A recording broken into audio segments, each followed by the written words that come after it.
Harper Audio presents Abarat by Clive Barker, read by Richard Ferrone. I dreamed a limitless book, a book unbound, its leaves scattered in fantastic abundance. On every line there was a new horizon drawn, new heavens supposed, new states, new souls.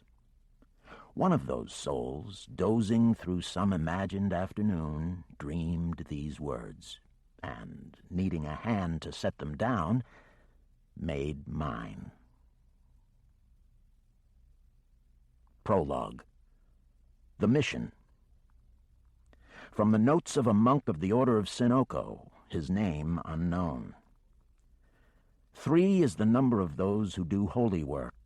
2 is the number of those who do lovers' work. 1 is the number of those who do perfect evil or perfect good. The storm came up out of the southwest like a fiend stalking its prey on legs of lightning. The wind it brought with it was as foul as the devil's own breath, and it stirred up the peaceful waters of the sea. By the time the little red boat that the 3 women had chosen for their perilous voyage had emerged from the shelter of the islands and was out in the open waters, the waves were as steep as cliffs, 25, 30 feet tall. "Somebody sent this storm," said Jofie, who was doing her best to steer the boat, which was called the Lyre. The sail shook like a leaf in a tempest, swinging back and forth wildly, nearly impossible to hold down. "I swear, Diamanda, this is no natural storm." Diamanda, the oldest of the 3 women, sat in the center of the tiny vessel with her dark blue robes gathered around her and their precious cargo pressed to her bosom. "Let's not get hysterical," she told Jofie and Mespa. She wiped a long piece of white hair out of her eyes. "Nobody saw us leave the Palace of Bowers. We escaped unseen, I'm certain of it." "So why this storm?" said Mespa, who was a black woman renowned for her resilience, but who now looked close to being washed away by the rain beating down on the women's heads. "Why are you so surprised that the heavens complain?" Diamanda said. "Didn't we know the world would be turned upside down by what just happened?" Jofie fought with the sail, cursing it.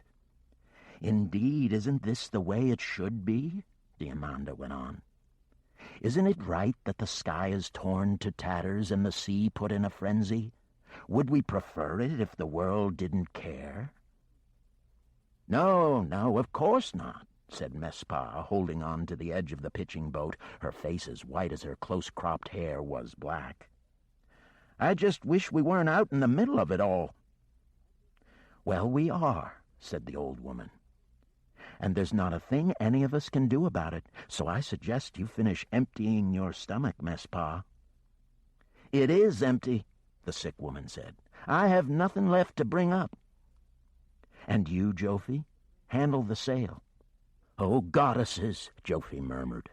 "Look!" "What is it?" said Diamanda. Jofie pointed up to the sky. Several stars had been shaken down from the firmament, great white cobs of fire piercing the clouds and falling seaward. One of them was heading directly toward the Lyre. "Down!" Jofie yelled, catching hold of the back of Diamanda's robes and pushing the old woman off her seat. Diamanda hated to be touched. Manhandling, she called it. She started to berate Jofie roundly for what she had done, but she was drowned out by the roaring sound of the falling star as it rushed toward the vessel. It burst the billowing sail of the Lyre, burning a hole right through the canvas, and then plunged into the sea where it was extinguished with a great hissing sound. "I swear that was meant for us," Mespa said when they had all raised their heads from the boards. She helped Diamanda to her feet. "All right," the old lady replied, yelling over the din of the seething waters. "That was closer than I would have liked." "So you think we are targets?" "I don't know, and I don't care," Diamanda said. "We just have to trust to the holiness of our mission." Mespa licked her pale lips before she chanced her next words. "Are we sure it's holy?" she said. "Perhaps what we're doing is sacrilegious. Perhaps she should be left to—" "Rest in peace?" said Jofi. "Yes," Mespa replied. "She was barely more than a girl, Mespa," Jofi said. "She had a life of perfect love ahead of her, and it was stolen." "Jofi's right," said Diamanda.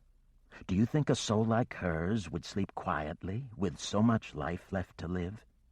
So many dreams that she never saw come true?" Mespa nodded. "You're right, of course," she conceded. "We must do this work whatever the cost." The thunderhead that had followed them from the islands was now directly overhead. It threw down a vile icy rain, thick as phlegm, which struck the boards of the lyre like drumming. The lightning came down around the trembling vessel on every side, its lurid light throwing the curling waves into silhouette as they rose to break over the boat. "The sail's no use to us now," said Jofi, looking up at the tattered canvas. "Then we must find other means," said Diamanda. "Mespa, take hold of our cargo for a few moments, and be careful." With great reverence, Mespa took the small box, its sides and lid decorated with the closely etched lines of talismans. Relieved of her burden, Diamanda walked down to the stern of the lyre, the pitching of the boat threatening several times to throw her over the side before she reached the safety of the little seat. There she knelt and leaned forward, plunging her arthritic hands into the icy waters. "You best be careful," Mespa warned her. "There's a 50-foot mantisac that's been following us for the last half hour. I saw it when I was throwing up." "No self-respecting fish is going to want my old bones," Diamanda said. She'd no sooner spoken than the mottled head of a mantisac, not quite the size Mespa had described, but still huge, broke the surface. Its vast maw gaped not more than a foot from Diamanda's outstretched arms. "Goddess!" the old lady yelled, withdrawing her hands and sitting up sharply. The frustrated fish pushed against the back of the boat as if to nudge one of the human morsels on board into its own element. "So," said Diamanda, "I think this calls for some moon magic." "Wait," said Jofi. "You said if we used magic, we would risk drawing attention to ourselves." "So I did," Diamanda replied. "But in our present state, we risk drowning or being eaten by that thing." The mantisac was now moving up the side of the lyre, turning up its enormous head and fixing the women with its silver and scarlet eye. Mespa clutched the little box even closer to her bosom. "It won't take me," she said, a profound terror in her voice. "No," said Diamanda reassuringly. "It won't." She raised her aged hands. Dark threads of energy moved through her veins and leaped from her fingertips, forming delicate shapes on the air, and then fled heavenward. "Lady Moon," she called, "you know we wouldn't call on you unless we needed your intervention. So we do. Lady, we three are of no consequence. We ask this boon not for ourselves, but for the soul of one who was taken from among us before she was ready to leave. Please, lady, bear us all safely through this storm so that her life may find continuance." "Name our destination," Jofi yelled over the roar of the water. "She knows our minds," Diamanda said. "Even so," Jofi replied. "Name it." Diamanda glanced back at her companion, faintly irritated. "If you insist," she said. Then, reaching toward the sky again, she said, "Take us to the hereafter." "Good," said Jofi. "Lady, hear us," Diamanda started to say, but she was interrupted by Mespa.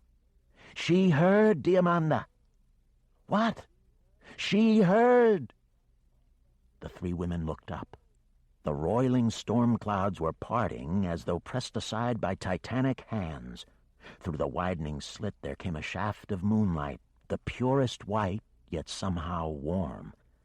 It illuminated the trough between the waves where the women's boat was buried. It covered the vessel from end to end with light. "Thank you, lady," Diamanda murmured. The moonlight was moving over the boat, searching out every part of the tiny vessel, even to the shadowy keel that lay beneath the water. It blessed every nail and board from prow to stern, every grommet, every oar, every pivot, every fleck of paint, every inch of rope. It touched the women, too, inspiring fresh life in their weary bones and warming their icy skin. All of this took perhaps 10 seconds. Then the clouds began to close again, cutting the moonlight off. Just as abruptly as it had begun, the blessing was over. The sea seemed doubly dark when the light had passed away, the wind keener. But the timbers of the boat had acquired a subtle luminescence from the appearance of the moon, and they were stronger for the benediction they had received. The boat no longer creaked when it was broadsided. Instead, it seemed to rise effortlessly up the steep sides of the waves. "That's better," said Diamanda. She reached out to reclaim their precious cargo. "I can take care of it," Messpa protested. "I'm sure you can," said Diamanda, "but the responsibility lies with me.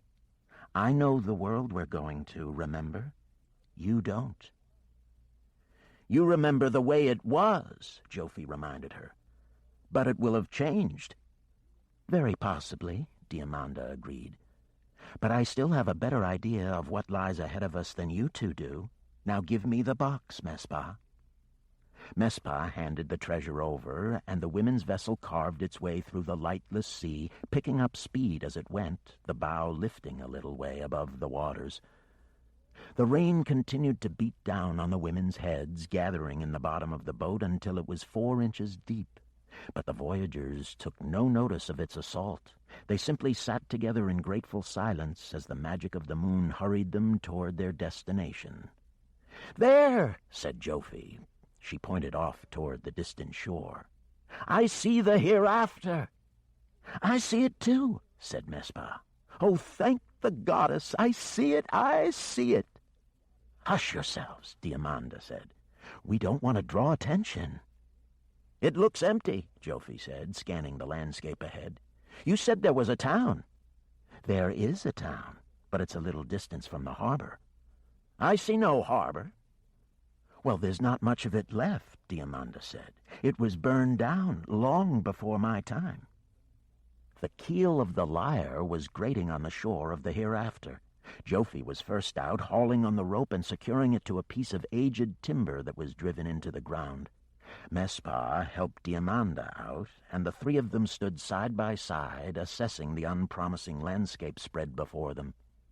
The storm had followed them across the divide between the two worlds, its fury undimmed.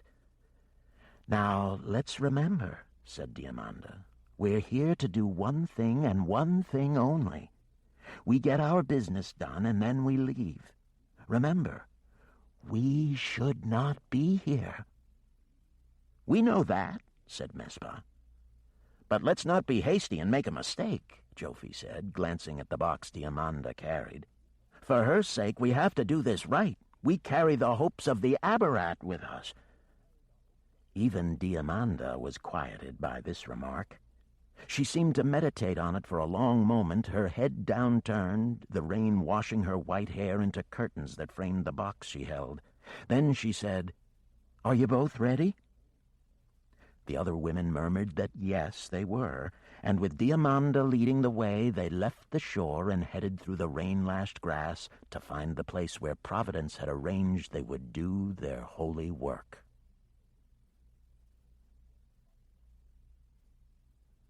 Part 1. Morningtide. From the last poem written by Righteous Bandy, the nomad poet of Abarat.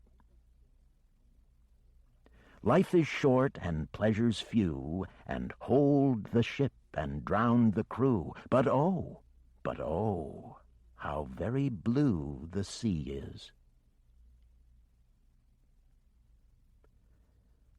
Chapter 1. Room 19. The project Miss Schwartz had set for Candy's class was simple enough. Everyone had a week to bring into school 10 interesting facts about the town in which they all lived. Something about the history of Chickentown would be fine, she said, or, if students preferred, facts about the way the town was today, which meant, of course, the same old stuff about chicken farming in modern Minnesota. Candy had done her best. She'd visited the school library and scoured its shelves for something, anything about the town that to her sounded vaguely interesting. There was nothing. Nada, zero, zip.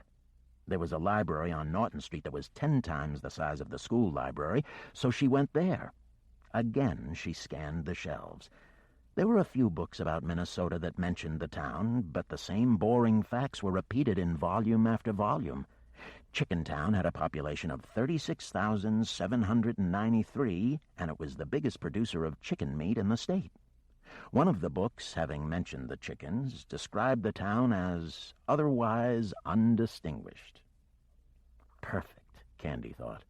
I live in a town that is otherwise undistinguished.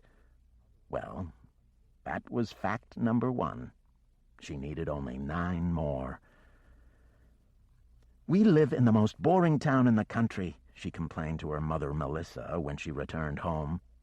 I can't find anything worth writing about for Miss Schwartz. Melissa Quackenbush was in the kitchen making meatloaf. The kitchen door was closed so as not to disturb Candy's father, Bill. He was in a beer-induced slumber in front of the television, and Candy's mother wanted to keep it that way. The longer he stayed unconscious, the easier it was for everyone in the house, including Candy's brothers Don and Ricky, to get on with their lives. Nobody ever mentioned this aloud. It was a silent understanding between the members of the household. Life was more pleasant for everyone when Bill Quackenbush was asleep. "Why do you say it's boring?" Melissa asked as she seasoned the meatloaf. "Just take a look out there," Candy said. Melissa didn't bother, but that was only because she knew the scene outside the window all too well. Beyond the grimy glass was the family's chaotic backyard, the shin-high grass browned by the heat wave that had come unexpectedly in the middle of May, the inflatable pool they'd bought the previous summer and had never deflated and stowed away, now a dirty circle of red and white plastic at the far end of the yard.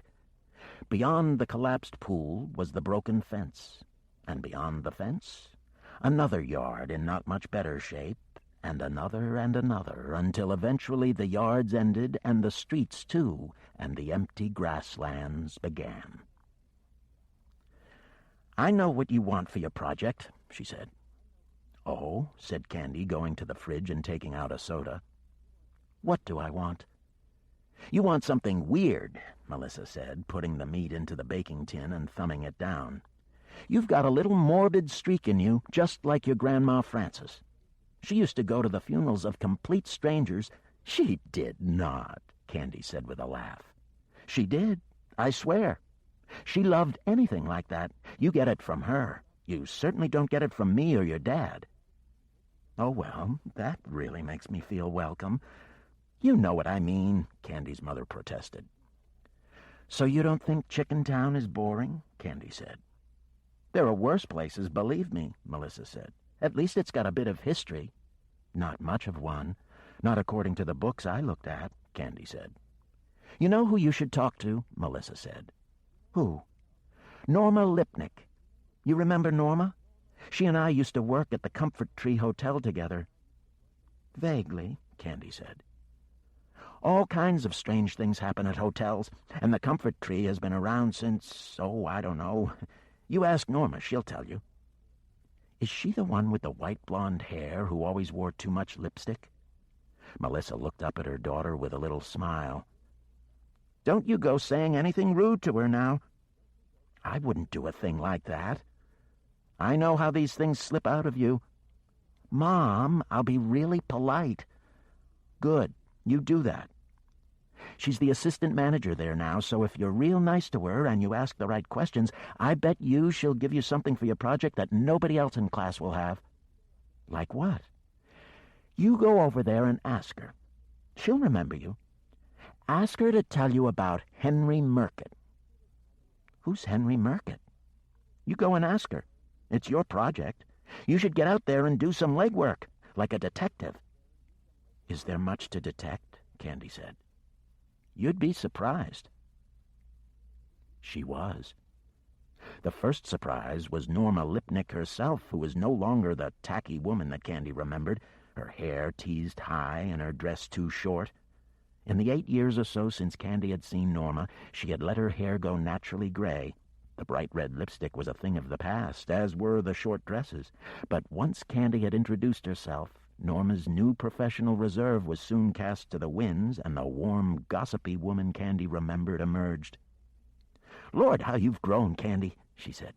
"I never see you around, you or your mother. Is she doing okay?" "Yeah, I guess." "I heard your dad lost his job at the chicken factory. Had a little problem with the beer, so I was told." Candy didn't have time to agree or deny this. "You know what? I think that sometimes people should be given second chances. If you don't give people second chances, how are they ever going to change?" "I don't know," Candy said, feeling uncomfortable. "Men," Norma said. "You stay away from them, darling. They are more trouble than they're worth. I'm on my 3rd marriage, and I don't give that more than 2 months. "Oh? Anyway, you didn't come over here to listen to me chattering on, so how can I help you?" "I've got this project to do about Chickentown," Candy explained. "It was set by Miss Schwartz, who always gives us these projects that are only fit for 6th graders. Besides, she doesn't like me very much." "Oh, don't let her get you down, honey. There's always one who makes your life hell. You'll be out of school soon enough. What are you going to do then? Work over at the factory?" Candy felt a great weight settle on her shoulders, imagining that horrendous prospect. "I hope not," she said. "I want to do something more with my life." "But you don't know what?" Candy shook her head. "Don't worry, it'll come to you," Norma said. "I hope it does, because you don't want to get stuck here." "No, I don't. I really don't." "So you've got a project about Chickentown?" "Yes, and Mom said there were some things that went on in the hotel I should find out about. She said you'd know what she was talking about." "Did she indeed?" said Norma with a teasing little smile. "She said to ask you about Henry Murkett. Yes, Henry Murkett." "Poor old Henry. What else did she say? Did she tell you about room 19? "No, she didn't mention anything about a room. She just gave me the name." "Well, I can tell you the tale," Norma said. "But I don't know if Murkett's story is the kind of thing your Miss Schwartz will be looking for." "Why not?" "Well, because it's rather dark," Norma said. "Tragic, in fact." Candy smiled. "Well, Mom says I'm morbid, so I'll probably like it." "Morbid, huh? All right," said Norma. "I guess I should tell you the whole darn thing. You see, Chickentown used to be called Murkett." "Really? That wasn't in any of the books about Minnesota." "You know how it is. There's the history that finds its way into the books, and there's the history that doesn't." "And Henry Murkett is part of the history that doesn't." "Huh." Candy was fascinated. Remembering what her mother had said about doing some detective work, she took out her notebook and began to write in it. Murkett. History we don't know. "So the town was named after Henry Murkett?" "No," said Norma. "It was named after his grandfather, Wallace Murkett." "Why did they change it?" "I guess Chickentown fits, doesn't it? This place has got more damn chickens in it than it has people, and sometimes I think folks care more about the chickens than they do about each other. My husband works over at the factory, so that's all I ever hear from him and his friends. Chicken talk? Chickens, chickens, and more darn chickens." Norma glanced at her watch. "You know, I don't have much time to show you room 19 today. I've got a big party of folks coming in. Can we do this another day?" "I've got to have the report in by tomorrow morning." "You kids always leaving things to the last minute," Norma said. "Well, okay. We'll do this quickly, but you be sure to jot it all down because I won't have time to say anything twice." "I'm ready," said Candy. Norma took her passkey from her pocket. "Linda," she said to the woman working at the front desk, "I'm just going up to room 19. The woman frowned. "Really? What for?" The question went unanswered. "I won't be more than 10 minutes, Norma said. She led Candy away from the reception area, talking as she went. "This is the new part of the hotel we're in right now," she explained. "It was built in 1964, but once we step through here," she led Candy through a pair of double doors, "we're in the old hotel. It used to be called the High Seas Hotel. Don't ask me why." Even if Candy hadn't been told that there was a difference between the portion of the hotel she had been in and the part that Norma had brought her into, she would have known it. The passageways were narrower here and less well lit. There was a sour smell of age in the air, as if somebody had left the gas on. We only put people up in the old part of the hotel if all the other rooms are full, and that only happens when there's a chicken buyers' conference. Even then, we try never to put people in room 19. Why's that? Well, it's not that it's haunted, exactly, though there have been stories.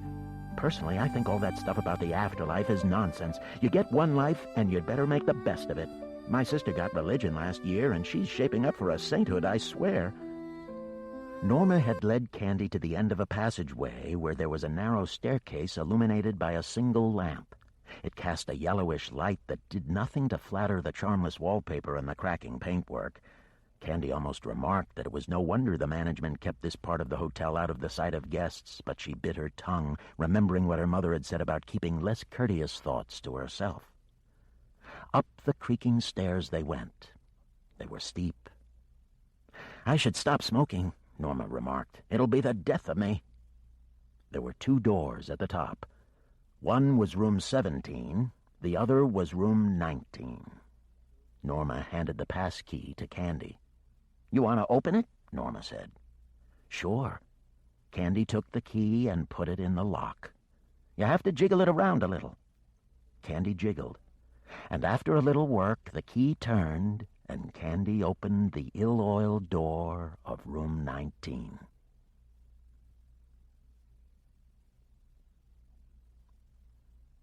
Chapter 2. What Henry Murcutt Left Behind. It was dark inside the room, the air still and stale. "Why don't you go ahead and open the drapes, honey?" Norma said, taking the key back from Candy. Candy waited a moment for her eyes to become accustomed to the gloom, then she tentatively made her way across the room to the window. The thick fabric of the drapes felt greasy against her palms, as though they hadn't been cleaned in a very long time. She pulled. The drapes moved reluctantly along dust and dirt-clogged rails. The glass Candy found herself looking through was as filthy as the fabric. "How long is it since anybody rented the room?" Candy said. "Actually, I can't remember if there's been anybody in it since I've been at the hotel," Norma said. Candy looked out of the window. The view was no more inspiring to the senses or the soul than the view out of the kitchen window of 34 Followill Street, her home. Immediately below the window was a small courtyard at the back of the hotel which contained 5 or 6 garbage cans filled to overbrimming and the skeletal remains of last year's Christmas tree still wearing its shabby display of tinsel and artificial snow. Beyond the yard was Lincoln Street, or so Candy guessed. The journey through the hotel had completely disoriented her. She could see the tops of cars above the wall of the yard and a discount drugstore on the opposite side of the street, its doors chained and padlocked, its shelves bare. "So," said Norma, calling Candy's attention back into room 19. "This is where Henry Murcutt stayed." "Did he come to the hotel often?" "To my knowledge," Norma said, "he came only once. But I'm not really sure about that, so don't quote me." Candy could understand why Henry wouldn't have been a repeat visitor. The room was tiny. There was a narrow bed against the far wall and a chair in the corner with a small black television perched on it. In front of it was a second chair on which was perched an overfilled ashtray. "Some of our employees come up here when they have half an hour to spare to catch up on the soap operas," Norma said by way of explanation. "So they don't believe the room's haunted?" "Put it this way, honey," Norma said. "Whatever they believe, it doesn't put them off coming up here." "What's through there?" Candy said, pointing to a door. "Look for yourself," Norma said. Candy opened the door and stepped into a minuscule bathroom that hadn't been cleaned in a very long time. In the mirror above the filthy sink, she met her own reflection. Her eyes looked almost black in the murk of this little cell, and her dark hair needed a cut. But she liked her own face, even in such an unpromising light. She had her mother's smile, open and easy, and her father's frown, the deep, troubled frown that Bill Quackenbush wore in his beer dreams, and, of course, her odd eyes, the left dark brown, the right blue, though the mirror reversed them. "When you've quite finished admiring yourself," Norma said. Candy closed the bathroom door and went back to her note-taking to cover her embarrassment. "There is no wallpaper on the walls of room 19, she wrote, just plaster painted a dirty white. One of the 4 walls had a curious abstract pattern on it which was faintly pink. All in all, she couldn't have imagined a grimmer or more uncomfortable place. "So what can you tell me about Henry Murkett?" she asked Norma. "Not that much," the woman replied. "His grandfather was the founding father of the town. In fact, we're all of us here because Wallace Murkett decided he'd had enough of life on the trail. The story goes that his horse upped and died on him in the middle of the night, so they had no choice but to settle down right here in the middle of nowhere." Candy smiled. There was something about this little detail which absolutely fit with all she knew about her hometown. "So Chickentown exists because Wallace Murkett's horse died?" she said. Norma seemed to get the bitter joke. "Yeah," she said. "I guess that about sums things up, doesn't it? But apparently Henry Murkett was very proud of having his family's name on the town. It was something he used to boast about. Then they changed it." "Yes, well, I'll get to that in a moment. Really, poor Henry's life was a series of calamities toward the end. First his wife, Diamanda, left him. Nobody knows where she went. And then sometime in December 1947, the town council decided to change the name of the town. Henry took it very badly. On Christmas Eve he checked into the hotel, and the poor man never checked out again." Candy had guessed something like this was coming, but even so it made the little hairs on the nape of her neck prickle to hear Norma say it. "He died in this room?" Candy said softly. "Yes." "How? A heart attack?" Norma shook her head. "Oh, no," said Candy, beginning to put the pieces together. "He killed himself?" "Yes, I'm afraid so." The room suddenly felt a little smaller, if that were possible, the corners, despite the sun that found its way through the dirtied glass, a little darker. "That's horrible," Candy said. "You'll learn, honey," Norma said. "Love can be the best thing in life, and it can be the worst, the absolute worst." Candy kept her silence. For the first time she saw how sad Norma's face had become in the years since they'd last met, how the corners of her mouth were drawn down and her brow deeply etched with lines. "But it wasn't just love that broke Henry Murkett's heart," Norma said. "It was—" "The fact they changed the name of the town," Candy said. "Yes, that's right. After all, it was his family name, his claim to a little bit of immortality, if you like. When that was gone, I guess he didn't think he had anything left to live for." "Poor man," Candy said, echoing Norma's earlier sentiments. "Did he leave a note? I mean a suicide note?" "Yes, of a kind. As far as I can gather, he said something about waiting for his ship to come in." "What did he mean by that?" Candy said, jotting the phrase down. "Well, he was probably drunk and a little crazy, but he had something in the back of his head about ships and the sea." "That's strange," Candy said. "It gets stranger," Norma said. She went to the small table beside the bed and opened the drawer. In it was a copy of Gideon's Bible and a strange object made of what looked like brass. She took it out. "According to the stories," she said, "this is the only object of any worth he had with him." "What is it?" Norma handed it to Candy. It was heavy and etched with numbers. There was a moving part that was designed to line up with the numbers. "It's a sextant," Norma said. Candy looked blank. "What's a sextant?" "It's something sailors use to find out where they are when they're out at sea. I don't know exactly how it works, but you line it up with the stars somehow, and—" She shrugged. "You find out where you are." "And he had this with him?" "As I say, according to the stories. This very one." "Wouldn't the police have taken it?" Candy said.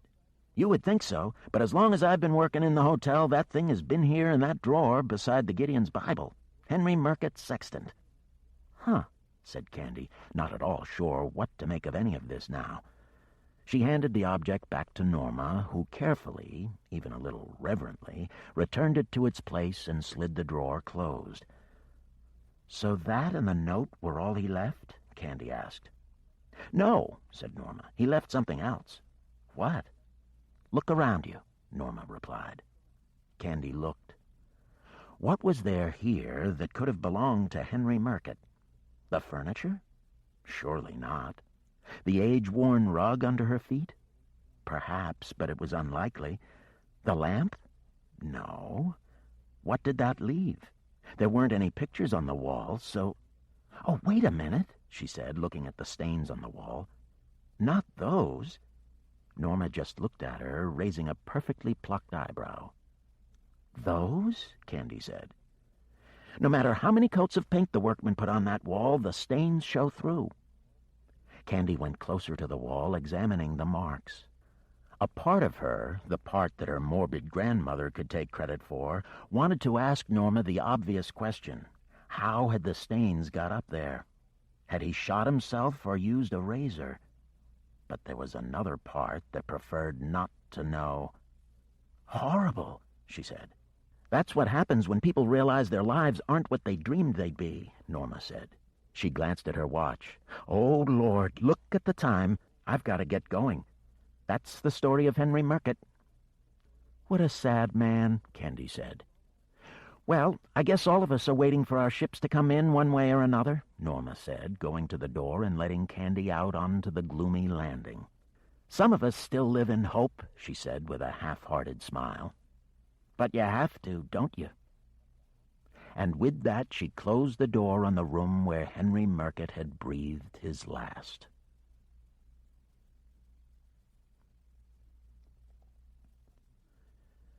Chapter 3.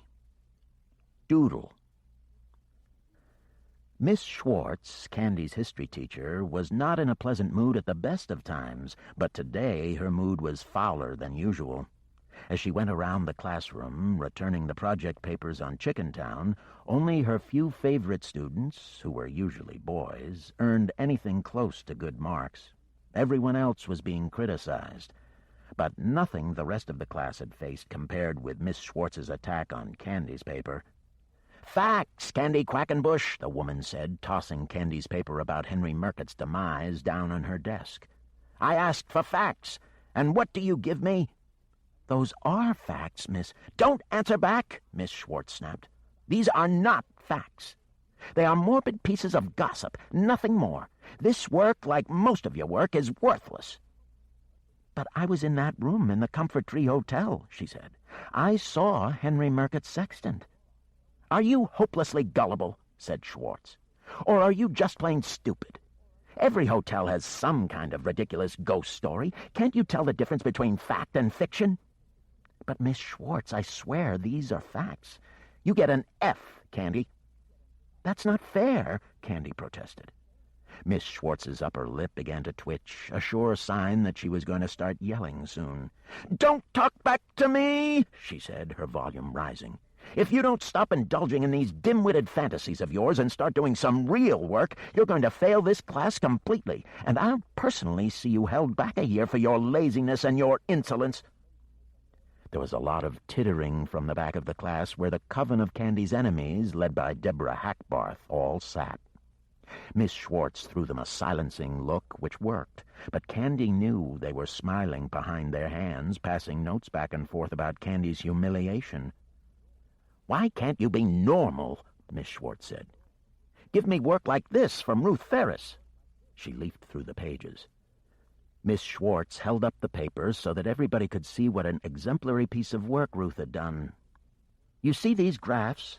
Miss Schwartz was flicking through the pages of colored graphs Ruth had thoughtfully provided as appendices to her paper. "You know what they're about?" "Well, do you, Candy?" "Let me guess," said Candy. "Chickens?" "Yes, chickens. Ruth wrote about the #1 industry in our community. Chickens." "Maybe that's because her father is the factory manager," Candy said, throwing the perfect Miss R. Ferris a sour look. She knew, everybody knew, including Miss Schwartz, that Ruth's pretty little charts and flow diagrams, from egg to chicken nugget, had been copied out of her father's glossy brochures for Applebaum's Farms. "Who cares about chickens?" Candy said. "Chickens are the lifeblood of this town, Candy Quackenbush. Without chickens, your father wouldn't have a job." "He doesn't have a job, Miss Schwartz," said Deborah. "Oh, well, he likes his beer too much." "All right, that's enough, Deborah," said Miss Schwartz, sensing that things were getting out of hand. "You see how disruptive you are, Candy." "What did I do?" Candy protested. "We waste far too much time on you in class, far too much—" She stopped speaking because her eyes had alighted on Candy's workbook. She snatched it up off the desk. For some reason, Candy had started drawing wavy patterns on the cover of her book a couple of days before, her hand simply making the marks without her mind consciously instructing it to do so. "What is this?" Miss Schwartz demanded, flipping through the pages of the workbook. The interior was decorated in the same way as the cover, tightly set lines, hundreds of them, waving up and down all over the page. "It's bad enough you bring these morbid stories of yours into school," Miss Schwartz was saying. "Now you're defacing school property?" "It's just a doodle," Candy said. "Good Lord, are you going crazy? There are pages and pages of this rubbish." Miss Schwartz held the workbook at arm's length as though it might infect her. "What do you think you're doing? What are these?" For some reason, as Miss Schwartz stared down at her, Candy thought of Henry Murkett sitting in room 19 on that distant Christmas Eve, waiting for his ship to come in. Thinking of him, she realized what she'd been drawing so obsessively in her workbook. "It's the sea," she said quietly. "It's what?" said Miss Schwartz, her voice oozing contempt. "It's the sea. I was drawing the sea." "Were you indeed? Well, it may look like the sea to you, but it looks like 2 weeks in detention to me." There was a little eruption of laughter from the back of the class. This time Miss Schwartz didn't hush it. She simply tossed the defaced workbook onto Candy's desk. It was a bad throw. Instead of landing neatly in front of the disgraced Candy, it skimmed across the desk, taking the paper about Henry Murkett, along with several pens, pencils, and a blue plastic ruler, off the other side and onto the floor. The laughter halted. There was a hush while one of the pens rolled to a halt. Then Miss Schwartz said, "I want you to pick all that trash up." Candy didn't reply, at least not at first. She remained in her seat, not moving a muscle. "Did you hear me, Candy Quackenbush?" The Hackbarth clique was in hog heaven. They watched with smirks on their faces as Candy sat in her seat, still refusing to move. "Candy?" Miss Schwartz. "I heard you, Miss Schwartz." "Then pick them up." "I didn't knock them off the desk, Miss Schwartz." "I beg your pardon?" "I said I didn't knock them off the desk. You did, so I think you should pick them up." All the blood had drained from Miss Schwartz's face. The only color that remained was the purple of the shadows under her eyes. "Get up," she said. "Miss Schwartz?" "You heard me. I said get up. I want you down at the principal's office right now." Candy's heart was beating furiously, and her hands were clammy. But she wasn't going to let Miss Schwartz or any of her enemies in class see that she was nervous. She was irritated with herself for letting Miss Schwartz escalate this stupid showdown. Maybe the principal would be more sympathetic to Candy's researches than Miss Schwartz, but Candy doubted that she'd even get to show him her paper. All Miss Schwartz would want to talk about was Candy's insolence. Unfortunately, it was a subject the principal took very seriously. Only a month ago he had talked to the whole school about that very subject. There would be a policy of zero tolerance, he told everyone, toward pupils who were disrespectful to teachers. Any student who crossed the line, he'd said, between civility and rudeness of any kind could expect serious consequences. He had meant what he said. 2 weeks ago he had expelled 2 students for what he had called extreme discourtesy toward a teacher. Candy half wondered if there was still time to apologize, but she knew it was a lost cause. Miss Schwartz wanted to see Candy squirming in front of the principal, and she wasn't going to let anything keep her from witnessing that. "You're still sitting down, Quackenbush," the woman said. "What did I tell you?" "Well?" "Go to the principal's office, Miss Schwartz." "So move your lazy behind." Candy bit her tongue and got up. Her chair made an ugly squeal as she pushed it back. There was more nervous laughter from 1 or 2 places around the class, but mostly there was silence, even from the loquacious Deborah Hackbarth. Nobody wanted to draw Miss Schwartz's venomous attention in their direction right now. "And pick up your workbook, Quackenbush," Miss Schwartz said. "I want you to explain your defacing of school property to the principal. Candy didn't argue. She dutifully went down on her haunches and gathered up all the things that Miss Schwartz had knocked off her desk. The pencils, the pens, the workbook, and the paper on Henry Murkett. "Give that stupid paper and the workbook to me," Miss Schwartz said. "I'm not going to destroy them," Candy protested. "Just give them to me," Miss Schwartz demanded, her voice almost cracking with rage. Candy put the pens and pencils down on her desk and gave the book and paper to Miss Schwartz. Then, without looking around at the rest of the class, she made her way to the door. Once she was outside the classroom in the eerie hush of the corridor, she felt a peculiar sense of relief. She knew she should be feeling full of regret and self-recrimination, but the truth was that a significant part of her was glad she'd said what she'd said. Miss Schwartz had picked on her one too many times. She was a ridiculous woman anyway, with her endless snide remarks and her ludicrous obsession with chickens. "Who cares about chickens?" Candy said, her voice echoing down the empty passageway. The door at the end of the corridor was open. Through it she could see the sunlit yard, and beyond the yard the school gate and the street.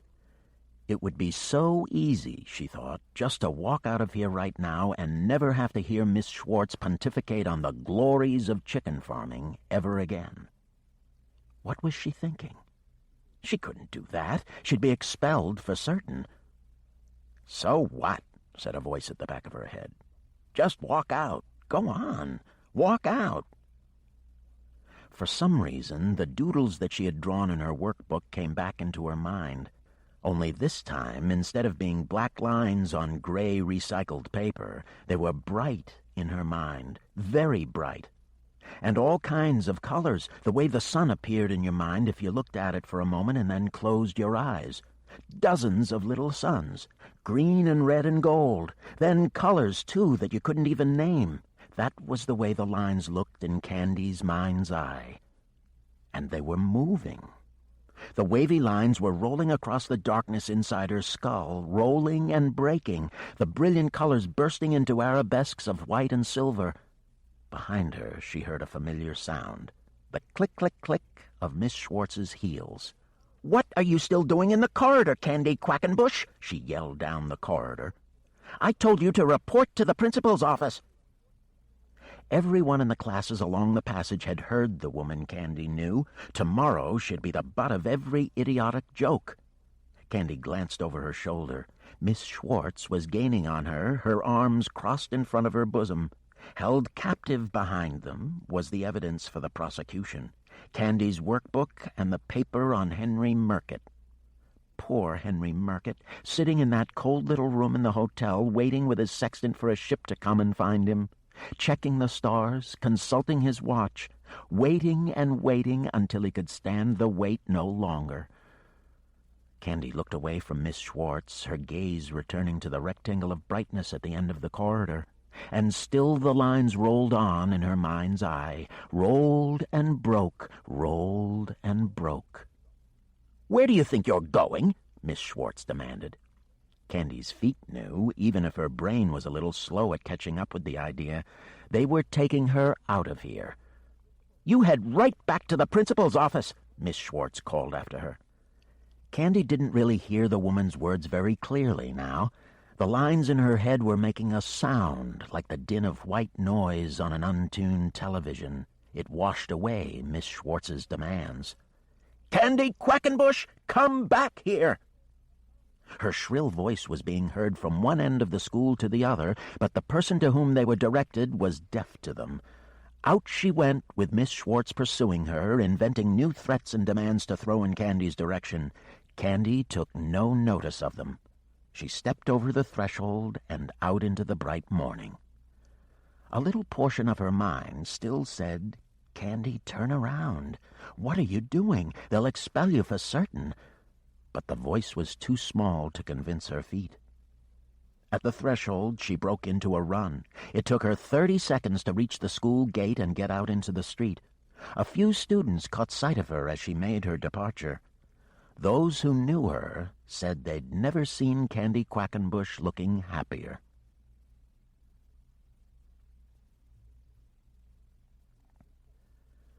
Chapter 4.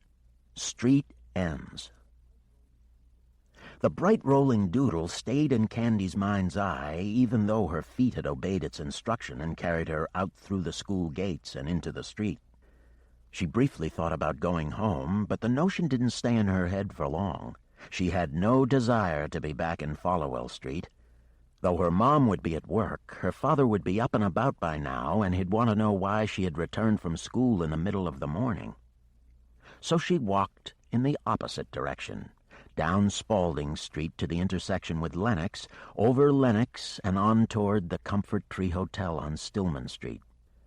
She had half a thought to call in at the hotel and tell Norma Lipnick exactly what had happened when she'd tried to tell the sad story of Henry Murcutt. Perhaps she could even persuade Norma to lend her the passkey so that she could go back up to room 19 and look at the sextant again. Hold it in her hands and examine it, see if she got a clearer picture of poor Henry's last hours when she did so. But once she got to the hotel, she found the desire to see the sextant was not as important as another desire, one which she couldn't name or comprehend, but which kept her going on past the hotel to the intersection of Stillman and Lincoln. Here, for a moment, she stopped. The streets were busy in both directions, at least busy for Chickentown. There were 4 or 5 cars waiting at the lights every time they turned red. One of the drivers was Frank Wrightson, who had been a drinking buddy of her father's until 6 months before, when they had had a big falling out. It had ended in a shouting match outside the house and a few blows half-heartedly exchanged. The men hadn't spoken to each other since. "Hey, Candy!" Frank yelled as he drove by. She waved, trying not to look too guilty for being out in the street in the middle of a Thursday morning. "No school today?" Frank yelled. Candy was just trying to figure out a way to answer this without lying to Frank Wrightson when the woman in the car behind his truck honked her horn to hurry him on his way. Returning Candy's wave, he drove off. Which way now? She thought. She couldn't wait at the intersection forever. And then the decision was made for her. A gust of wind came down Stillman Street from the direction of the chicken factory. It stank of chicken excrement and worse. "I'm not going to take Stillman Street," she thought to herself. So that left Lincoln. Without another thought, she turned the corner, and as soon as she'd done so, she knew that was the decision she was supposed to make. Not only did the foul smell disappear almost completely, but there, at the far end of the street, where Lincoln ran out of houses and gave way to the prairie, was a cloud, vast and shaped like some enormous flower, blossoming as the wind carried it south, away from town.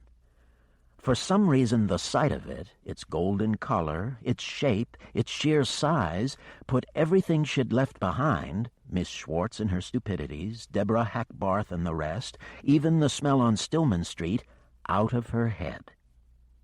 Smiling as she walked, she headed on past the hotel and on down Lincoln Street toward the cloud. The wavy lines in her head began to fade now, as though they had done their job by getting her out wandering until she came in sight of this blossom cloud. She'd seen it.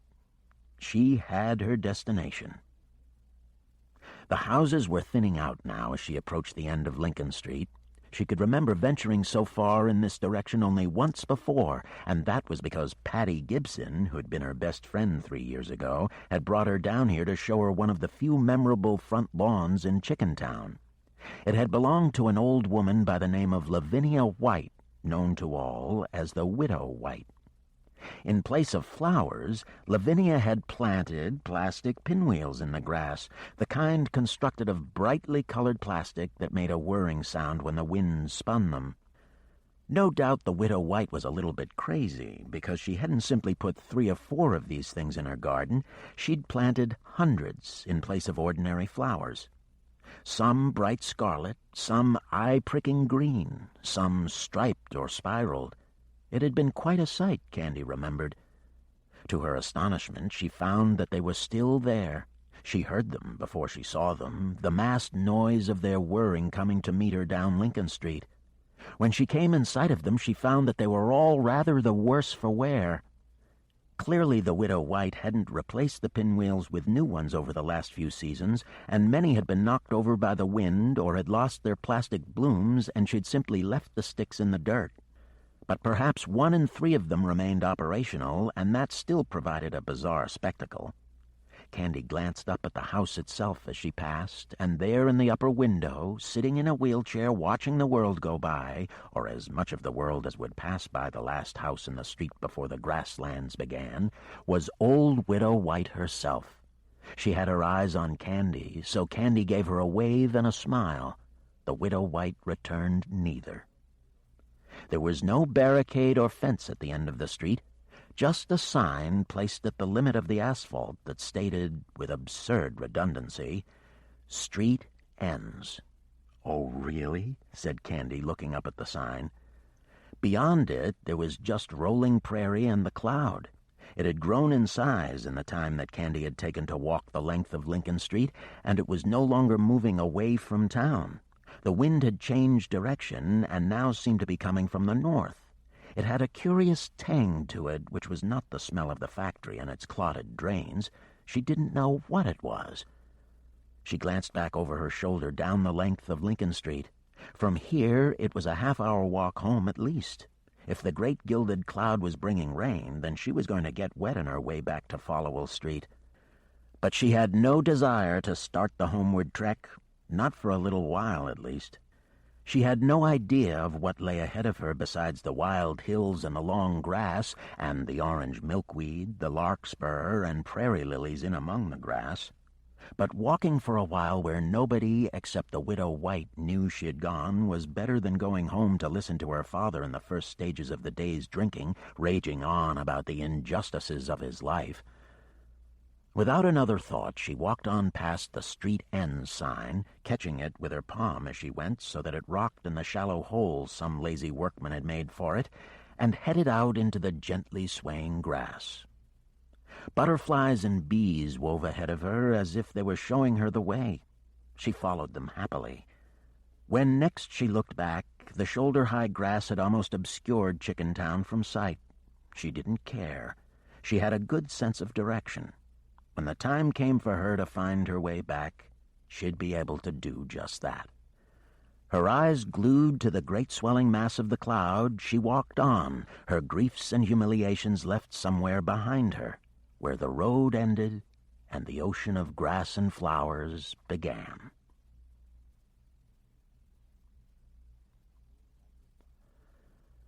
Chapter 5. A Shore Without a Sea. After perhaps 10 minutes of walking, Candy glanced back over her shoulder to see that the gentle swells and gullies she'd crossed to get to her present position had put Chickentown out of sight completely. Even the spire on the church on Hawthorne Street and the 5 stories of the town hall had vanished. She took a moment and turned on the spot 360 degrees. In every direction, the landscape presented the same unremarkable vista of wind-blown grass, with 2 exceptions.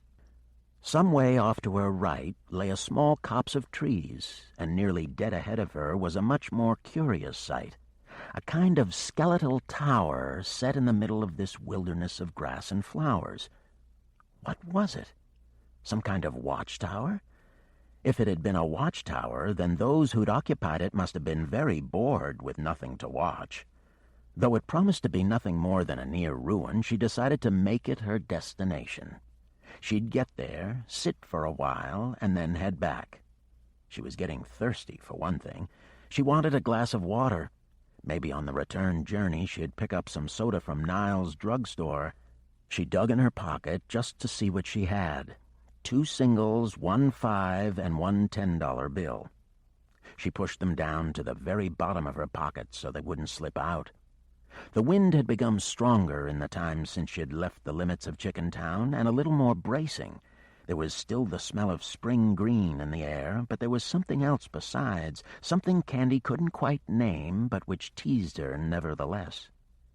She walked toward the tower, her mind becoming pleasantly devoid of troubling thoughts.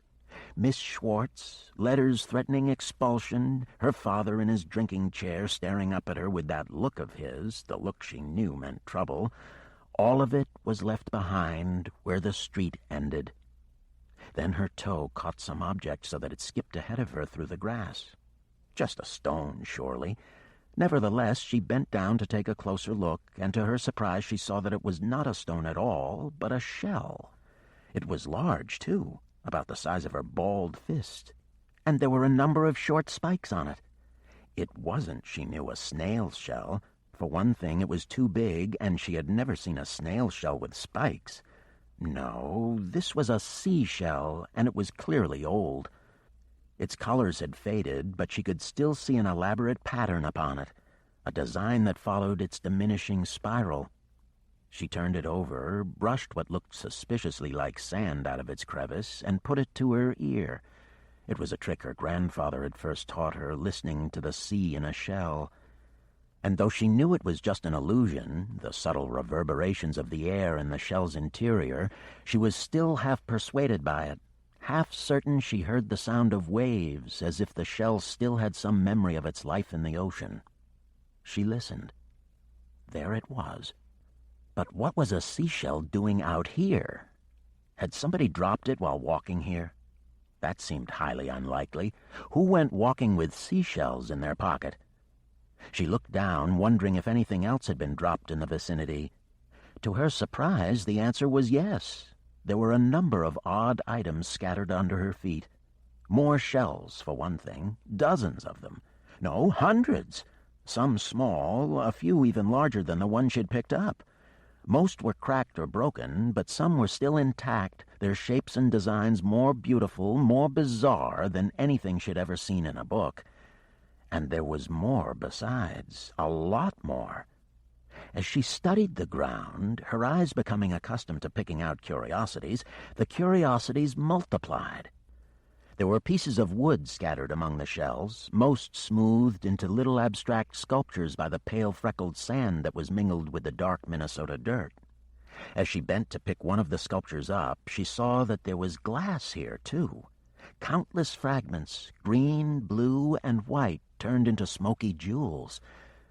She picked up 3 or 4 and examined them in the palm of her hand, walking a little way as she did so. There were more mysteries underfoot with every step she took. A large fish, its flesh pecked away by birds and the remains baked by the sun, and even a piece of pottery on which a fragment of an exquisite design remained, a blue figure staring at her with almost hypnotic intensity. Fascinated by all this, she paused to examine her finds more closely. As she did so, she caught a movement in the long grass out of the corner of her eye. She dropped down onto her haunches below the level of the tallest grass stalks, and there she stayed, suddenly and unaccountably nervous. She brushed the last of the sand off her fingers and watched for whatever had moved to move again. A hard gust of wind came through the grass, making it hiss as the stalks rubbed against one another. After perhaps a minute, during which the only motion was the bending of the grass, she decided to chance standing up. As she did so, the thing she had seen moving chose precisely the same moment to also stand upright, so that the pair of them, Candy and the stranger, rose like 2 swimmers emerging from a shallow sea. Candy let out a yelp of shock at the sight of the stranger, and then, once the shock had worn off, she started to laugh. The man, whoever he was wearing some kind of Halloween mask, or so it seemed. What other explanation could there be for his freakish appearance? His left eye was round and wild, while his right was narrow and sly, and his mouth, framed by a black mustache and beard, was downturned in misery. But none of this was as odd as what sprouted from the top of his head. There were large downy ears, and above them 2 enormous antlers which would have resembled those of a stag, except that there were 7 heads, 4 on the left horn, 3 on the right, growing from them. Heads with eyes, noses, and mouths. They weren't, she realized now, static, nor were they made of rubber and papier-mâché. In short, it wasn't a mask the man was wearing. These heads sprouting from the antlers were alive, and they were all staring at Candy the way their owner was staring at her. 8 pairs of eyes, all studying her with the same manic intensity. She was speechless. but they were not. After a moment of silence, the heads erupted into wild chatter, their manner highly agitated. Candy had no doubt about the subject of conversation. 1 minute the heads were looking at her, then they were facing one another, their volume rising as they attempted to out-talk one another. The only mouth that wasn't moving was that of the man himself. He simply studied Candy, his wild and sly expression slowly becoming one of tentative enquiry. Finally, he decided to approach her. Candy let out a little gasp of fear, and in response he raised his long-fingered hands as though to keep her from running away. The heads, meanwhile, were still chattering to one another. "Be quiet," he ordered them. "You're frightening the lady." All but one of the heads, the middle of the two on his right horn, a round-faced, sour individual, responded to his order. But this one kept talking. "Keep your distance from her, John Mischief," the head advised its big brother. "She may look harmless, but you can't trust them, any of them." "I said, hush up, John Serpent," the man said, "and I mean it." The head made a face and muttered something under its breath, but it finally stopped talking. "What's your name?" John Mischief asked Candy. "Me," Candy said, as though there was anybody else in the vicinity to whom the question might be directed. "Oh, Lordy-Loo," another of the heads remarked. "Yes, you, girl." "Be polite, John Sallow," John Mischief said, reaching up, without taking his eyes off Candy, and lightly slapping the short-tempered head for its offense. Then, having hushed his companion, John Mischief said, "I do apologize for my brother, lady." Then, of all things, he bowed to her.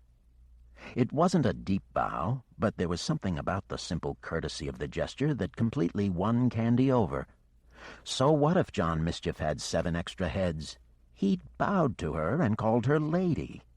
Nobody had ever done that to her before. She smiled with improbable delight. And the impish man called John Mischief, along with 5 of his 7 siblings, smiled back. "Please," he said, "I don't wish to alarm you, lady. Believe me, that is the very last thing I wish to do. But there is somebody in this vicinity by the name of Shape." "Mendelssohn Shape," the smallest of the heads said. "As John Moot says, Mendelssohn Shape." Before Candy could deal with any more information, she needed a question answered, so she asked it. "Are you all called John?" she said. "Oh, yes," said Mischief. "Tell her, brothers, left to right. Tell her what we are called." So they did. "John Fillet, John Sallow, John Moot, John Drowse, John Pluckett, John Serpent, John Slop." "And I'm the head brother," the 8th wonder replied. "John Mischief." "Yes, I heard that part. I'm Candy Quackenbush." "I am extremely pleased to make your acquaintance," John Mischief said. He sounded completely sincere in this, and with good reason. To judge by his appearance, things had not gone well for him or them of late. Mischief's striped blue shirt was full of holes, and there were stains on his loosely knotted tie which were either food or blood. She guessed the latter. Then there was his smell. He was less than sweet, to say the least. His shirt clung to his chest, soaked with pungent sweat. "Have you been running from this man Shape?" Candy said. "She's observant," John Pluckett said appreciatively. "I like that. And young, which is good. She can help us, Mischief."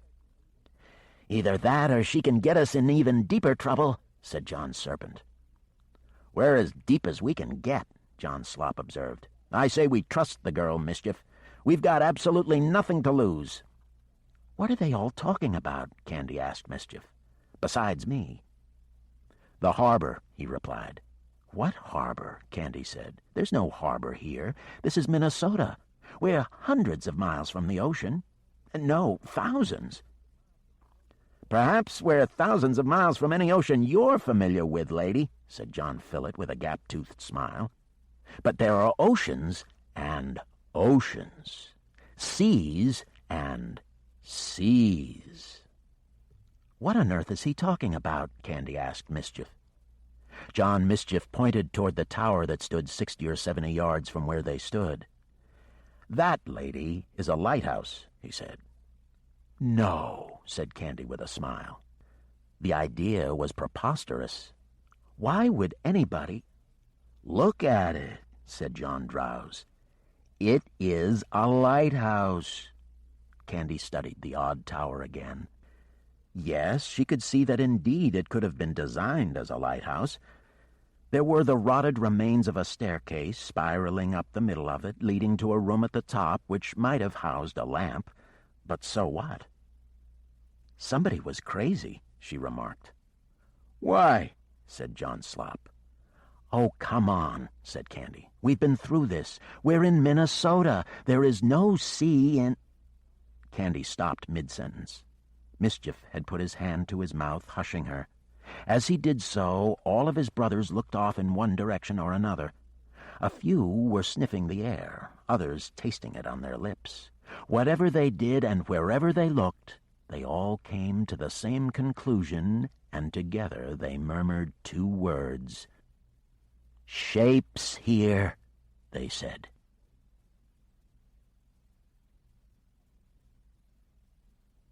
Chapter 6.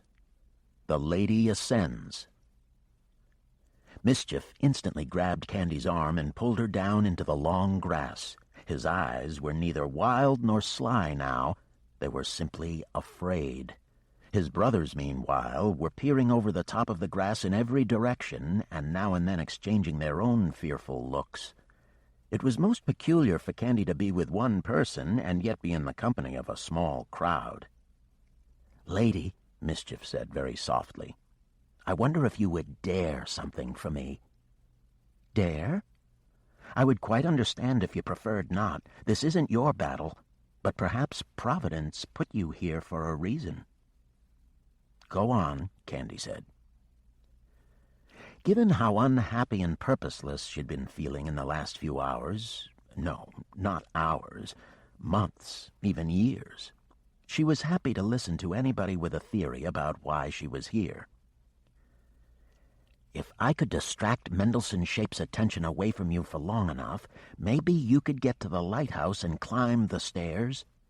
You carry far less weight than I, and the stairs may support you better." "What for?" "What do you mean, what for?" "Well, once I've climbed the stairs—" "She wants to know what she does next," John Slop said. "That's simple enough, lady," said John Fillet. "When you get to the top," said John Pluckett, "you must light the light." Candy glanced up at the ruined tower, at the spiraling spire of its staircase and the rotting boards of its upper floor. She couldn't imagine the place was in working order, not in its present state. "Doesn't it need electricity?" she said. "I mean, I can't even see a lamp." "There's one up there, we swear," said John Moot. "Please trust us. We may be desperate, but we're not stupid. We wouldn't send you on a suicide mission."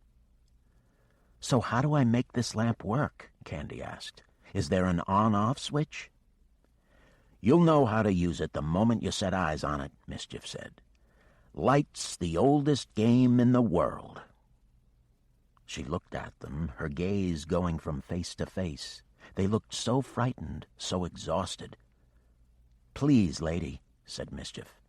"You're our only chance now."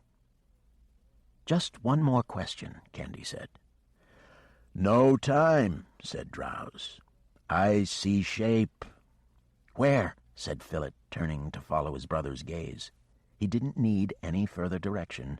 He simply said, "Oh, Lordy Lou, there he is." Candy raised her head 6 inches and looked in the same direction that Fillet and Drowse were looking. The rest of the brothers, Mischief included, followed that stare. And there, no more than a stone's throw from the spot where Candy and the brothers were crouched in the grass, was the object of their fear. Mendelssohn Shape.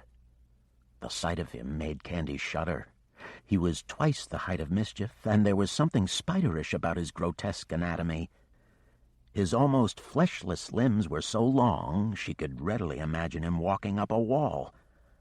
On his back there was a curious arrangement of cruciform rods that almost looked like 4 swords which had been fused to his bony body.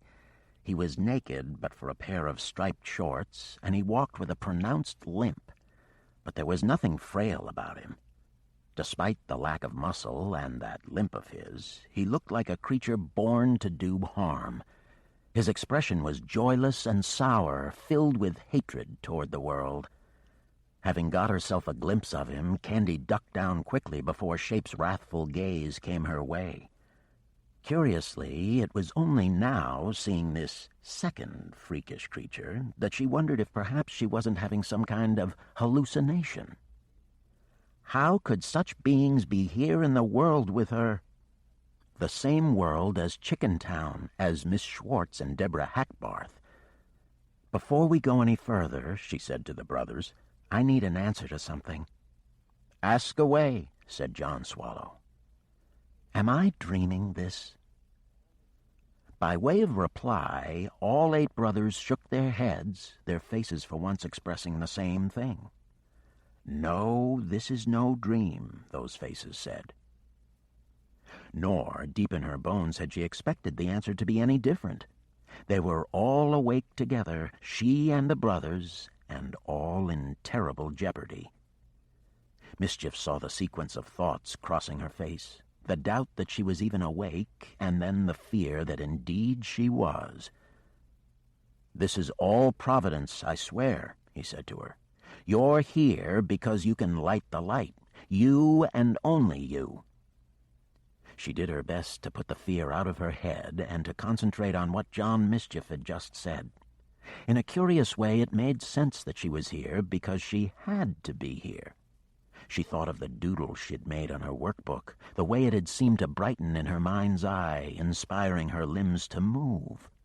It was almost as though the doodle had been a sign, a ticket to this adventure. Why else, after living all her life in Chickentown, should she be here, in a place she'd never been before, today? This must be what John Mischief meant by Providence. "So, lady," Mischief said, "what is your decision?" "If I'm not dreaming this, then perhaps it is Providence." "So you'll go?" "Yes, I'll go," Candy said simply. Mischief smiled again, only this time they all smiled with him. 8 grateful faces smiling at her for being here and ready to chance her life. That was what was at stake right now, she didn't doubt it. The monster moving through the grass nearby would kill them all if he got his claws into them. "Good luck," Mischief whispered. "We'll see you again when you come down." And without offering any further instruction, he and his brothers darted off through the grass, bent double to keep out of Shape's sight until they were clear of her. Candy's heart was thumping so hard she could hear her pulse in her head. 10-15 seconds passed. She listened. The grass hissed all around her. Strangely enough, she had never felt so alive in her life. Another half-minute went by. She was tempted to chance another peep above the surface of the swaying grass to see whether Mendelssohn's Shape was limping in her direction, but she was afraid to do so in case he was almost upon her. Then, to her infinite relief, she heard 8 voices all yelling at the same time. "Hey, you! Mendelssohn Schmendelssohn! Looking for us? We're over here!" Candy waited a heartbeat, then chanced a look. Shape, it seemed, had indeed been looking in her direction, and had she raised her head a second earlier, would have seen her. But now he was swinging around, following the sound of the brothers' voices. At that moment, Mischief leaped up out of the grass and began racing away from the lighthouse, diverting Shape's attention. Shape threw open his arms, his huge iron-taloned claws spread as wide as 5-fingered fans. "There you are!" he roared. His voice was as ugly as his anatomy, a guttural din that made Candy's stomach churn. As he spoke, the configuration of crosses on his back shifted, rising up like featherless, metallic wings. He reached over his shoulders and grabbed 2 of the blades, pulling them out of the scabbards in his leathery flesh. Then he started through the grass toward his prey. Candy knew she couldn't afford to delay. The brothers were chancing their lives so that she could attempt to reach the lighthouse unseen. She had to go now, or their courage would be entirely in vain. Candy didn't watch the pursuit a moment longer. Instead, she set her eyes on the lighthouse and she began to run, not even bothering to try and conceal herself by staying below the level of the grass. simply depending for distraction upon Shape's terrible appetite to have the John brothers in his grasp. As she raced through the grass, she became aware that the great rain cloud that had first caught her eye was now directly above the lighthouse, hovering like a golden curtain over the drama below. Was this part of the makings of Providence, too? She wondered as she ran. Did clouds also have their place in the shape of things? By the time the thought had passed through her head, she had reached the threshold of the lighthouse. She chanced a quick look over her shoulder at Mischief and his pursuer. Much to her horror, she saw that her brief period of protection was over. Shape had given up chasing the brothers, realizing perhaps that the pursuit was just a diversion, and he had now turned his attention back toward the lighthouse. His eyes fixed upon Candy, and he let out a blood-curdling cry at the sight of her. He spread his arms wide, and with swords in hand he began to move toward her. He didn't run. He simply strode through the grass with terrible confidence in his uneven step, as if to say, "I don't have to hurry. I've got all the time in the world. I've got you cornered, and there's no escape for you. You're mine." She turned away from the sight of his approach and pushed on the broken door. The hinges creaked, and there were a few moments of resistance when she feared that fallen timbers on the other side might have blocked it. Then, with a deep grating sound, the door opened and Candy slipped inside. Though there were plenty of holes in the walls and the sun came through in solid shafts, it was still far chillier inside than it was out. The cold air stank of rotting wood. Large fungi had prospered in the damp murk, and the boards beneath her feet were slick with mildew. She slipped twice before she had even reached the bottom of the stairs. The prospect before her looked dangerous. No doubt once upon a time the spiral wooden stairs had been perfectly safe to climb, but that was decades ago. Now all but a few of the railings had collapsed, and the structure which had supported the staircase had been devoured by woodworm and rot, so that it seemed the stairs themselves had virtually nothing to depend on for their solidity.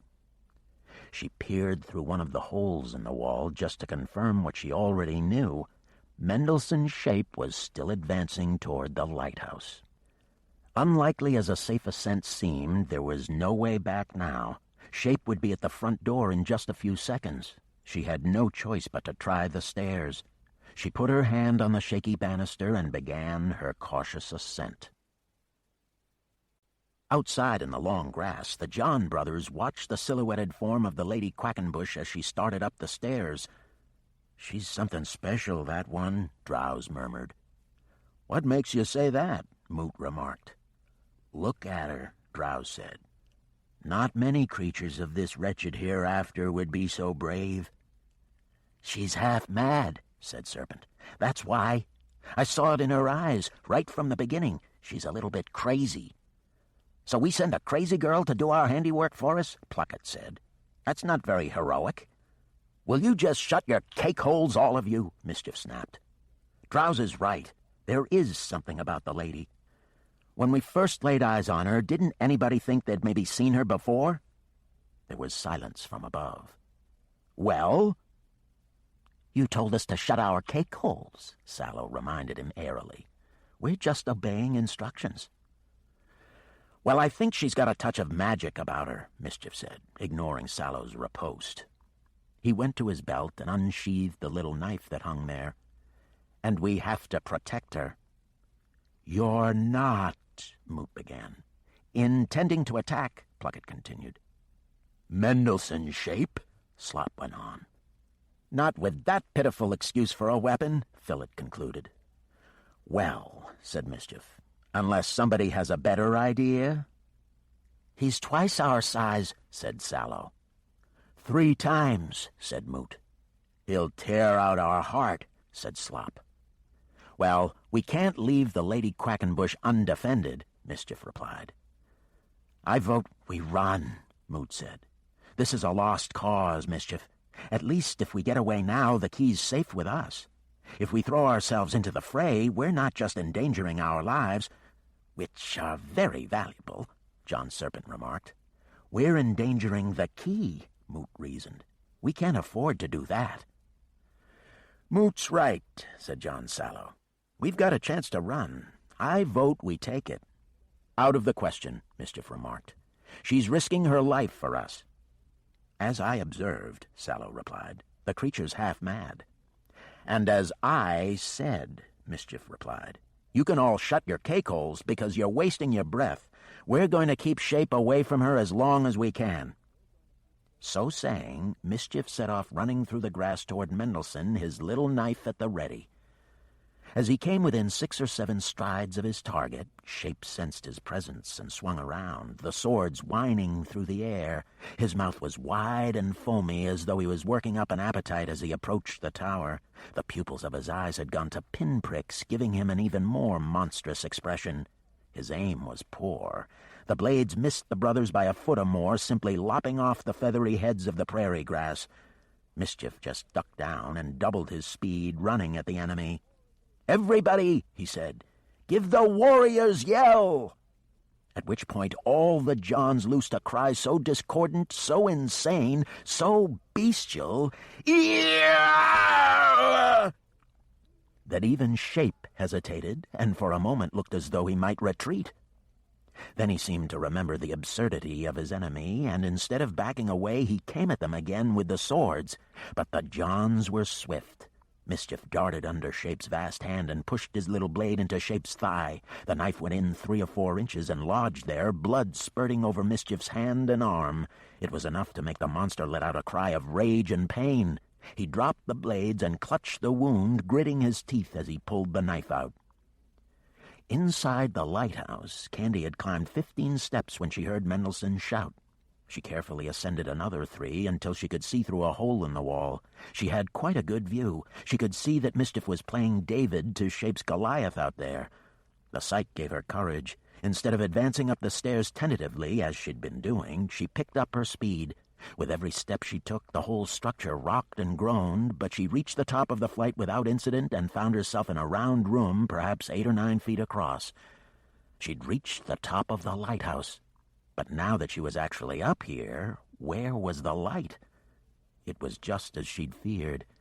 If there'd ever been a light up here, which she strongly doubted, this place was more folly than functional, then it had been stolen long ago, leaving just one strange item in the middle of the room.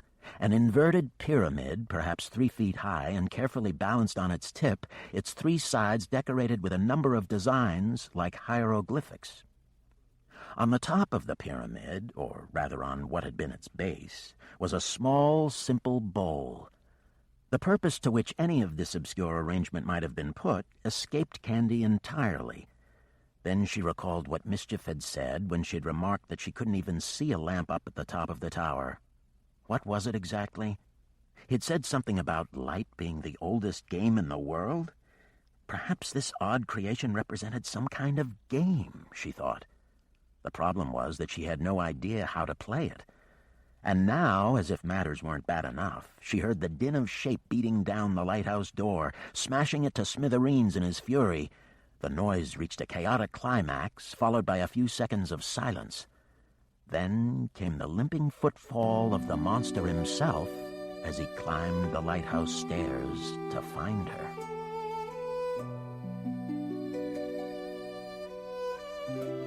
Chapter 7. Light and Water. "Where are you, child?" Shape growled as he ascended. The sound of his voice and the thump and drag of his limping step froze Candy for a moment. This was like something from a nightmare, being hunted down by some hellish beast, some vile creature that wanted to eat her alive, limb by limb, finger by finger. No! She shook herself from her trance of terror. She wasn't going to let this abomination take her. She looked around the room for a door that led out onto the narrow balcony that encircled the room. The door in question was directly behind her. She went over to it and turned the handle. It was locked, but that presented no problem to her, not in her present panicked state. She put her shoulder to the rotted wood and forced it open quite easily. Then she stepped out onto the balcony. The boards had been more exposed to the extremes of Minnesota's summers and winters than the interior floors, and they instantly gave way beneath her weight. She threw herself forward and grabbed hold of the rusted iron railing. Her speed probably saved her life, because 2 heartbeats later the whole patch of floorboards beneath her right foot crumbled away. Had she not had the support of the railing, she would have surely fallen through the hole and probably dropped to her death. Very gingerly, she hauled her foot out of the hole and sought a more reliable place to stand. She could still hear Shape in the tower behind her, calling out sing-song threats to her as he climbed. It was some horrible little nursery song he was singing, the kind only a monster like Shape would have sung to him in his cradle. "Oh, little one, my little one, come with me, your life is done. Forget the future, forget the past. Life is over, breathe your last." Doing her best to blot out the sound of Shape's obscene little lullaby, she scanned the landscape around the lighthouse. "Mischief!" she yelled. "Where did you go?" She only had to call once. Then he was there, racing toward the tower through the grass. There was blood on his hands, she saw. Had he wounded Shape? She dared hope so. "Lady Candy, are you all right?" "I can't find any light up here, Mischief. I'm sorry." "He's coming, lady." "I know, Mischief. Believe me, I know. But there's no light." "There should be a cup and ball up there. Isn't there a cup and ball?" "What?" "The oldest game, Candy. Light is the oldest game." Candy glanced back inside. Yes, there was a cup of sorts sitting on top of the inverted pyramid. "Yes, there's a cup," she yelled back down to the brothers. "Put the ball in it," Mischief replied. "What ball? There isn't any ball." "There should be a ball." "Well, there isn't one." "So look," yelled John Serpent. Candy didn't waste time telling Serpent to be more polite. She had only seconds to spare before Shape made an entrance into the round room she knew. So she stopped talking and did as Mischief suggested, stepping over the hole she had made in the platform and returning to look for the ball. She listened as she scoured the room. To judge by the sound of his feet, Shape was close to the top of the stairs. Then, just as she was certain he was about to open the door, she heard the welcome sound of splintering timber, and her pursuer loosed a shout of alarm. His weight had apparently been too much for the staircase. She heard a series of crashes as broken portions of the steps fell away into the stairwell. A moment of silence followed, when she dared hope that perhaps Shape had fallen down the stairwell along with the broken stairs and was lying at the bottom of the flight. But instead of the distant moans she'd hoped to hear, there came an outburst of words in a language she had never heard before. She didn't need a translator to recognize them as curses. She crossed to the door and glanced down just to see what had happened. A large portion of the staircase, 5 or 6 stairs, had indeed collapsed under Mendelssohn Shape's weight, but he had somehow managed to avoid the full fall by jumping back down the stairs before they had collapsed beneath him. This left a sizable gap for him to get across before he could continue his ascent. She was disappointed that he wasn't dead or comatose at the bottom, but this was better than nothing. Looking up at her, he made horns of his forefinger and smallest finger, which he jabbed threateningly in Candy's direction. No doubt, had he possessed the power to strike her dead on the spot, dead she would have been. But all he could do was curse and point, so she left him to it and went back to search for the missing ball. As she did so, she heard Mischief yelling up at her from outside. Obviously, he'd heard the din. "I'm coming in, Lady Candy." She went to the outer door and called down to him. "No! Stay where you are! You can't get up here anyway! The stairs have collapsed!" She saw him looking through the holes in the tower wall to confirm what she'd told him. He was aghast. "How will you get down?" he said, apparently more concerned with her safety now than with the oldest game in the world. "I'll find a way when the time comes," Candy said. "First I'm going to find this stupid ball." "We're coming in," he said again. "Wait," she told him. "You just stay there, please." Without waiting for an answer, she went down on her haunches and started a systematic search of the floor, looking for the missing part of this bizarre puzzle. It was not immediately visible, but there were several places where the boards had rotted completely, leaving holes in the floor. She went to each one, pulling up the worm-eaten boards to get a better look at what lay beneath. They came away easily in showers of splinters, dust, and dried beetle corpses. The first hole revealed nothing. The second, the same. But the third was the charm. There it was, rolled away under the boards, a small turquoise and silver ball. She had to tear away a little more of the rotted boards before she could fish it out between her fingers. When she finally succeeded, she discovered that it was surprisingly heavy for its size.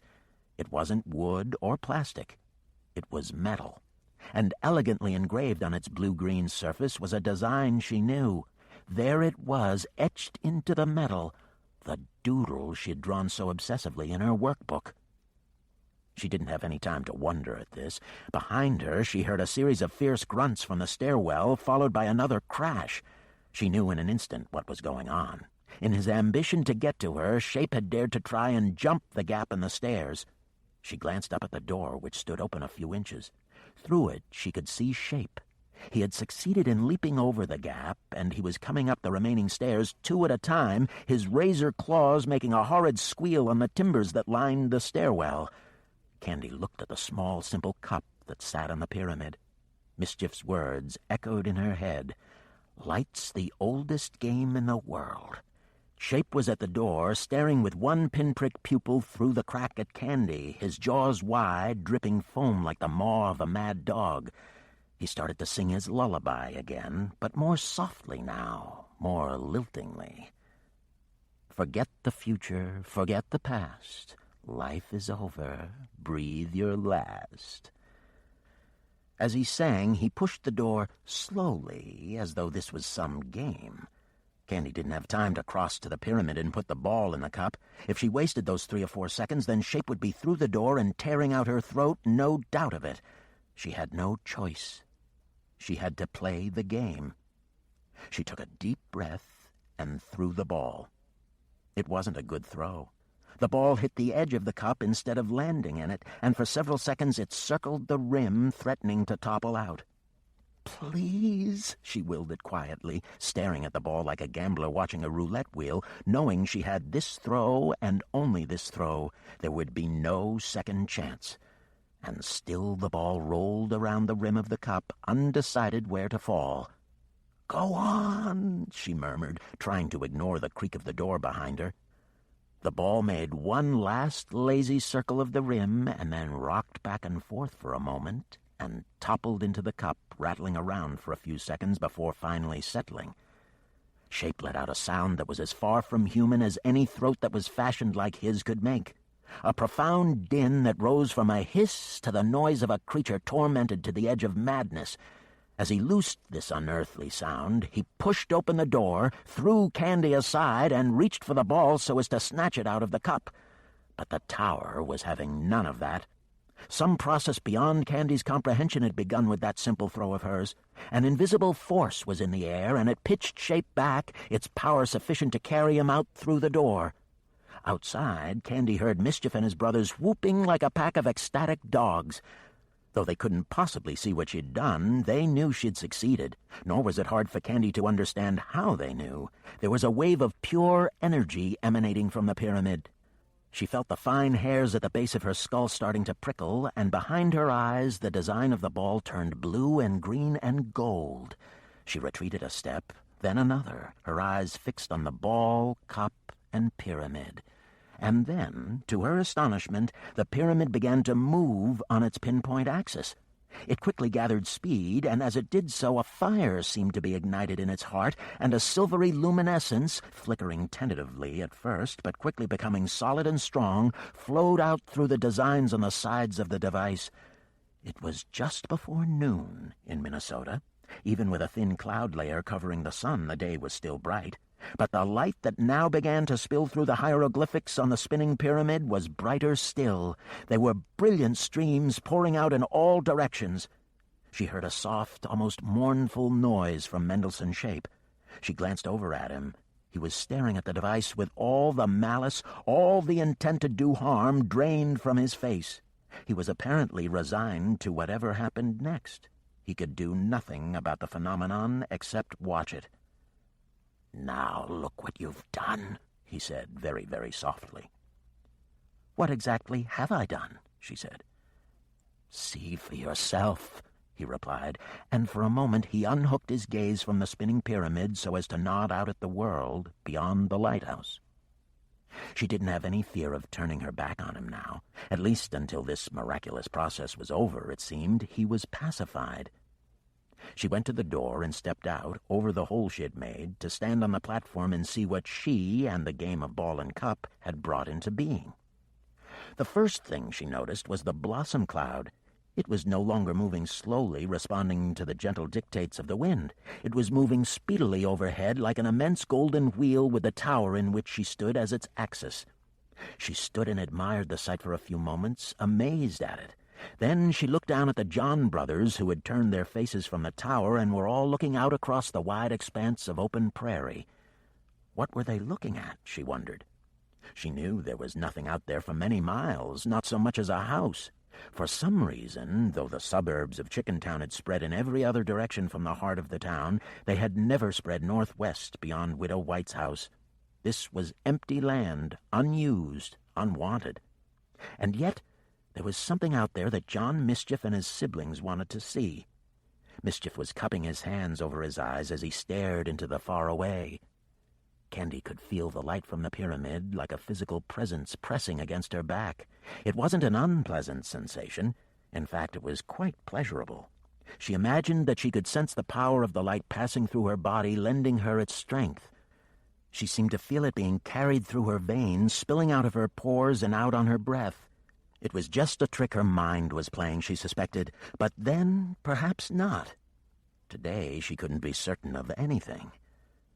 Behind her, Mendelssohn's shape let out a plaintive moan, and a moment later 8 throats loosed a chorus of shouts from below. "What is it?" she called down to them.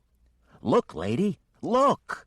She looked, following the brothers' collective gaze, and all that she had seen today, all, in fact, that she had ever seen in her life up to this extraordinary moment, became a kind of overture, and the astonishments began. There, in the distance, approaching over the rock and grass of Minnesota, rolling out of nowhere, there came a glittering sea. Candy's eyes had always been good. Nobody in her family wore glasses. She knew her gaze didn't deceive her. There were waves coming, foaming as they rolled and broke and rolled again. Now she knew what she'd done up in the tower. She had called this sea out of the air, and like a dog answering the summons of its master, the waters were coming. "You did it!" Mischief was hollering, jumping up and down and twisting full circle in the air. "You did it, lady! Oh, look, look!" He turned to stare up at her, his tears of bliss pouring down his face. "You see the waters?" "I see them," she shouted down to him, smiling at his joy. Then, more quietly, she said, "Murkett was right." The grasslands were still visible beneath the approaching tide, but the closer the sea came, the less solid the real world appeared to be, and the more the power of the waves took precedence. It wasn't just her sight that confirmed the reality of the approaching tide. She could smell the tang of the salt water on the wind. She could hear the draw and boom of the waves as they came closer, eroding the world she had thought until now was the only one that existed, drowning it beneath the surf. "It's called the Sea of Isabella," Mendelssohn's shape said behind her. Did she hear yearning in his voice? She thought she did. "That's where you come from?" "Not from the sea, from the islands, from the Abarat." "Abarat?" The word was completely foreign to her, but he spoke of it so confidently, how could she believe it did not exist? The islands of the Abarat. "But you'll never see them," Shape said, the expression on his face losing its dreaminess, becoming threatening again. "The Abarat isn't for human eyes. You belong in this world, the hereafter. I won't let you go into the water. I won't, you hear me?" The brief moment of gentility had apparently passed. He was once again his old savage self. He pulled himself to his feet, blood running freely from the wound Mischief had made in his leg, and started toward her. Candy took a stumbling step backward out of the door onto the broken platform. The wind had suddenly become chillier and stronger, its gusts carrying drops of moisture against her face. It wasn't rain that the wind carried. It was flecks of sea surf. She could taste their salt on her lips. "Mischief!" she yelled, taking a careful step back over the hole in the platform and grabbing hold of the iron railing to keep herself from slipping. Shape was ducking through the door, his arms so long he was able to reach over the hole. One hand snatched hold of her belt with his fingers, his nails slicing the fabric of her blouse. The other went up to her throat, which it immediately encircled. She attempted to call for Mischief a second time, and at the same time tried to turn and look for him, but she could do neither.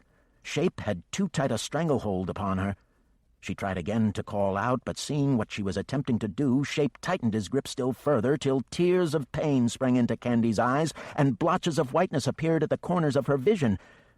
Desperate now, she reached up and grabbed at his vast hand, trying to tear it away from her throat. She was going to pass out very quickly if she couldn't get him to loosen his grip. But she didn't have the strength to pry so much as a single finger loose, and now the whiteness was spreading, threatening to blot out the world. She had one tiny hope. As the incident on the stairs had proved, the tower's rotting structure wasn't strong enough to support a creature of Shape's size and weight. If she could just pull him out from the doorway onto the boards of the platform, which her own weight had cracked, then maybe there was a chance that the boards would collapse beneath him as the stairs had. She knew she had seconds at best to do something to save herself. His grip was like a vice, steadily closing. Her head was throbbing as though it was going to explode. She grabbed hold of the railing again and inched her way along it in the hope of pulling him after her, but even that was a lost cause. Her body was almost drained of strength. She looked into Shape's face as he continued to tighten his grasp on her neck. He was grinning with satisfaction, his eyes reflecting the bright waters that were assembling behind her, his teeth a grotesque parade of gray points like the arrowheads she had found sometimes lying in the long grass as a child. That was the last thought that passed through her head before unconsciousness overtook her. Shape had a mouthful of chiseled arrowheads. Then she seemed to feel the world crack beneath her, and his hands slid off her throat as the platform folded up beneath them. There was a great eruption of splintered wood and a shout of alarm from Shape.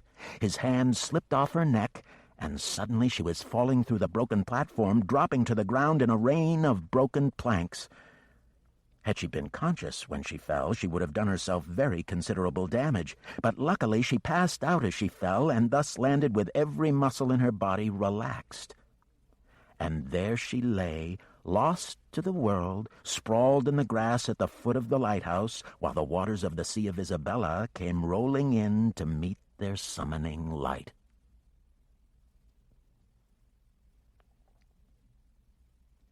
Chapter 8.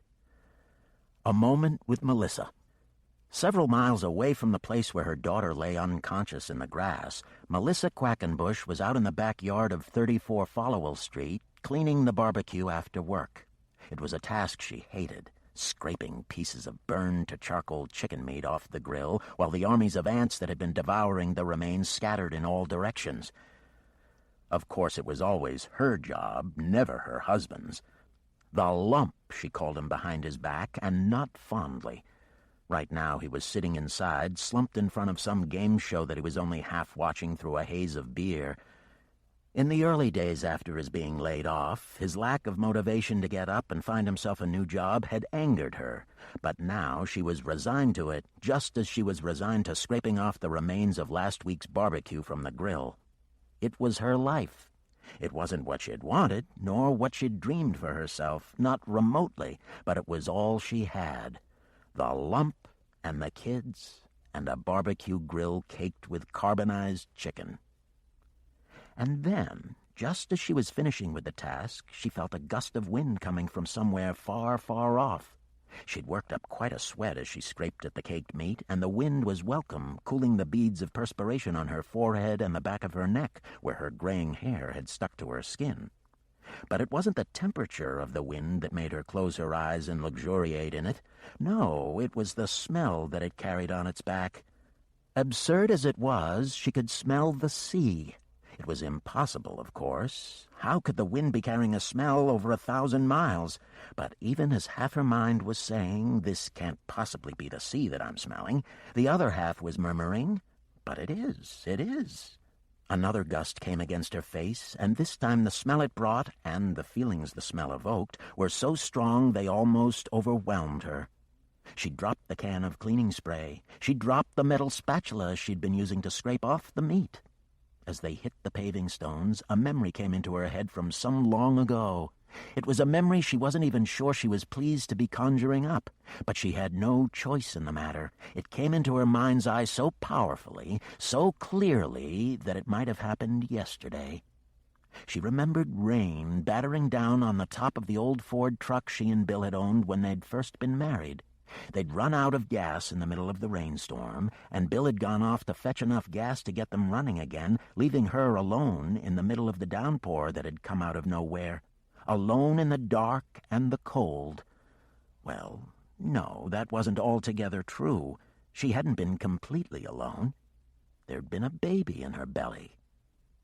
As Melissa had sat in that cold truck waiting for Bill to come back, Candy Francesca Quackenbush had been just an hour from being born. It was 2 a.m, and Melissa's water had just broken, and so, it seemed, had the waters of heaven itself, because to this day she couldn't remember being in a rainstorm so sudden and so intense. But it wasn't the rain or the cold or the kicking of the unborn child in her womb that she was remembering now. Something else had happened. Something that the smell of seawater now pricking her nostrils had brought back into her head. The trouble was she couldn't remember precisely what that something had been. She stepped away from the barbecue, away from the smell of burned chicken and cleaning fluid to get a breath of purer air. And as she did so, as she inhaled the sea air that could not be sea air, another piece of the vision snapped into focus in her mind's eye. She'd been sitting there in the truck, with the rain beating a crazy tattoo on the roof, and suddenly, without warning, there had been light everywhere, flooding the old Ford's interior. Melissa didn't know why, but this memory, the vehicle filling up with pure white light, was somehow connected to the smell in the air. It didn't make any sense. Clearly her mind was playing tricks with her. Was she going crazy? Crazy with sadness and disappointment? Her eyes had started to sting, and tears now ran down her cheeks. Ran and ran.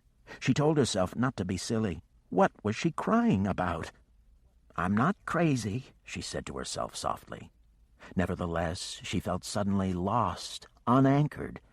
There was an explanation for this somewhere in her memory. The trouble was that she couldn't quite reach it. "Come on," she said to herself. It was like having a name on the tip of her tongue, but not being able to bring it to mind. Frustrated with herself, and more than a little unnerved, maybe there was something wrong with her, smelling the ocean in the middle of Minnesota. Maybe her life was making her nuts. She turned her back on the open sky and returned rather deliberately to the cloud of sour but familiar smells that hung around the barbecue. They weren't pleasant, but at least she understood them. Wiping her tears away with the back of her hand, she told herself to forget what she thought she was smelling, because it was a trick her nose was playing on her, no more nor less than that. Then she picked up the spatula and the can of cleaning fluid that she had dropped, and she went back to her weary and unhappy work.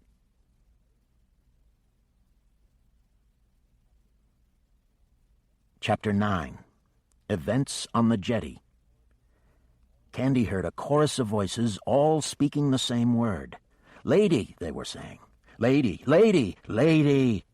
It took her several moments to realize that these many voices were all addressing her. It was the Johns speaking. Mischief, Fillet, Sallow, Moot, Drowse, Plucket, Serpent, and Slop. They were all calling to her, trying to get her to wake up. She felt herself tentatively shaken, and, just as tentatively, she opened her eyes. 8 concerned faces were looking down at her, 1 large one and 7 smaller. "Anything broken?" John Fillet said. Candy made a very cautious attempt to sit up. The back of her neck hurt, but it was no worse than the ache she sometimes woke with when she'd been sleeping in an odd position. She moved her legs and her arms. She wriggled her fingers. "No," she said, somewhat surprised at her good fortune, given the distance she'd fallen. "I don't think anything's broken." "Good," said John Sallow. "Then we can get moving." "Wait," said Mischief. "She's only just—" "Sallow's right," said John Phillott. "We haven't got time to wait. That damnable creep Shape is going to be down here in a few seconds." Shape. The sound of his name was enough to make Candy seize Mischief's arm and haul herself to her feet. The last thing she wanted was Mendelssohn Shape's claws around her throat a second time. "Where are we off to?" she wanted to know. "We're going home, lady," Mischief said. "You're going to yours, and we're going to ours." He put his hand into his inside pocket. "But before I go," he said, dropping his voice to a whisper as he spoke, "I wonder if you could possibly do something for me, for us all, until we meet again?" "What do you need?" Candy said. "I just need you to carry something for us, something very precious." From the interior of his jacket he brought an object wrapped up in a little piece of coarsely woven cloth and secured with a brown leather thong that had been wrapped around it several times. "There's no need for you to know what it is," he said. "In fact, if you don't mind, it's better you don't. Just take it and keep it safe for us, will you? We'll be back, I promise you, when Carrion's forgotten about us and we can chance the return trip." "Carrion?" "Christopher Carrion," John Serpent said, his voice laden with anxiety. "The Lord of Midnight." "Will you take it for us?" said John Mischief, proffering the little parcel. "I think if I'm going to carry something," Candy said, "I should at least know what it is, especially if it's important." "What did I tell you?" Serpent said. "I knew she wouldn't be content with that 'it's better if you don't know' line. She's entirely too inquisitive, this one." "Well, if I'm going to be a messenger girl," Candy said, addressing John Serpent, "I think I have a right." "Of course you do," Mischief said. "Open it up." "Go on, it's all yours." Curiously enough, the little parcel seemed to have almost no weight except for that of the wrapping and the cord. Candy pulled at the large knot, which, although it looked hard to undo, seemed to solve itself the moment she began to pick at it. She felt something move in the parcel. The next moment there was a rush of light out of the bag, which momentarily filled her gaze. She saw several points of brightness appear before her, joined by darting lines of luminescence. They hovered for a moment, then the lights sank away into her unconscious and were gone. The whole spectacle, which couldn't have taken more than 3 seconds, left her speechless. "You have the key now," John Mischief told her gravely. "I beg you to tell nobody you have it. Do you understand? Nobody." "Whatever you say," she replied, looking at the empty bag, mystified. Then, after a moment, "I don't suppose you're going to tell me what door this key opens?" "Truly, lady, better not." He kissed her hand, bowing as he did so, and began to retreat from her. "Goodbye, lady," he said. "We have to go." Candy had been facing the tower throughout this conversation. Only now, as Mischief retreated from her, did she realize what a change had come over the world in the brief time in which she'd been unconscious. A ramshackle jetty had appeared out of the ground, and at its far end large waves were breaking, their weight sufficient to make the structure creak and shake down its entire length. Beyond the breaking waves, the Sea of Isabella stretched off toward a misty blue horizon. Minnesota, at least as Candy had known it, had apparently disappeared, overwhelmed by this great expanse of invading water. "How," Candy said, staring at the panorama, slack-jawed with astonishment, "how is this possible?" "You called the waters, lady. You remember, with the cup and ball?" "I remember," she said. "Now I must go home on those waters," Mischief said. "And you must go back home to Chickentown. I'll return, I promise, when it's safe to do so. And I'll claim the key. In the meanwhile, you cannot imagine what service you do to freedom throughout the islands by being the keeper of that key." He bowed to her again, and then, politely but firmly, he nodded toward Chickentown. "Go home, lady," he said, like a man attempting to send home a dog that didn't want to leave his side. "Go back where you're safe before Shape gets down from the tower. please. What you carry is of great significance. It can't be allowed to fall into Shape's hands, or rather, into the hands of his master." "Why not? What happens if it does?" "I beg you, lady," Mischief said, the urgency in his voice mounting. "Ask no more questions. The less you know, the better for you. If things go wrong in the Abarat and they come looking for you, you can claim ignorance. Now there's no more time for conversation." He had reason for his urgency. There was a loud noise from out of the tower behind them as Shape attempted to clamber back down the broken staircase. Judging by the din from within, it wasn't an easy job. His weight was causing yet more of the structure to collapse, but it would only be a matter of time, Candy knew, before he navigated the remnants of the staircase and was out through the door in pursuit of them all. "All right," she said, reluctantly conceding the urgency of her departure.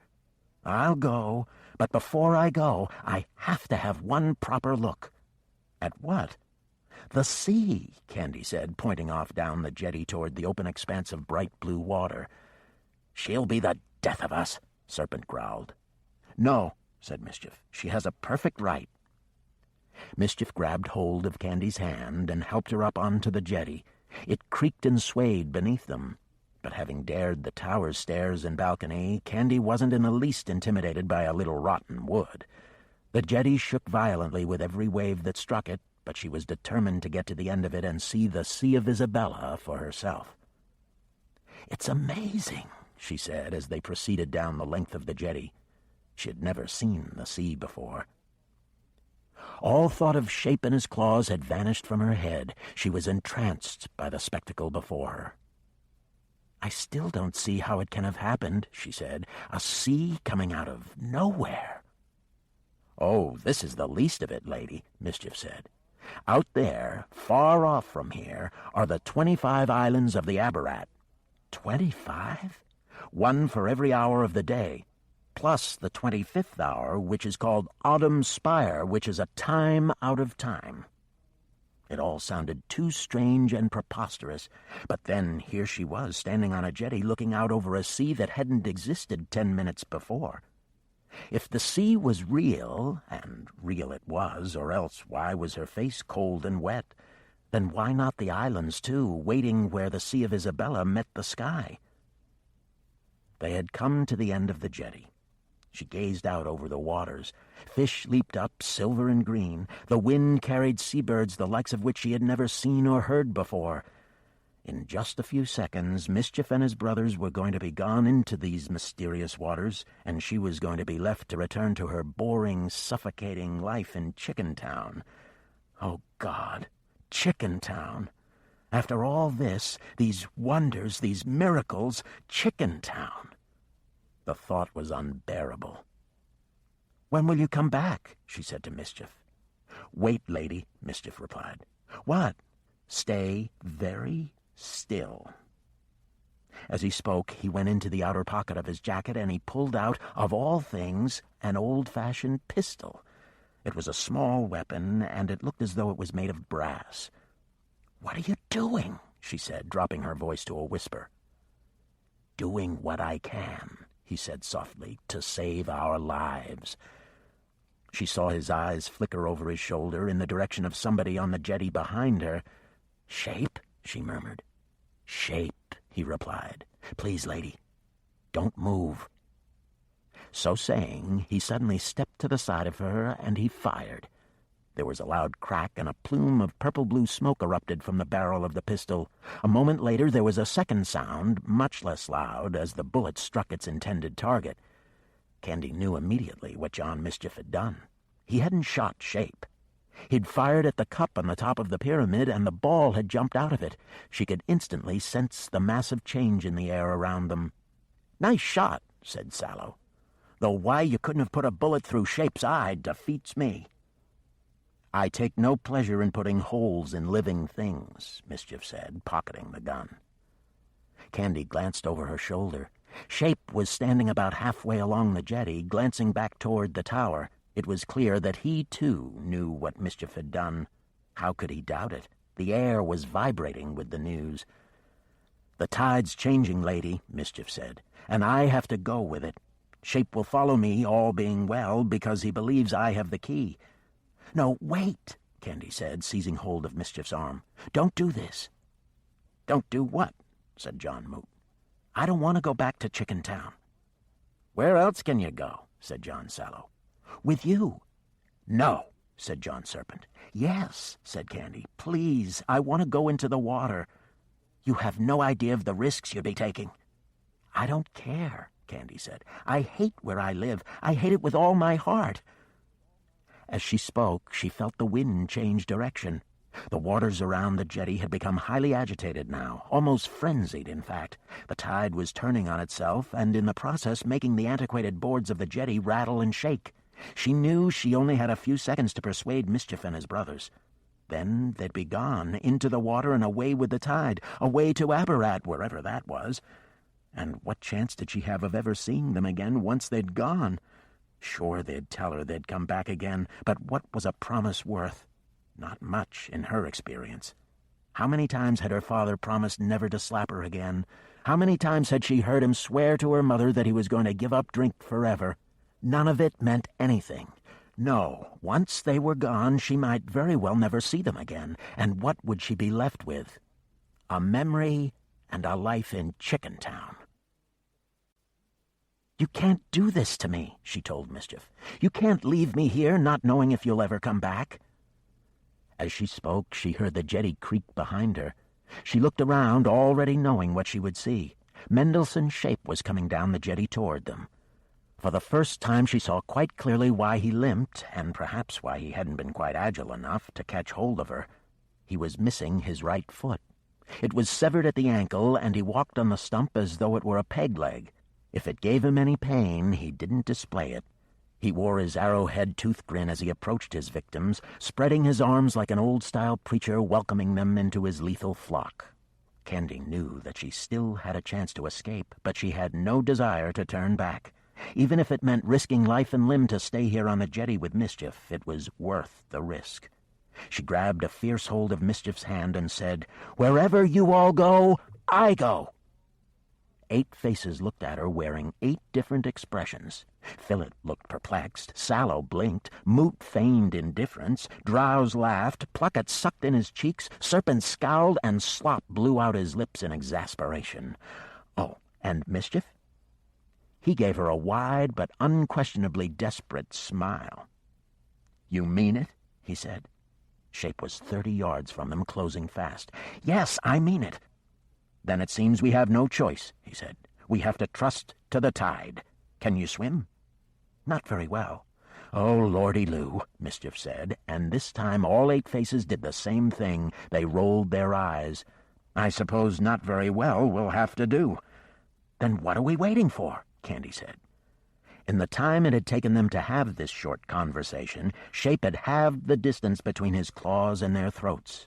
"Can we please go?" Drowse said, yelling louder than a head so small had any business yelling. Hand in hand, Candy and Mischief raced to the end of the jetty. "1," said Philip. "2," said Pluckett.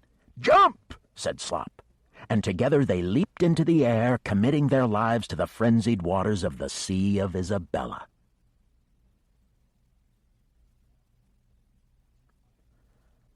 Part 2. Twilight and Beyond. From an anonymous source. Believe me when I say there are 2 powers that command the soul. One is God, the other is the tide. Chapter 10. The Waters. The Sea of Isabella was considerably colder than Candy had expected. It was gaspingly cold, ice to the marrow cold. But it was too late for her to change her mind now. With the ball knocked out of the cup by Mischief's bullet, the Sea of Isabella was retreating from the jetty at the same extraordinary speed at which it had first appeared, and it was carrying Candy and the John brothers along with it. The waters seemed to have a life of their own. Several times the sheer force of their energies threatened to pull her under, but Mischief had the trick of it. "Don't try to swim," he yelled to her over the roar of the retreating seas. "Just trust to Mama Isabella to take us where she wants to take us." Candy had little choice, she quickly realized. The sea was an irresistible power, so why not just lie back and enjoy the ride? She did so, and it worked like a charm. The moment Candy stopped flailing and trusted the sea not to harm her, the Isabella buoyed her up, the waves lifting her so high that on occasion she caught sight of the jetty and the lighthouse. They were already very far off, left behind in another world. She scanned the waters looking for Shape, but she couldn't see him. "You're looking for Mr. Shape?" said John Slop. He didn't need to yell any longer. Now that they were a good distance from the shore, the waves were no longer so noisy. "Yes, I was," Candy said, spitting out water every 5 or 6 words. "But I don't see him." "He has a glyph," Mischief said by way of explanation. "A glyph? What's a glyph?" "It's a craft, a flying machine. Well, actually, it's words that turn into a flying machine." "She doesn't understand what you're saying, Mischief," John Sallow said. Sallow was right. Candy was completely confused by what Mischief was telling her. Words that turned into vehicles? Despite the look of incomprehension on her face, Mischief pressed on with his explanation. "The better you are at magic, the more quickly you can conjure a glyph. For the really expert magician, someone who knows his summonings, it can be almost instantaneous. 2 or 3 words and you've got a flying machine. But it will take Shape several minutes to conjure it. He's not a bright fellow. And if you get the conjuration wrong, it can be very messy." "Messy? Why?" "Because glyphs get you up in the air," Mischief said, pointing skyward. "But if they fail for some reason—" "You fall," said Candy. "You fall," Mischief said. "One of my sisters died in a decaying glyph." "Oh, I'm sorry," Candy said. "She was being abducted at the time," he said rather matter-of-factly. "That's terrible." "We later found out she'd arranged it all." "I don't understand. Arranged to be abducted?" "Yes, she was in love with this fellow, you see, who didn't love her. So she arranged to be abducted so that he would come after her and save her." "And did he?" "No." "So she died for love?" "It happens," said John Phillip. "And what of you, lady?" said John Drowse. "Do you have any sisters?" "No." "Brothers? Mother? Father?" "Yes, yes, and yes." "I don't see you mourning the fact that you may never see them again," John Serpent said rather sharply. "Be quiet, John," Mischief snapped. "She may as well hear the truth," John Serpent replied. "There's a very good chance she will never see her home again." Something about the expression on his face suggested to Candy that he was taking pleasure in attempting to scare her. "We're going to the Abarat, girl," Serpent went on. "It's a very unpredictable place." "So's the hereafter," Candy said, not about to be intimidated by Serpent. "Nothing to compare," Serpent said. "A few tornadoes, a few poxes, inconsequential stuff. The Abarat has terrors that will turn your hair white. That's even assuming we reach the islands." "What do you mean?" "I mean that Mama Isabella contains a wide variety of beasts that will have you as an appetizer." "Enough, Serpent," Mischief said. "Does he mean sharks?" Candy said, not wishing to exhibit too much nervousness, but already scanning the waters for a telltale dorsal fin. "Sharks I'm not familiar with," Mischief replied, "but the great green mantisac would certainly swallow us whole. We're not red, you see." "Red?" "The creatures in the Isabella leave the color red alone. That's why all the ships and boats and ferries on the Sea of Isabella, every single one, are painted red." Candy was listening to this, but in truth she was only half hearing it. The flurry of events on the jetty hadn't given her time to properly think through the consequences of what she was doing. Now she had committed herself to the waters, and there was no way back. Perhaps she might never see her family again. What would it be like in the house when the family realized that she'd gone?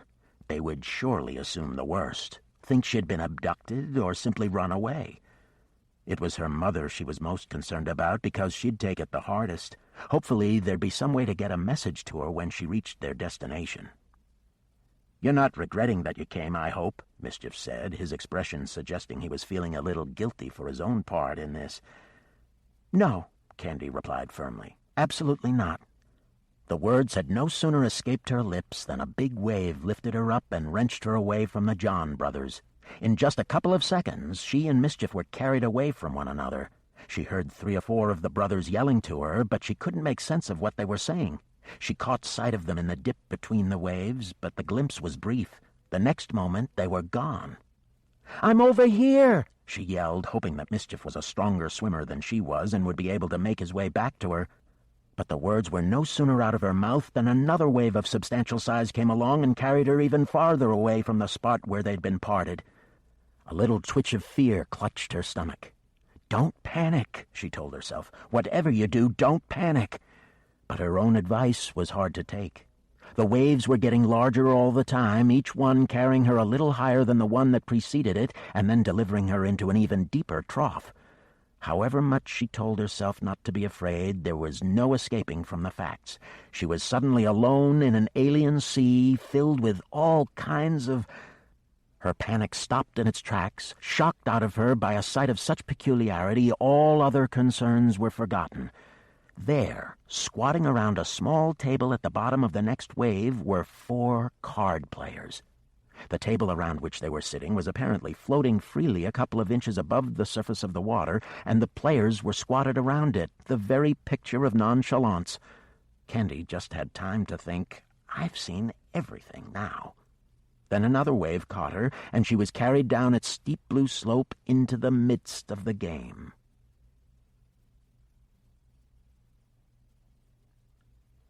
Chapter 11. The Card Players. The 4 players were a mixture of species. Their skin was scaly and had a silvery green gleam to it, while their hands, in which they held fans of very battered playing cards, were webbed. Their faces, however, possessed all the features of a human face, but seasoned with a hint of fish. The game they were immersed in seemed to be demanding their full attention, because not one of the 4 noticed Candy until she came barreling down the flank of the wave and all but collided with their table. "Hey, watch out!" a female among the quartet complained. "And keep your distance. No spectators." 3 of the players were looking up at Candy now, while the 4th took the opportunity to take a surreptitious peek at the cards held by the players to his left and right.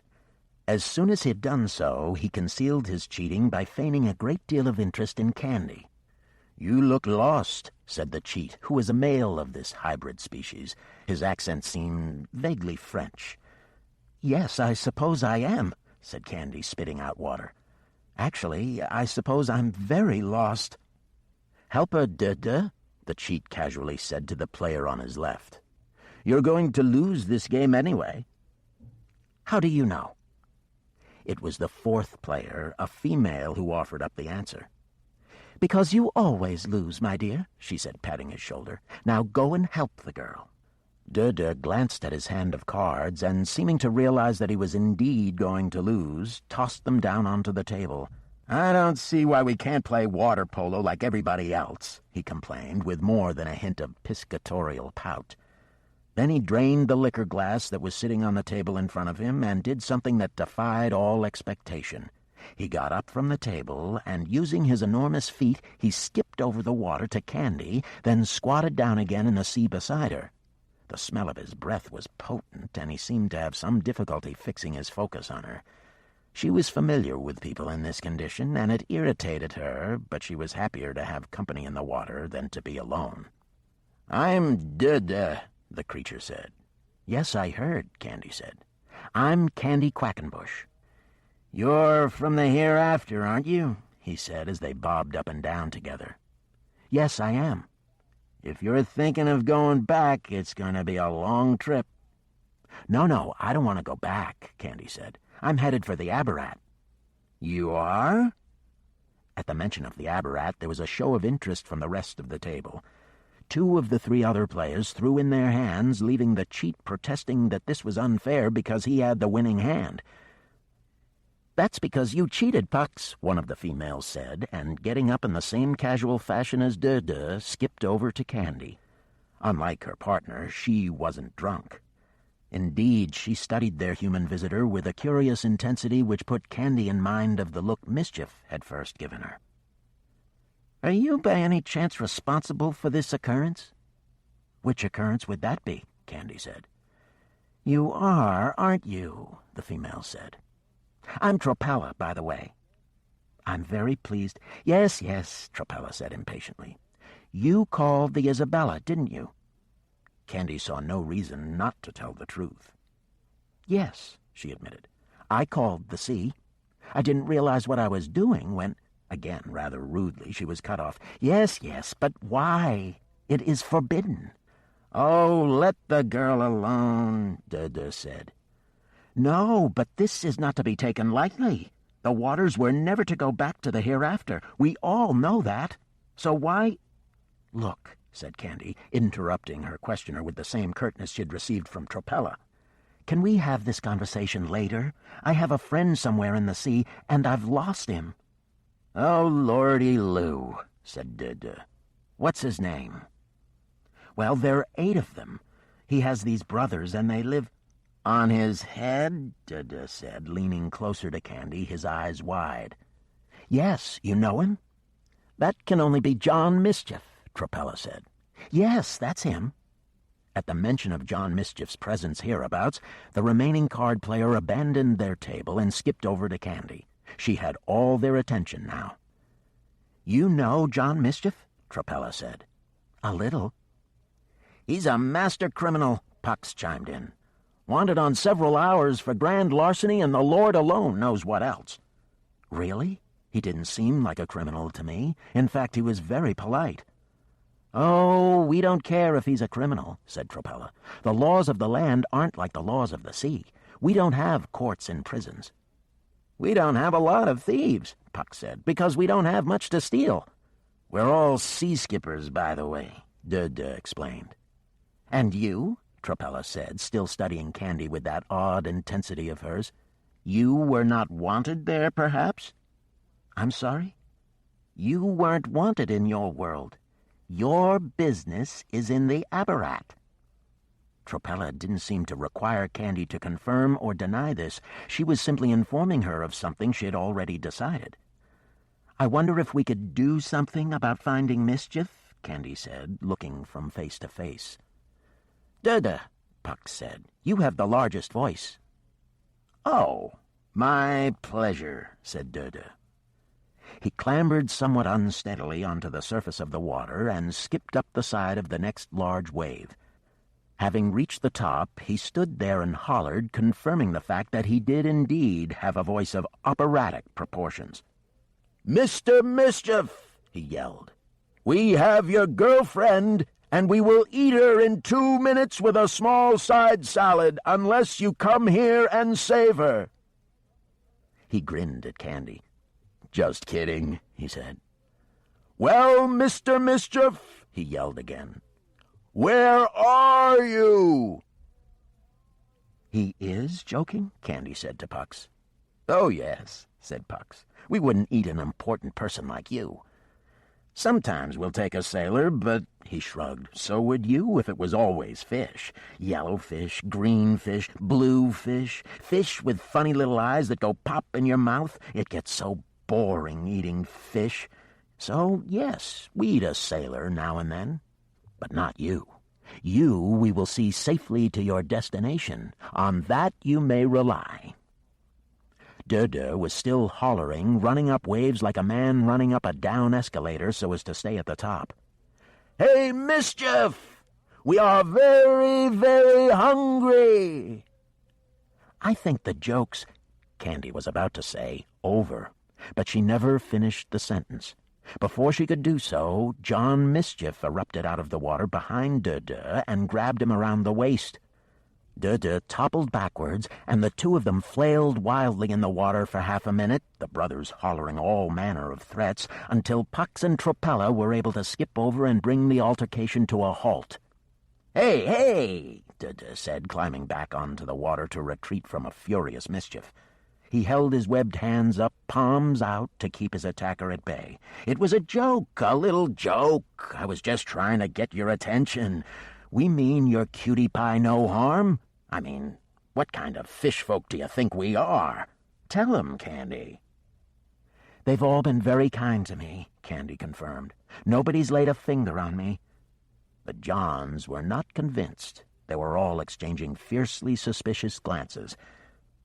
"If it was a joke," John Drowse said fiercely, "then it was an extremely asinine joke."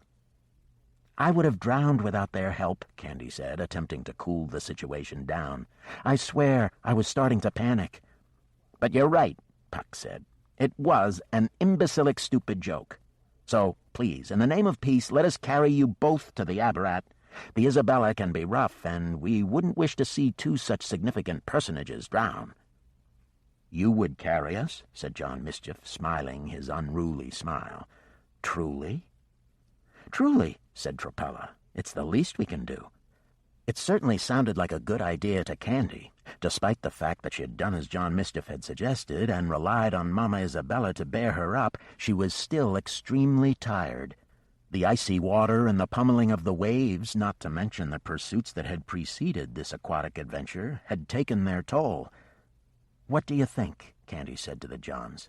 "Should we accept the ride?" "I think it's up to you," Mischief said. "Good," Candy said. "Then I say yes." "Yes?" Puck said to Mischief. "If the lady says yes, then yes it is," Mischief replied. "Splendid," said the fourth card player. "I'm Kokono, by the way, and I just want to say what a delight it is to meet Mr. Mischief. Tropella was right. We don't care about the law of the land. So they say you're a criminal, so what? You're a master. That's what counts." The Johns erupted into a chaotic din of denials and explanations at Kokono's little speech. Candy only caught fragments of their defenses in the uproar, but they sounded distinctly contradictory. She was very amused. "Is it true?" she said, laughing, as the protestations grew wilder. "Are you all master criminals?" "Put it this way," John Slop began. "Be careful now," John Moot warned his brother. "We're not saints." "So it is true," Candy replied. Mischief nodded. "It's true," he conceded. "You're in the company of 8 world-class thieves," he said, not without a little touch of pride. "Saints we are not." "But then," said Duh, "who is?" He thought on this. "Besides saints." With this matter settled, Candy and Mischief were each lifted up between 2 of the sea skippers, their legs propped up on the creature skipping ahead of them and supported by those skipping behind. If it wasn't the most comfortable way to travel, it was certainly preferable to being immersed in the cold water in fear of drowning or being nibbled at by great green mantisacs. "Which island are you going to?" Puck asked Candy. "I don't know," she replied. "This is my first visit." The sea skippers looked at the Johns for an answer. It was John Drowse who replied. "I say we go to the Dim Day in the Straits of Dusk." There was a general consensus from the brothers. "The Dim Day it is," Kokono announced. "Wait," Candy said. "Don't forget your table." "Oh, Mizza will find her own way home," Kokono said. "Mizza!" A head with large, rather woebegone features, and a square cranium almost as flat as the shell on which the sea skipper's cards and liquor glass still stood, appeared from the water. "You want me to wait for you at Tasmagor?" the creature said. "Yes, please," said Kokono. "It was nice playing on you," Duh said, "as always."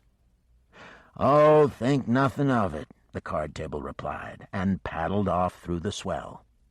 Candy shook her head. For some reason, out of the back of her skull came the memory of her beloved Uncle Fred, her mother's elder brother, who'd worked in a zoo in Chicago cleaning up after the animals. Once he'd been taking her around the place, pointing out his favorite animals, who were all oddities. The 2-toed sloths, the anteaters, the mules. "If you ever doubted that God had a sense of humor, all you'd have to do is look at some of these guys," he'd remarked. Candy smiled to herself, picturing Uncle Fred's round, bald face as he looked fondly down at her. No doubt the sight of Mizza, the floating card table, would have had him laughing until the tears trickled down his face. "What are you smiling at, lady?" Mischief asked Candy.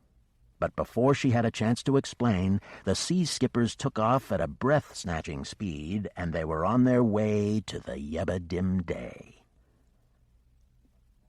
Chapter 12.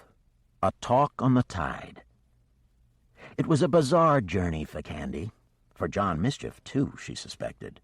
Even though the noise of the sea and the slap of the sea-skipper's feet on the waters prevented them from conversing, Mischief and his brothers would occasionally erupt in laughter as though they were revisiting their recent adventures and were suddenly hugely amused by the fact that it was ending in this comfortable but faintly absurd fashion. For her part, Candy found the rhythm of the travel quite relaxing after a while, and was so lulled that she let her eyes close. Sleep quickly overtook her strangely fatigued body. When she opened her eyes an hour and 20 minutes later, according to her watch, the sky was darkening overhead. She was by habit a great sky watcher, and she knew the names of many of the stars and constellations. But though a sprinkling of stars had appeared as the darkness deepened, she found she could recognize none of the configurations ranged above her. At first she assumed she was simply looking at the sky from a different angle, and so was failing to recognize what was in fact a perfectly obvious constellation. But as she continued to study the heavens as they darkened to night, an unnatural night by Minnesotan standards, it was barely 2 in the afternoon, she realized that she was not mistaken. There were no recognizable arrangements of stars up there. This was not the same heaven that hung over Minnesota. For some reason she found this much more disquieting than the fact of the Sea of Isabella appearing from nowhere, or the prospect of some hitherto unvisited archipelago of islands awaiting her somewhere ahead. She had assumed, naively perhaps, that at least the stars would be constant. After all, hadn't the same stars she knew by name hung over all the other fantastic worlds that had existed on Earth? Over Atlantis, over El Dorado, over Avalon? How could something so eternal, so immutable, be so altered? It distressed her, and, yes, it made her a little afraid of what lay ahead. Apparently the Abarat wasn't just another part of the planet she knew, simply hidden from the sight of ordinary eyes. It was a different world entirely. Perhaps it had different religions, different ideas about good and evil, about what was real and what wasn't. But it was too late to turn her back on all of this. After all, something here had called her, hadn't it? Wasn't that why she'd been drawing on her workbook the same design she'd found on the ball in the lighthouse? Because for some urgent reason the ball had been sending out a portion of its power, a power to summon seas, and her mind had been ready to receive it. She had done so without any conscious thought, drawn and redrawn the design in a dreamy state. She'd even walked away from the principal's office without giving what she was doing any deep thought, simply going where her feet and her instincts had led her. Though this all had looked accidental at the time, perhaps none of it was. Perhaps, as Tropella had said, Candy had business in the Abarat. Was it possible? She was just a schoolgirl from Chickentown. What business could she have in a world she hadn't even seen? But then, was the idea any less likely than the fact that the sky over her head was now filled with stars from the heavens of another universe? Even the darkness between those stars, the darkness of space itself, was not like space as she saw it from her bedroom window. There were subtle colors pulsing through it, shades of deepest purple and rich royal blue moving like tides across the sky, ready to be swum or sailed. In the time that she had been turning all these wild ideas over, the Sea of Isabella had quieted down considerably. The waters were virtually flat now, and the step of the sea skippers more hushed because it was easier going. It was even possible for Candy and the Johns to chat normally as their bearers skipped side by side. "We're moving through the ring of darkness right now," John Drowse explained. "That light you see ahead of us?" Candy hadn't seen any light before, but now that it was pointed out, she saw a distinct paling of the sky close to the horizon. "The light at Efreet." "One of the unfettered islands," Sallow broke in to add. "What does that mean?" "It means they govern themselves," said John Slop. "They don't pay taxes to the aberration government, nor are they part of the Comexo Company." "Oh, don't get political on us, Slop," John Drowse complained. "I just wanted her to understand the complexities of—" "Nobody understands the complexities of the islands anymore," John Mischief said despairingly. "It used to be so simple. You had the islands of night and the islands of day. And almost constant war, John Serpent interjected. At least everybody knew where they stood. You had your allegiances and you lived and died by them. But now, he made a noise of profound disgust. Now, who knows? Oh, do stop, said John Drowse wearily. If there was more to be said on the subject, and undoubtedly there was, nobody got to say it because at that moment Pucks whispered, "Quiet, everyone!" "What's the problem?" said Serpent. "Look up!" Everybody turned their gazes skyward. There were dark forms like those of huge birds with the bodies of men circling around, blotting out the stars. "Glitters," said Dudu. "They won't touch us," Sallow opined. "Maybe not," said Pucks. "But if they see us, they can report us to Inflixia Grueskin. We're in her waters." Candy didn't ask for the details on Inflixia Grueskin. The name was descriptive enough. "Are you going under the Gilhawley Bridge?" Mischief whispered.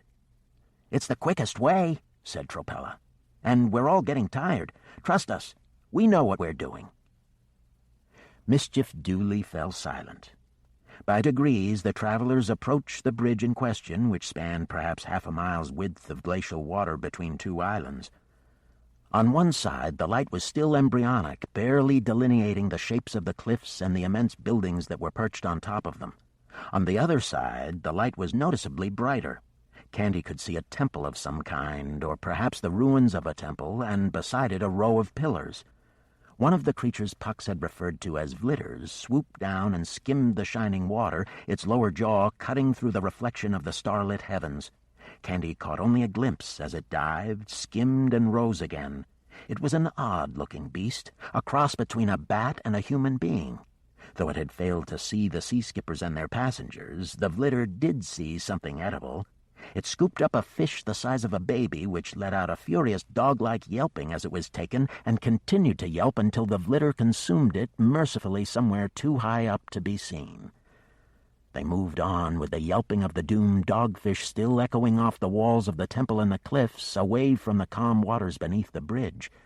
The sea became steadily rougher as they cleared the protection of the islands, and Candy was glad, for all their sakes, that the journey's end was close at hand. What would she have done, she wondered, if she hadn't the good fortune to meet the card players at their game? She would surely have drowned, despite all that Mischief had told her about relying on the kind arms of Mama Isabella. They moved off to the left now, and what Candy saw ahead was yet another puzzlement. The sky, which had seemed to be growing lighter, was darkening once again. There was an immense bank of blue-gray mist filling the panorama ahead of them, and there were more stars showing through the mist.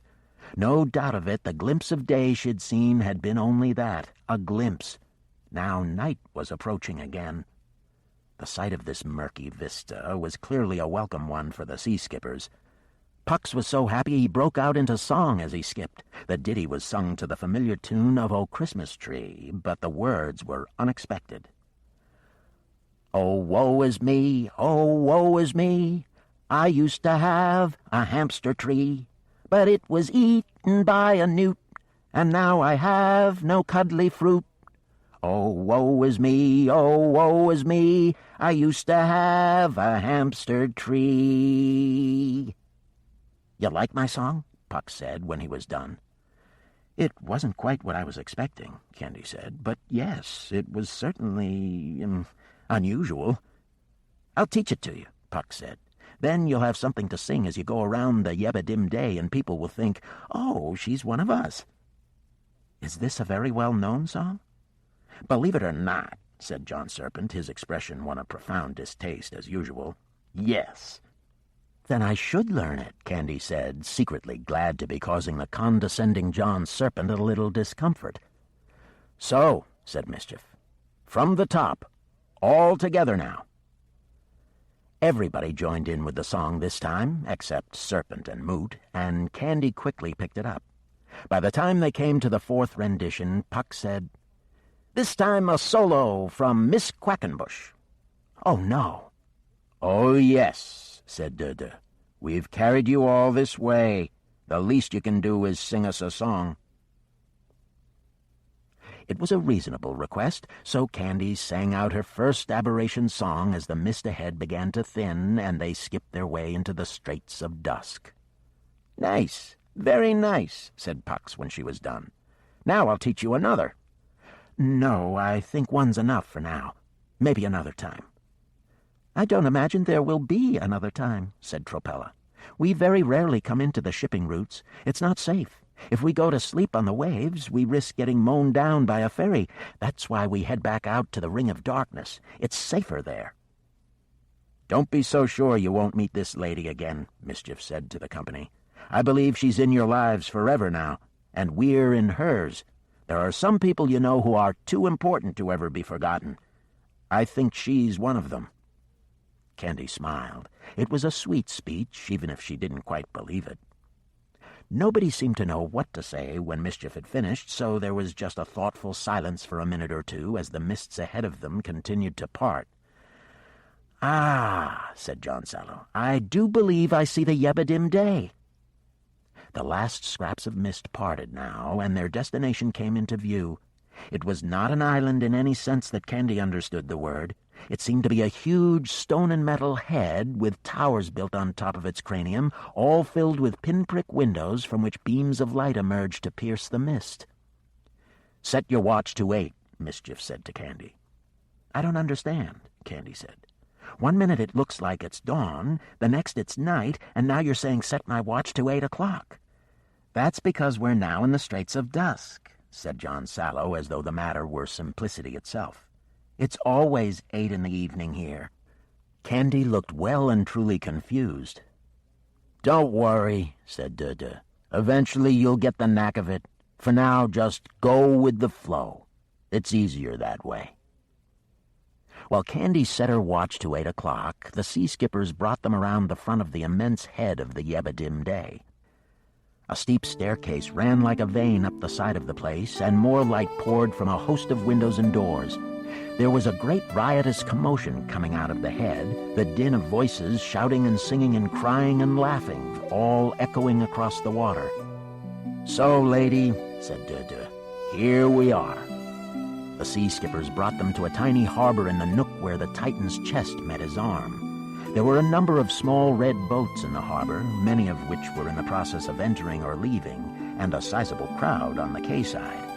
The entrance of the 4 sea skippers, along with their passengers, caused a good deal of confusion and comment.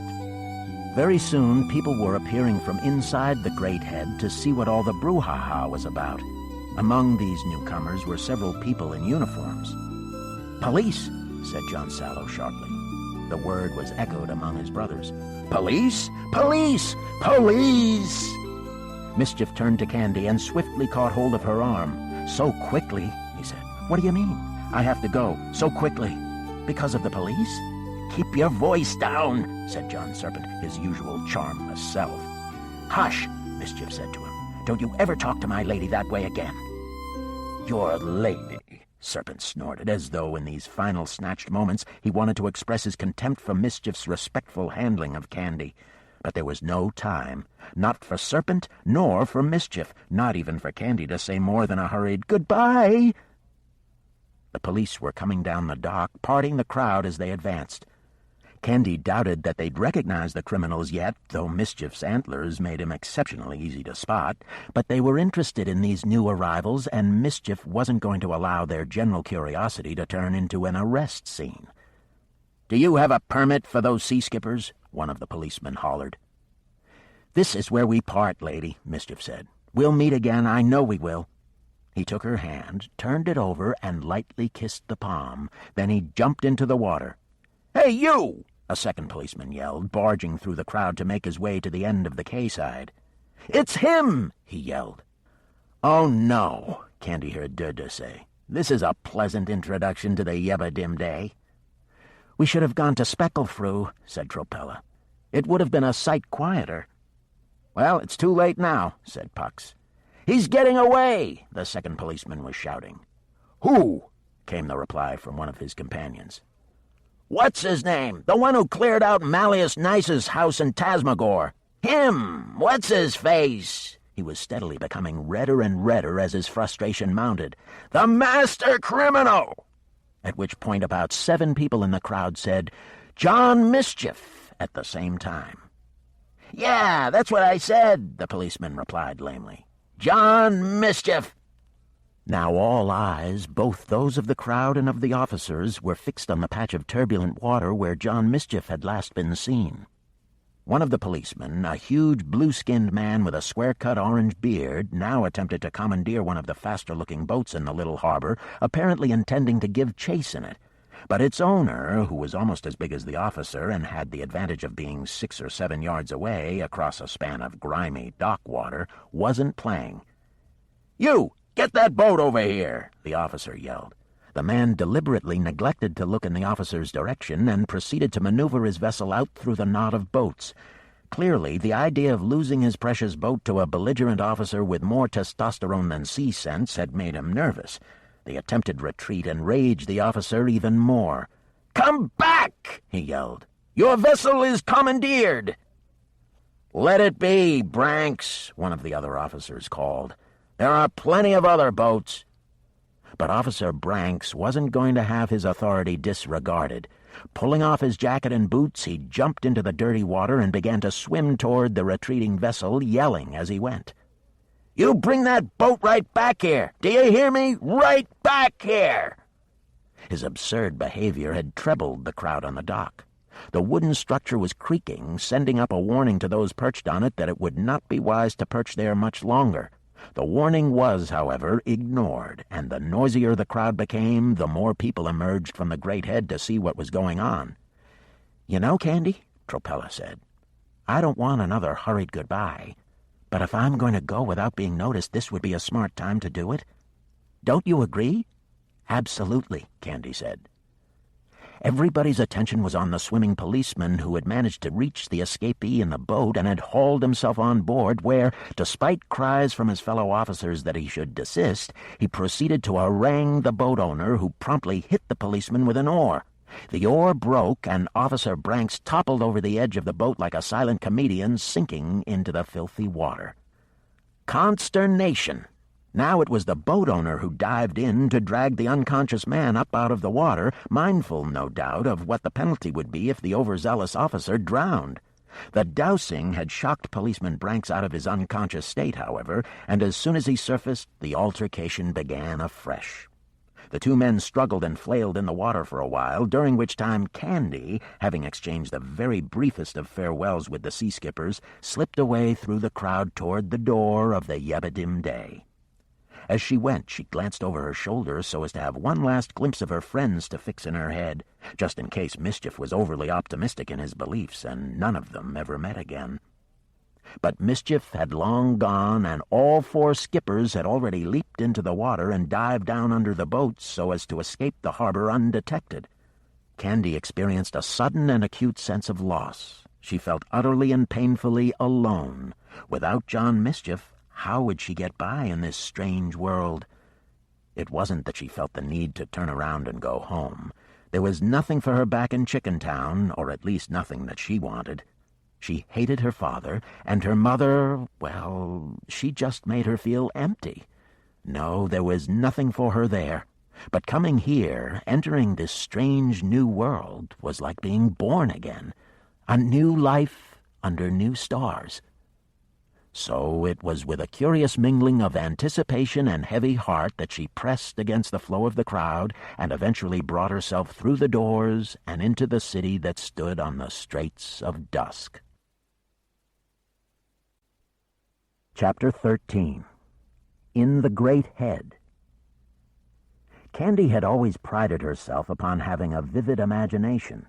When, for instance, she privately compared her dreams with those her brothers described over the breakfast table or her friends at school exchanged at break, she always discovered her own night visions were a lot wilder and weirder than anybody else's. But there was nothing she could remember dreaming, by day or night, that came close to the sight that greeted her in the great head of the Yebadim Day. It was a city built from the litter of the sea. The street beneath her feet was made from timbers that had clearly been in the water for a long time, and the walls were lined with barnacle-encrusted stone. There were 3 columns supporting the roof made of coral fragments cemented together. They were buzzing hives of life unto themselves, their elaborately constructed walls pierced with dozens of windows from which light poured. There were 3 main streets that wound up and around these coral hives, and they were all lined with habitations and thronged with the Yebadimday's citizens. As far as Candy could see, there were plenty of people who resembled folks she might have expected to see on the streets of Chickentown, give or take a sartorial detail, a hat, a coat, a wooden snout. But for every one person that looked perfectly human, there were 2 who looked perfectly other than human. The children of 1,000 marriages between humankind and the great bestiary of the Abarat were abroad in the streets of the city. Among those who passed her as she ventured up the street were creatures which seemed related to fish, to birds, to cats and dogs and lions and toads, and those were just the species she recognized. There were many more she did not, forms of face that her dream life had never come near to showing her. Though she was cold, she didn't care. Though she was weary to her marrow and lost, oh, so very lost, she didn't care. This was a new world rising before her, and it was filled with every kind of diversity. A beautiful woman walked by, wearing a hat like an aquarium. In it was a large fish whose poignant expression bore an uncanny resemblance to the woman on whose head it was balanced. A man half Candy's size ran by, with a second man half the first fellow's size sitting in the hood of his robe, throwing nuts into the air. A creature with red ladders for legs was stalking its way through the crowd farther up the street, its enormous coxcomb bright orange. A cloud of blue smoke blew by, and as it passed, a foggy face appeared in the cloud and smiled at Candy before the wind dispersed it. Everywhere she looked, there was something to amaze. Besides the citizens, there were countless animals in the city, wild and domesticated. White-faced monkeys like troops of clowns were on the roofs baring their scarlet bottoms to passers-by. Beasts the size of chinchillas but resembling golden lions ran back and forth along the power cables looped between the houses, while a snake, pure white but for its turquoise eyes, wove cunningly between the feet of the crowd, chattering like an excited parrot. To her left, a thing that might have had a lobster for a mother and Picasso for a father was clinging to a wall, drawing a flattering self-portrait on the white plaster with a stick of charcoal. To her right, a man with a firebrand was trying to persuade a cow with an infestation of yellow grasshoppers leaping over its body to get out of his house. The grasshoppers weren't the only insects in the city. Far from it. The air was filled with buzzing life. High overhead, birds dined on clouds of mites that blazed like pinpricks of fire. Butterflies the size of Candy's hand moved just above the heads of the crowd, and now and then alighted on a favored head as though it were a flower. Some were transparent, their veins running with brilliant blue blood. Others were fleshy and fat. These, the preferred food of a creature that was as decadently designed as a peacock, its body vestigial, its tail vast, painted with colors for which Candy had no name. And on all sides, among these astonishments, were things that were absurdly recognizable. Televisions were on in many of the houses, their screens visible through undraped windows. A cartoon boy was tap-dancing on one screen, singing some sentimental song on another, and on a third a number of wrestlers fought. Humans matched with enormous striped insects that looked thoroughly bored with the proceedings. There was much else that Candy recognized. The smell of burned meat and spilled beer. The sound of boys fighting. Laughter like any other laughter. Tears like any other tears. To her amazement, she heard English spoken everywhere, though there were dozens of dialects, and of course the mouth parts that delivered the words also went some way to shape the nature of the English that was being spoken. Some of it was high and nasal, a sing-song variation that almost seemed about to become music. From other directions came a guttural version that descended at times into growls and yappings.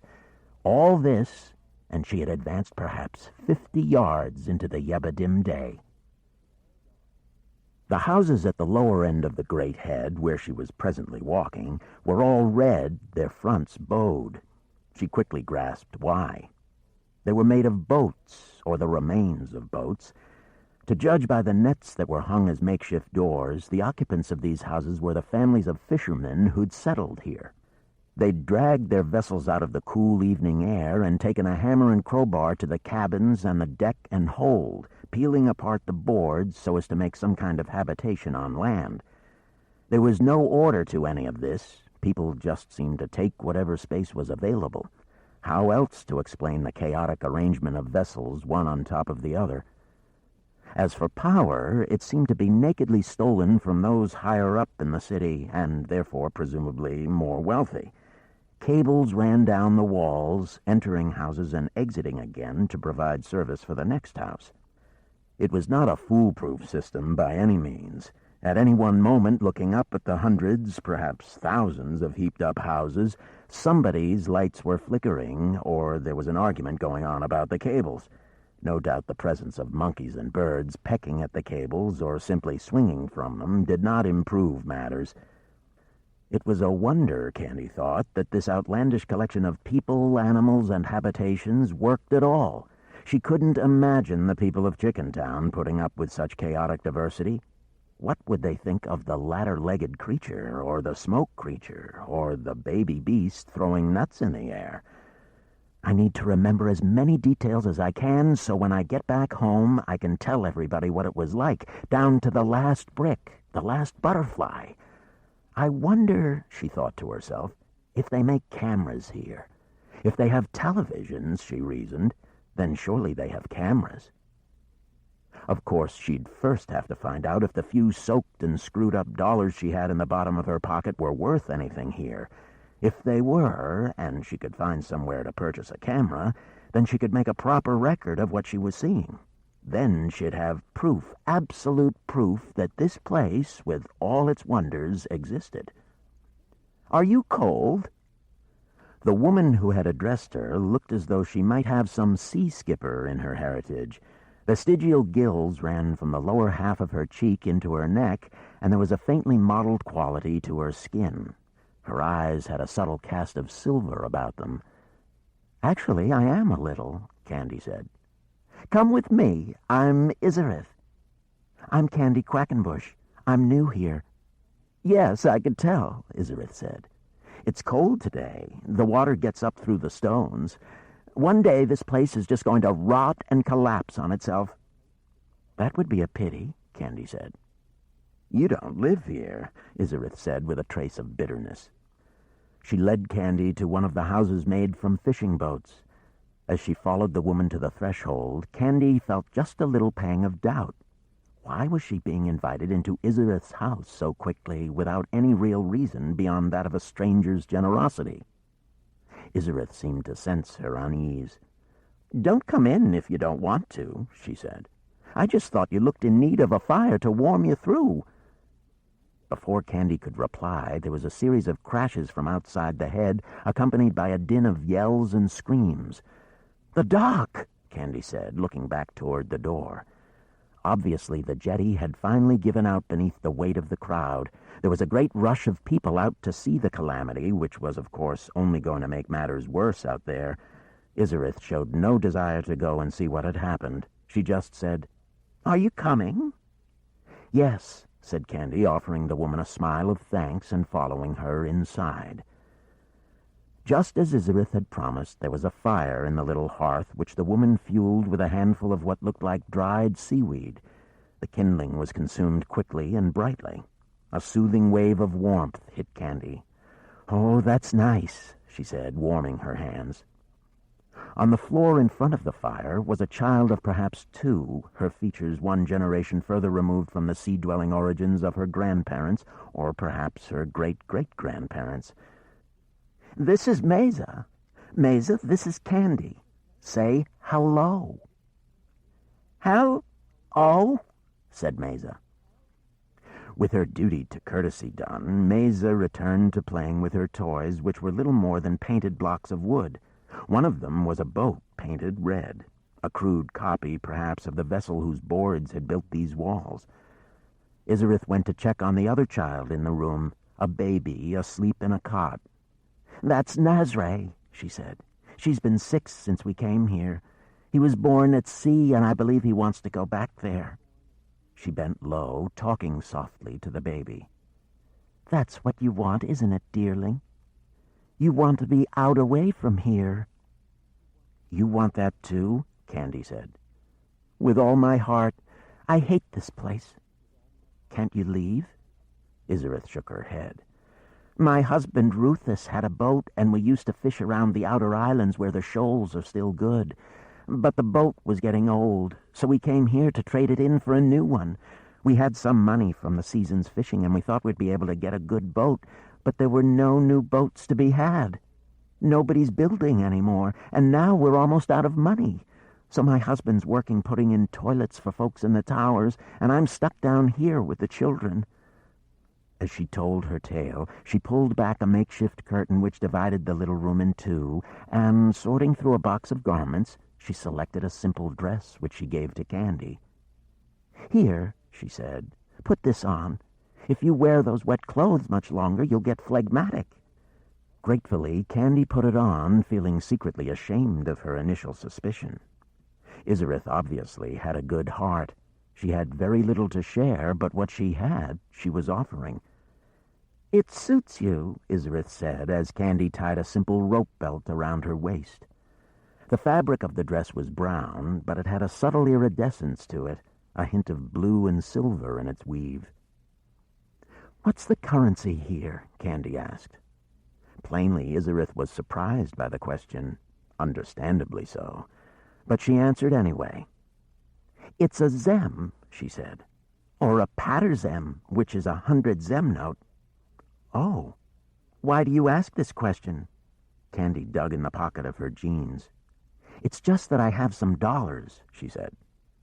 "You have dollars?" Izarith replied, her mouth wide in astonishment. "Yes, a few." Candy pulled the sodden notes out and carefully spread them on the hearth where they steamed in front of the fire. Izarith's eyes didn't leave the bills from the moment they appeared. It was almost as though she was witnessing a miracle. "Where did you get those?" she said, her voice breathless with astonishment. Finally, she tore her gaze from the hearth and looked up at Candy. "Wait," she said. "Is it possible?" "Is what possible?" "Do you come from the hereafter?" Candy nodded. "Actually, I come from a place called America." "America?" Izarith spoke the word like a prayer. "You have dollars, and you come from America?" She shook her head in disbelief. Candy went down on her haunches before the fire and peeled the now almost dried dollars off the hearth. "Here," she said, offering them to Izarith. "You have them." Izarith shook her head, her expression one of almost religious awe. No, I couldn't. Not dollars. Angels use dollars, not schismate like me." "Take it from me," Candy said. "I'm not an angel. Very far from it. And what's a schismate?" "My people are schismate, or they were generations ago. The bloodline's been diluted over the years. You have to go back to my great-grandfather for a pure schismate." She looked melancholy, an expression which suited the form of her face better than any other. "Why so sad?" "I just wish I could go back into the deeps and make my home there, away from all this." Izarith cast her sad eyes toward the window, which was without frames or panes. The crowd outside moved like a relentless parade. Candy could see how hard it would be to exist in this tiny hovel with the twilight throng moving up and down the street outside, all the hours that God sent. "When you say the deeps," Candy replied, "do you mean the sea?" "Yes, Mama Isabella. The schismate had cities down there, deep in the ocean, beautiful cities made of white stone." "Have you ever seen them?" "No, of course not. After 2 generations, you lose the way of the fish. I would drown like you." "So what can you do?" "Live on a boat as close as we can to the deeps. Live with the rhythm of Mother Isabella beneath us." "Well, perhaps the dollars will help you and Rufus to buy a boat," Candy said. Candy handed Izarith a 10 and 1 single, keeping 6 for herself. Isarith laughed out loud, the music in her laughter so infectious that her daughter Mesa started laughing too. $11? 11! It would buy 2 boats, 3 boats. It's like 11 Pattersem. More, I think. She looked up, suddenly anxious. And this is really for me? She said, as though she was afraid the gift would be reclaimed. It's all yours, Candy said, feeling a little odd about sounding too magnanimous. After all, it was only $11. I'm going to spend a little piece of this one, Isarith said, selecting a single and pocketing the rest. I'm going to buy some food. The children haven't eaten this day. I think you haven't either. Her eyes were shining, their joy increased by the silvery luster that was the gift of her schismate breeding. Will you stay with them while I go out? She said. Of course, Candy said. She suddenly realized she was starving. And Mesa? Yes, Mama? Will you be kind to the lady from the hereafter while I fetch bread and milk? Grish fritters, said Mesa. Is that what you want? Grish fritters with noga seeds?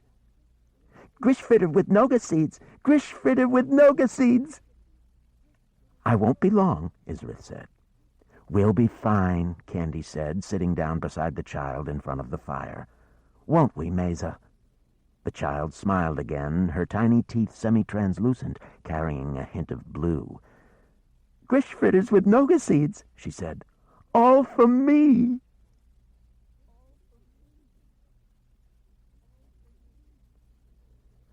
Chapter 14. Carrion. Over his many years of service to Christopher Carrion, Mendelssohn Shape had come to know the geography of the 12th tower on the island of Gorgosium very well. He knew his way around the kitchens and the scrying rooms. He knew his way down through the vaults and the Black Chapel and through the rooms of tears. But today, when he returned to the tower with the news that he had lost everything, the key, mischief, and his accomplice in his theft, the girl called Candy, Shape was told by Carrion's lumpen-headed servant Gnaw that he was to report to a chamber he had never visited before, the great library close to the top of the tower. Dutifully, he did so. It was the largest room he had ever entered in his life, a vast, round, windowless chamber with stacks of books rising perhaps 40 feet into the air. Waiting there for his master to arrive, Mendelssohn was not a happy man. He was dressed in a long, shabby coat that was lined with werewolf baby wool, but it didn't keep the cold from his marrow. His teeth wanted to chatter, but he kept them from doing so. It would not be good to show fear, he knew. Carrion would only be inspired to cruelty if he sensed that the creature he was talking to was afraid. Mendelssohn had witnessed Carrion's cruelties many times. Sometimes he'd come to this tower, and it seemed there'd be somebody weeping or screaming or begging for mercy behind every door.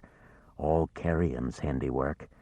Even today, climbing the stairs to the great library, he'd heard somebody behind the stones, sealed in forever in some dark, narrow space in the walls, calling out to him, sobbing for light, a piece of bread, mercy.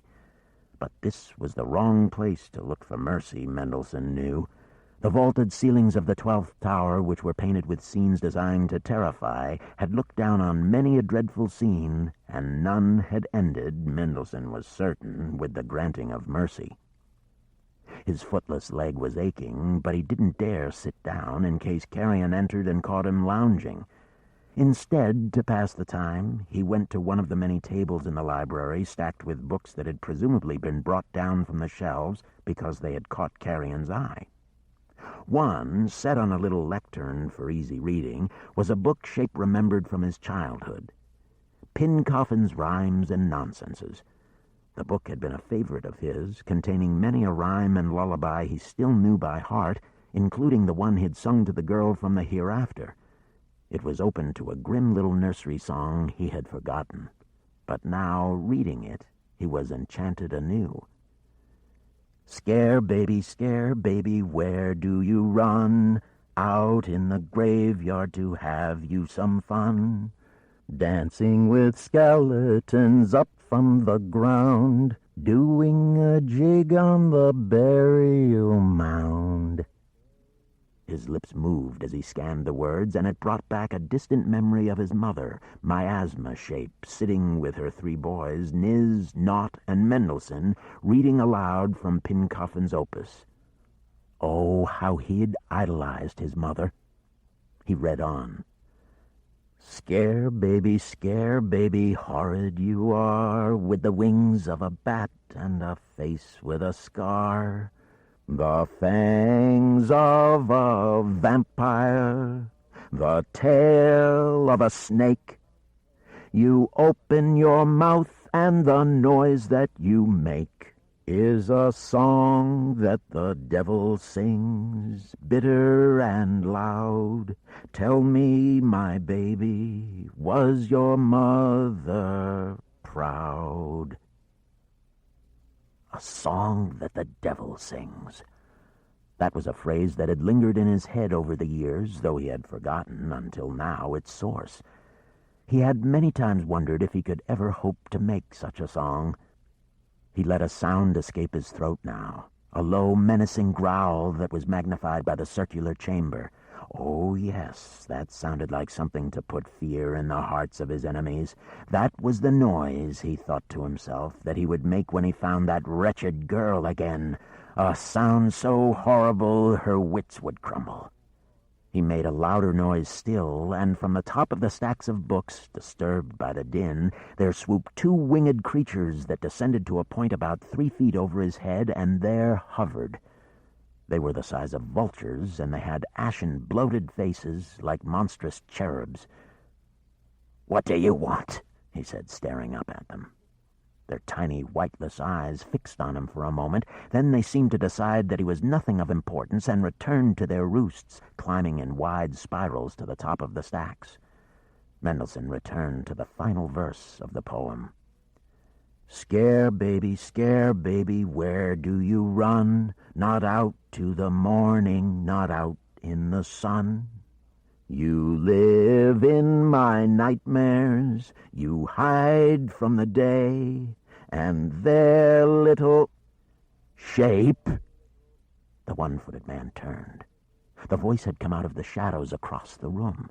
No door had opened to let the speaker in.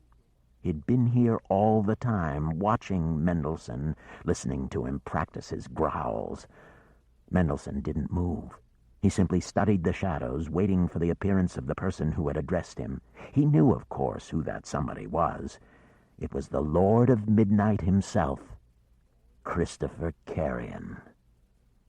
"Sit," the voice said. "Please, Shape, sit. Are you fond of books?"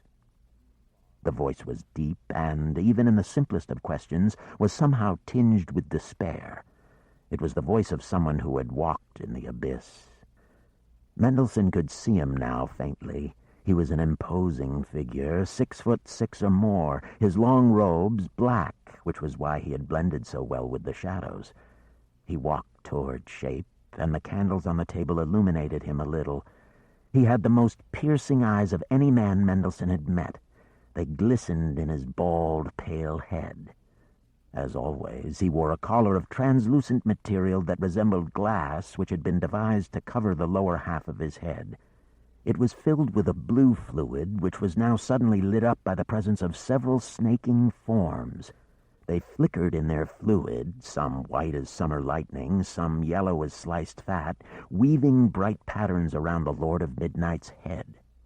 Plainly, he took pleasure in their proximity, perhaps even a kind of comfort. When one of them brushed against his skin, he smiled, and that smile was so ghastly it made Mendelssohn want to run from the room. He knew from what Gnaw had told him why Carrion smiled that smile and what those bright shapes were. Carrion had found a way to channel every nightmarish thought and image out of the coils of his brain and bring them into this semi-physical form. He breathed the fluid. The flickering forms ran in and out of his mouth and nostrils, soaking his soul in his own nightmares. His voice, reverberating through this soup of dark visions, was tinged with the power of those nightmares. Their terror touched every syllable he spoke. The books, Shape. Yes, oh, yes, the books. I have books, a few. And what else do you have? Carrion said. The serpentine lights flickered around Midnight's head, his eyes fixed on Mendelssohn. Or don't have. You mean the key? Yes, of course. The key. What else would I mean? Lord, please forgive me. I don't have the key. Mendelssohn waited, fearing that Carrion would come at him, strike him perhaps, but no, he just stood there, piercing Shape with his hollow gaze. Go on, he said quietly. I found the men who stole it from you.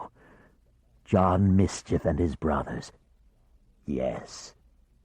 He escaped with the key to Efreet and took a boat to the hereafter. I went after him, and I sank the boat and thought I would have him. But the tide was with him. It carried him all the way to the other side. All the way to the hereafter? Carrion said, with a little touch of yearning in his voice. Yes. How is it there? He said, almost conversationally. I saw very little of it. I was trying to catch Mischief. Of course you were. You were doing your honest best, but he kept avoiding you. 8 heads are better than 1, eh? You were outnumbered. I was, Lord, Mendelssohn said, beginning to dare to think that his master understood the hazards his servant Shape had endured to get all the way to the hereafter and back. Carrion went to the largest of the chairs in the chamber. He sat down in it and knitted his hands together lightly in front of him as if in prayer. So, he said. So? Tell me what happened. Oh, well, I almost caught up with him at Hawk's Harbor. The harbor? I thought it was destroyed. There are some minor portions remaining, Lord. A lighthouse, a jetty. No ships. No ships. I think those that were scuttled are buried in the earth. Anyway, I saw none. So, go on. You went to the harbor, and he had an accomplice. Besides his brothers? Yes, a girl from the hereafter. Ah, he had an accomplice, and a girl to boot. Poor Shape, you didn't stand a chance. No, Lord. So he gave her the key? Did he? I don't know. Yes, possibly. Did he or did he not give her the key? Carrion asked, his voice subtly gaining in volume and menace. Mendelssohn looked at the floor. His teeth had begun to chatter, though he'd promised himself he wouldn't let them. Look at me, Shape. Mendelssohn was afraid to do so. He kept his eyes downcast like a man confronted by an enraged animal. I said, look at me! Shape seemed to feel something catch hold of his head and jerk it back so that he was forced to look at the man sitting before him. An instant later, that same power pressed on his shoulders, driving him down onto the mosaic floor with such force that his knee bones cracked like whips. Carrion's face looked skeletal. The marks around his mouth, where, according to rumor, his grandmother Mater Motley had once sewn up his lips, like the teeth of a skull. The arid flesh above the line of the fluid close to mummified. Only his eyes had any real life, and that was an insane life, crazed beyond recall. There was nothing in the world Mendelssohn Shape wanted more than to be out of the library at that moment.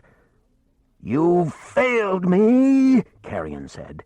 His voice seemed to resonate in Mendelssohn's head so that Shape was suddenly and sickeningly aware of the form of his own skull, of the death's head he carried just out of sight behind his skin. "I'm sorry. I did all I could, I swear." "What was the name of this girl?" "I heard only one name. Candy." Carrion's upper lip curled at the very idea of sweetness. "Would you know her again if you saw her?" "Yes, of course." "Then it seems I must let you live, Mendelssohn. You have dealt with this girl. Presumably you know something of her nature." "Yes, I believe I do. Shape said through his chattering teeth. He wanted desperately to look away from Carrion's face, but the Lord of Midnight held him there. I think she probably has the key, don't you? But mischief gave it to her.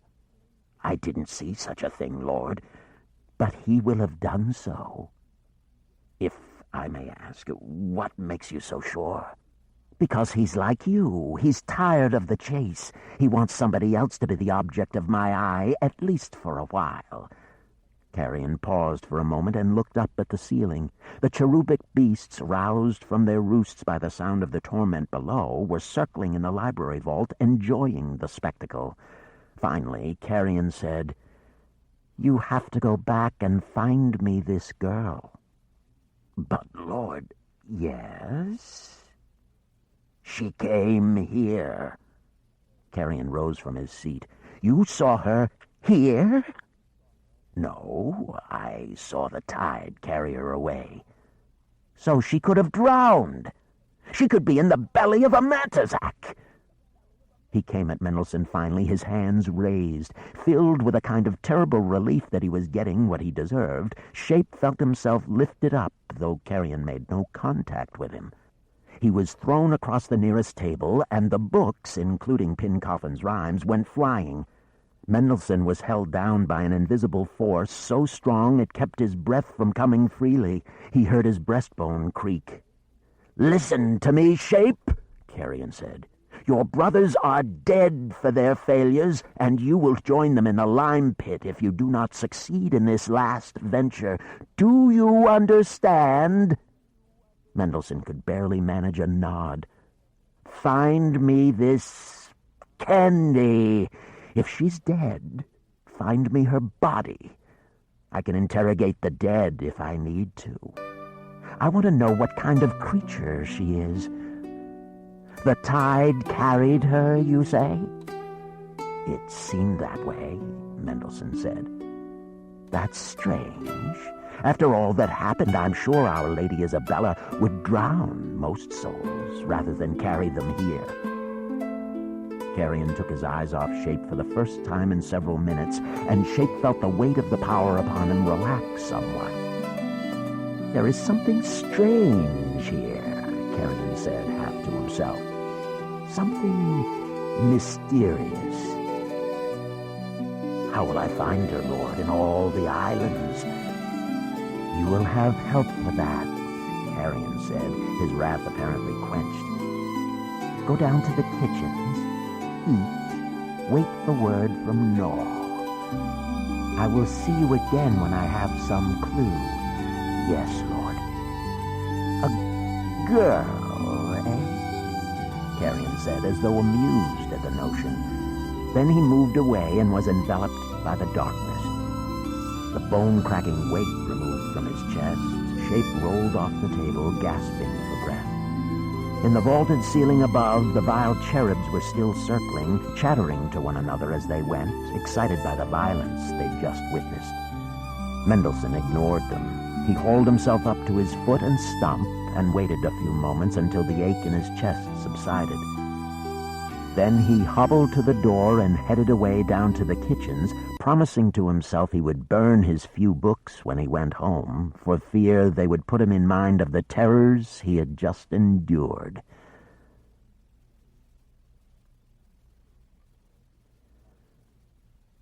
Part 3. Where is When? From the Division of Hours by Fasher Demerando. The day is words and rage. The day is order, earth, and gold. It is the philosophers in their cities. It is the map-makers in their wastelands. It is roads and milestones. It is panic, laughter, and sobriety, white and all enumerated things. It is flesh. It is revenge. It is visibility. The night is blue and black. The night is silence, poetry, and love. It is the dancers in their grove of bones. It is all transforming things. It is fate. It is freedom. It is masks and silver and ambiguity. It is blood. It is forgiveness. It is the invisible music of instinct. Chapter 15. Bug. Maybe it was the warmth of the fire, maybe it was the strange scent of the dress she had been given, maybe it was simply the fact that she was exhausted. Whatever the reason, Candy slipped into a pleasant doze in front of Izarith's fire, while little Mesa played sing-song games beside her. It wasn't a deep enough sleep to bring dreams, just a few flickering memories of sights she'd seen in the last few hours. The lighthouse in all its ragged glory, standing in the long grass, neglected but waiting. The turquoise ball, etched with the very same design she had drawn on her workbook. The Sea of Isabella rolling out of nowhere like a foaming miracle. She opened her eyes suddenly, her heart jumping. Mesa had suddenly stopped her singing and had gone from the spot on the ragged rug beside her. She had retreated to the corner of the room close to her brother's cot, her eyes fearful. Behind her, Candy heard a whirring sound. Something told her to move very cautiously, which she did, turning her head oh so slowly to discover what was making such a peculiar noise. Hovering in the middle of the room was a creature that looked to Candy like a cross between a very large locust and a dragonfly. Its wings were bright green, and it had uncannily large eyes, beneath which lay a design on its head that looked at first glance like a smile. She glanced back at Mesa. Plainly, the poor child didn't know what to make of this thing any more than Candy. She was gripping hold of the edge of the cot as though she was ready to climb in and hide with her brother if the creature made a move toward her. Candy didn't have any time for bugs, big or small. Back in Chickentown, they often had plagues of flies because of the factories, and there was nothing she hated more than to go into the kitchen and find a host of big blue insects crawling on the dishes her mother had left caked with food in the sink before she went to work. Candy had no sentimentality about flies. She'd take a cloth and whip at them, catching them in mid-flight and killing them when they hit the ground. She knew where they'd been. In the coops, eating chicken excrement or feeding on the caked blood that stank in the gutters around the slaughterhouse. They were flying diseases as far as she was concerned. The only good fly was a dead fly. The same with roaches, which periodically invaded the Quackenbush house on Followill Street. Again, no mercy. But this was a bug of a different order, and Candy wasn't sure how to treat it. For one thing, it was so big, more like a bird than an insect. She wasn't afraid of it stinging or biting her. She was quite ready to risk that. But she was afraid of enraging it and then having it turn on the children. She decided rather than swatting it like a very large wasp, she'd treat it as if it were a bird and try to coax it out through the door. Mesa? I want Mama. She's coming back soon. I want you to sit very still, yes? Yes. Having instructed the child, Candy tried to position herself so that she could shoo the insect through the door, but wherever she moved around the room, the creature repositioned itself so that it was always staring directly at her like an eager photographer determined to get a shot of her. When she approached it, the thing made no sign of retreating, but instead extended its neck so that its bug eyes seemed to get even bigger. All this maneuvering gave Candy plenty of time to study the thing and appreciate its intricacies.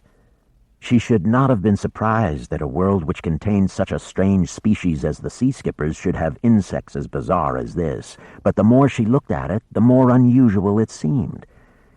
Its eyes had an unnerving depth to them, as if behind the layer of blue-green sheen was something more than insectoid intelligence. In fact, there was something almost too intelligent about the way it looked at her. Weren't bugs supposed to be stupid? Why then did this thing study her as though it had a mind of its own? She tried everything to usher the creature out of the door, but it wouldn't go, so she decided to try Plan 2. When a bird got into the house, a rare event, but one that made Candy's mother become panicky, it always fell to Candy to get it out. She applied the same method now.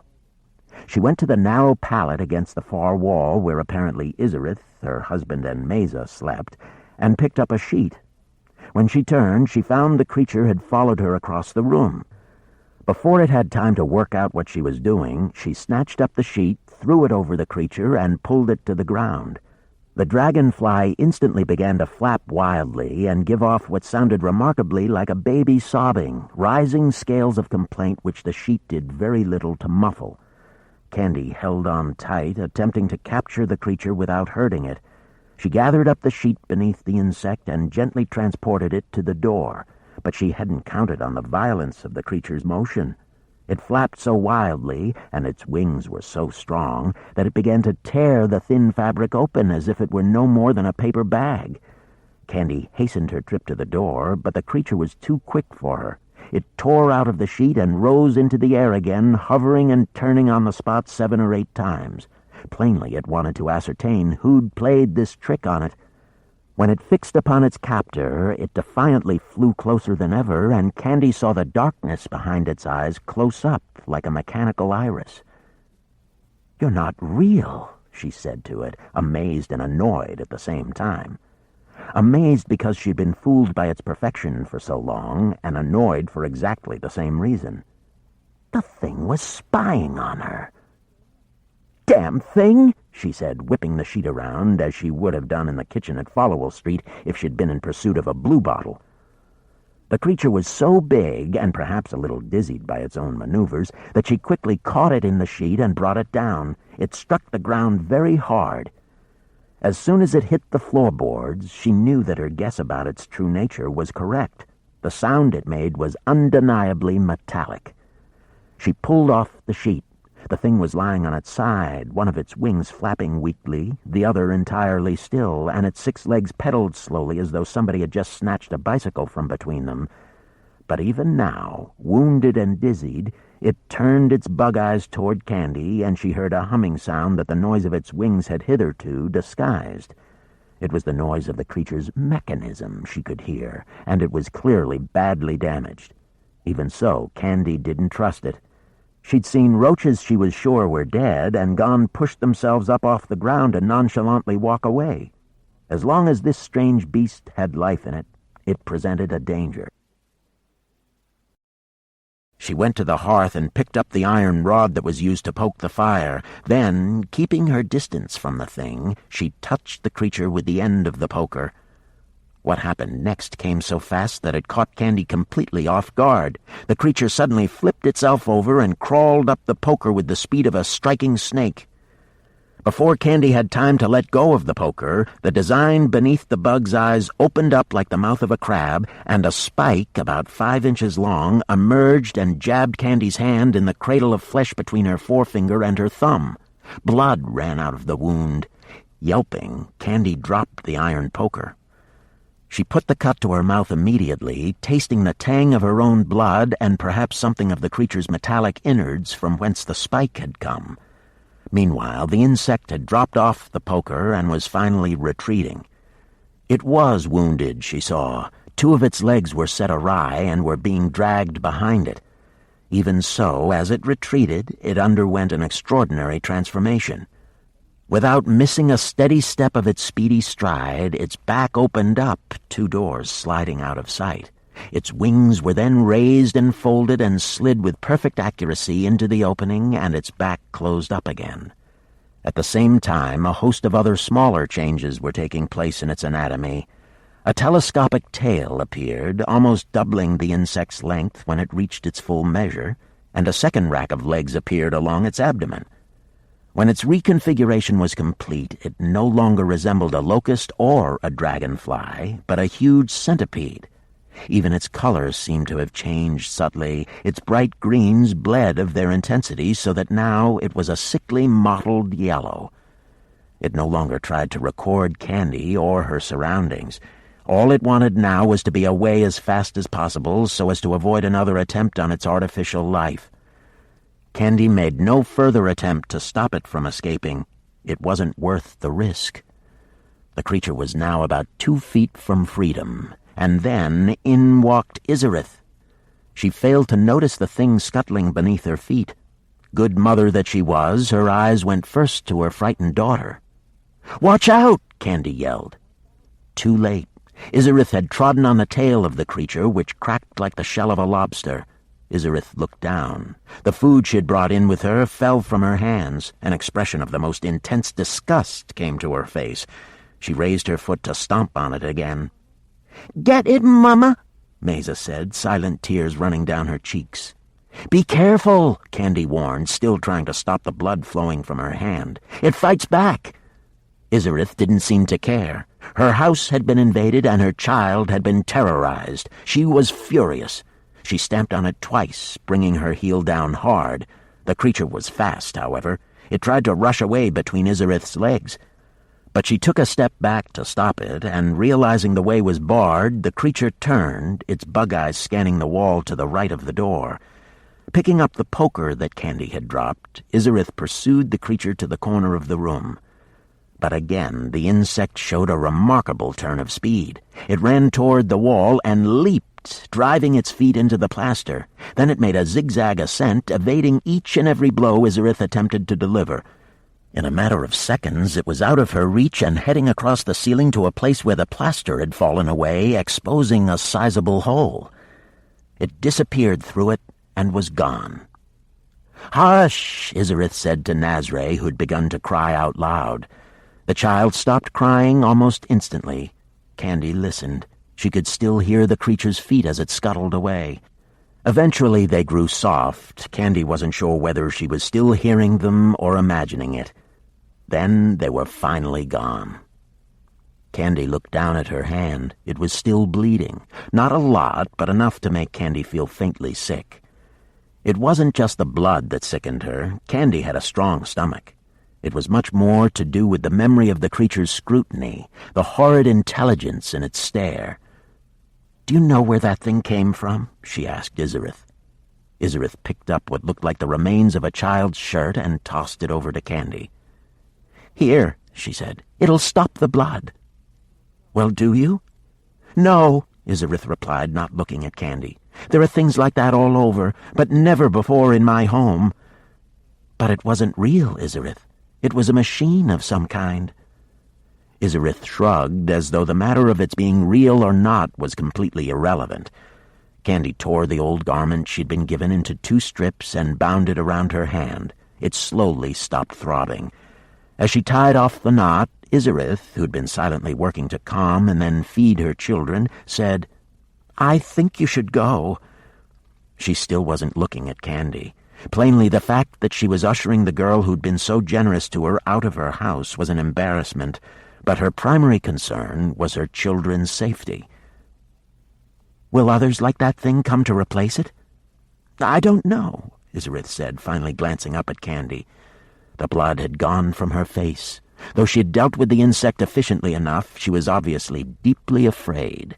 There were tears in her eyes, but she was fighting them bravely. "I'm sorry," she said. "I just think it's better if you go."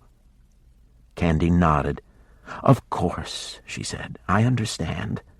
I hope things go well for you and your family." "Thank you," Izarith said. "I hope things go well for you, too. But be careful. This is a dangerous time." "So I begin to see," Candy said. Izarith nodded, then she returned to the business of feeding her children, leaving Candy to make her own way out. Chapter 16. The Universal Eye. Carrion had no love of things Comexian.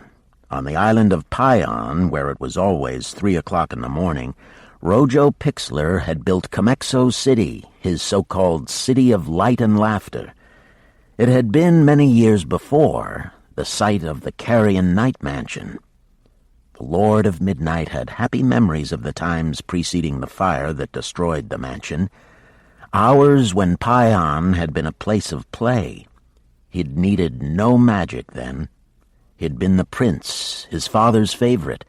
That was all he had needed in order to make the world glorious and Pion a playground.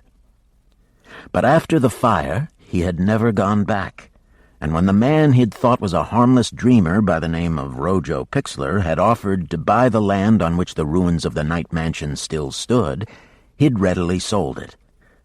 Only later did he discover that Pixler's representatives had been surreptitiously buying up other plots of land around Pion until he had enough ground to start the construction of his dream city. a place where night was to be permanently banished by a constant blaze of artificial light. What a mockery that on the very site where the Carrion family had lived in a palace of shadow and enigma was now a garish city whose every surface blazed. The dazzle and gaud of it could be seen at midnight if you stood in certain spots along Marrowbone's shore on the northwest where the wind off the Isabella thinned the red fogs. Carrion had promised himself that he would personally extinguish those lights when his night of nights came, and Rojo Pixler would get a nightmare or two to replace his bright and wretched dream. Something plucked from Carrion's own cortex, something that would leave the man a gibbering wreck, driven so far into madness he would be unable even to remember the name of his own damnable city. But that was for the future. Until that happy night came, it made sense to put the inventions that Pixler funded to use. Pixler was no fool. He had found a way to marry the ancient magical principles that had been practiced on the island since the beginning of time with new machineries invented by the scientists he kept in gleaming laboratories in the towers of Comexo City.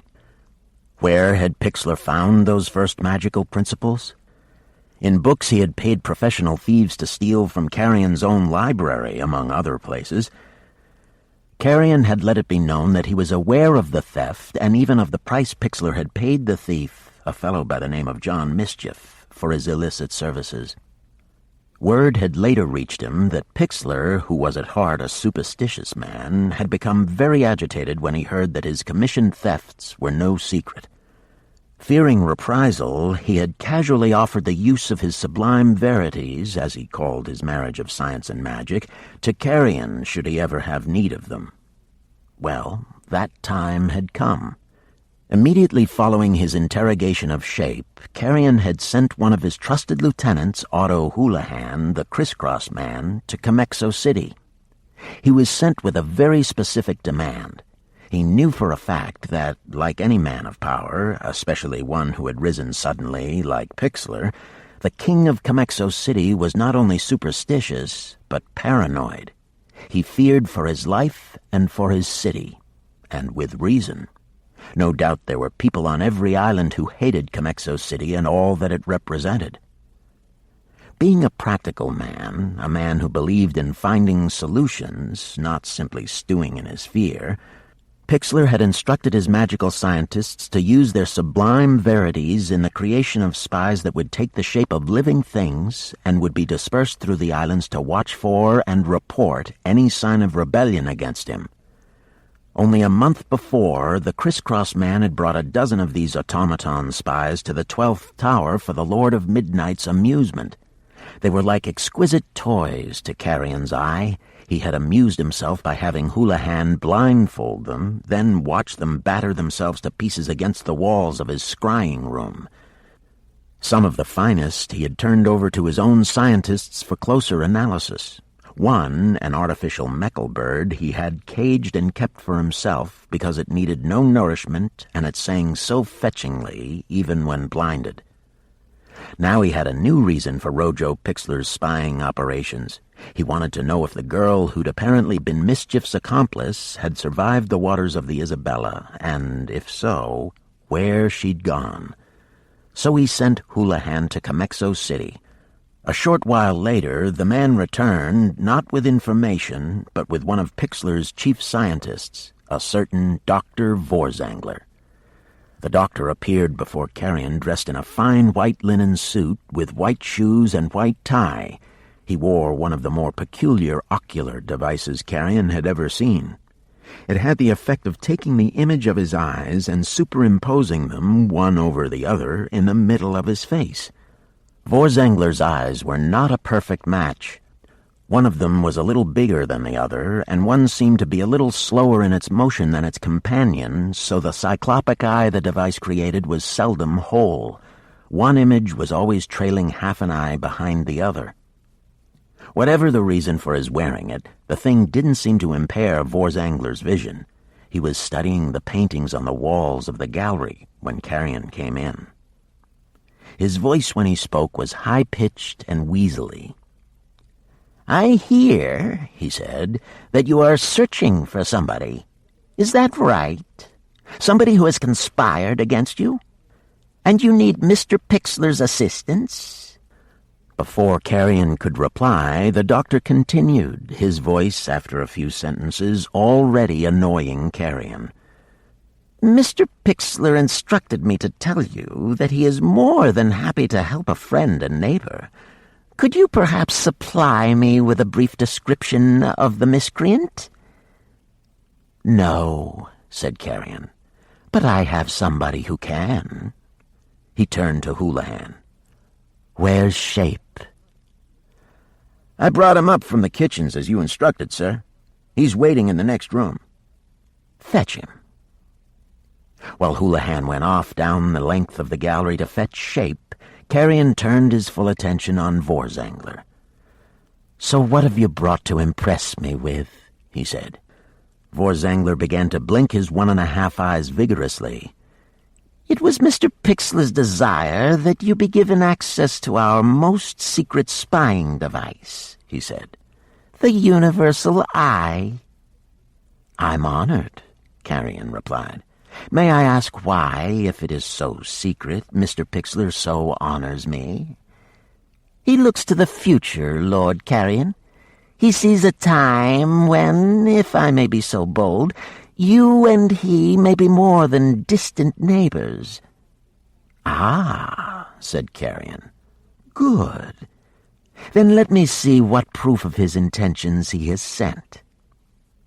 "Here," Vorzangler said, bringing Carrion's attention to a dark gray box about 3 feet square, which was standing a little way down the gallery.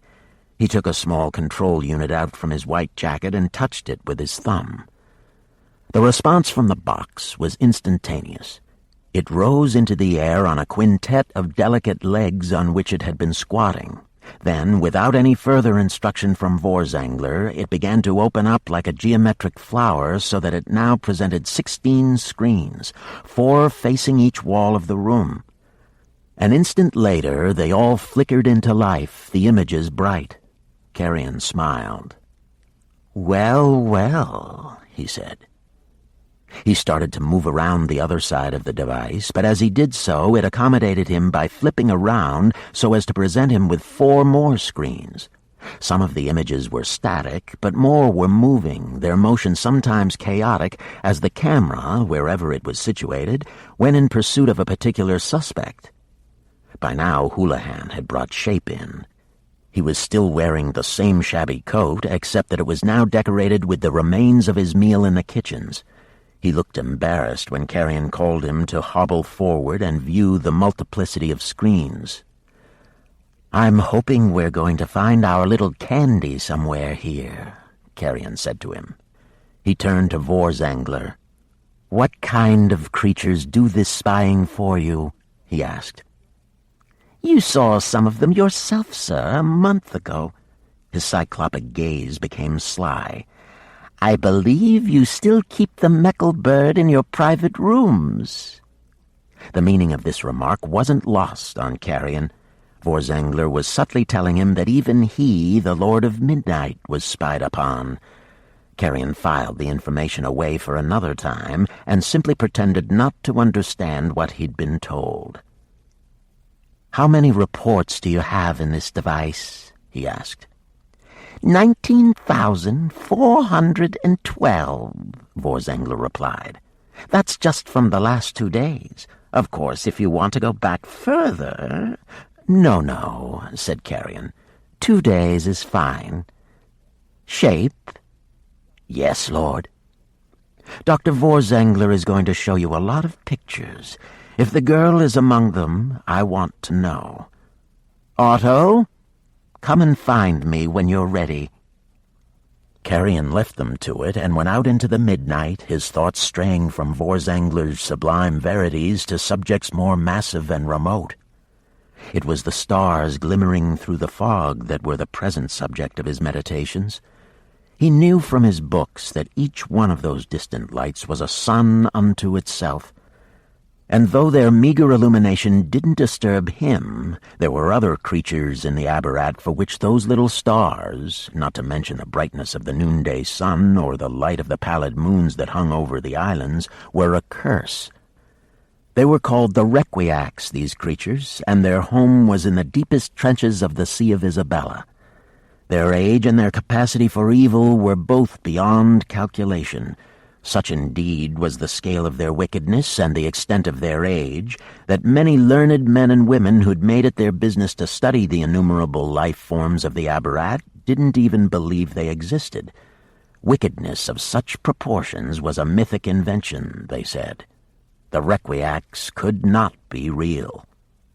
But Carrion had it from a trustworthy source that the Requiacs lived, and having that certain knowledge, he had wondered many times how things would be for his enemies across the archipelago if the light of the sun, moon, and stars were somehow to be blotted out for a little while. In that time, would the Requiacs not rise up from their unfathomable trenches, forsaking the temples where they were still paid homage by the blind monsters of the deep, and turn their vast, depraved faces toward the lightless sky? Rise up and come where they hadn't ventured since the time when great clouds of ash had covered the sun and moon and stars? What harm would they do if they walked the islands again? What cities would they bring down? What peoples would they erase? It was beyond even Carrion's power to fully conceive of the devastation they would unleash. But he knew one thing: he wanted to be there to witness it.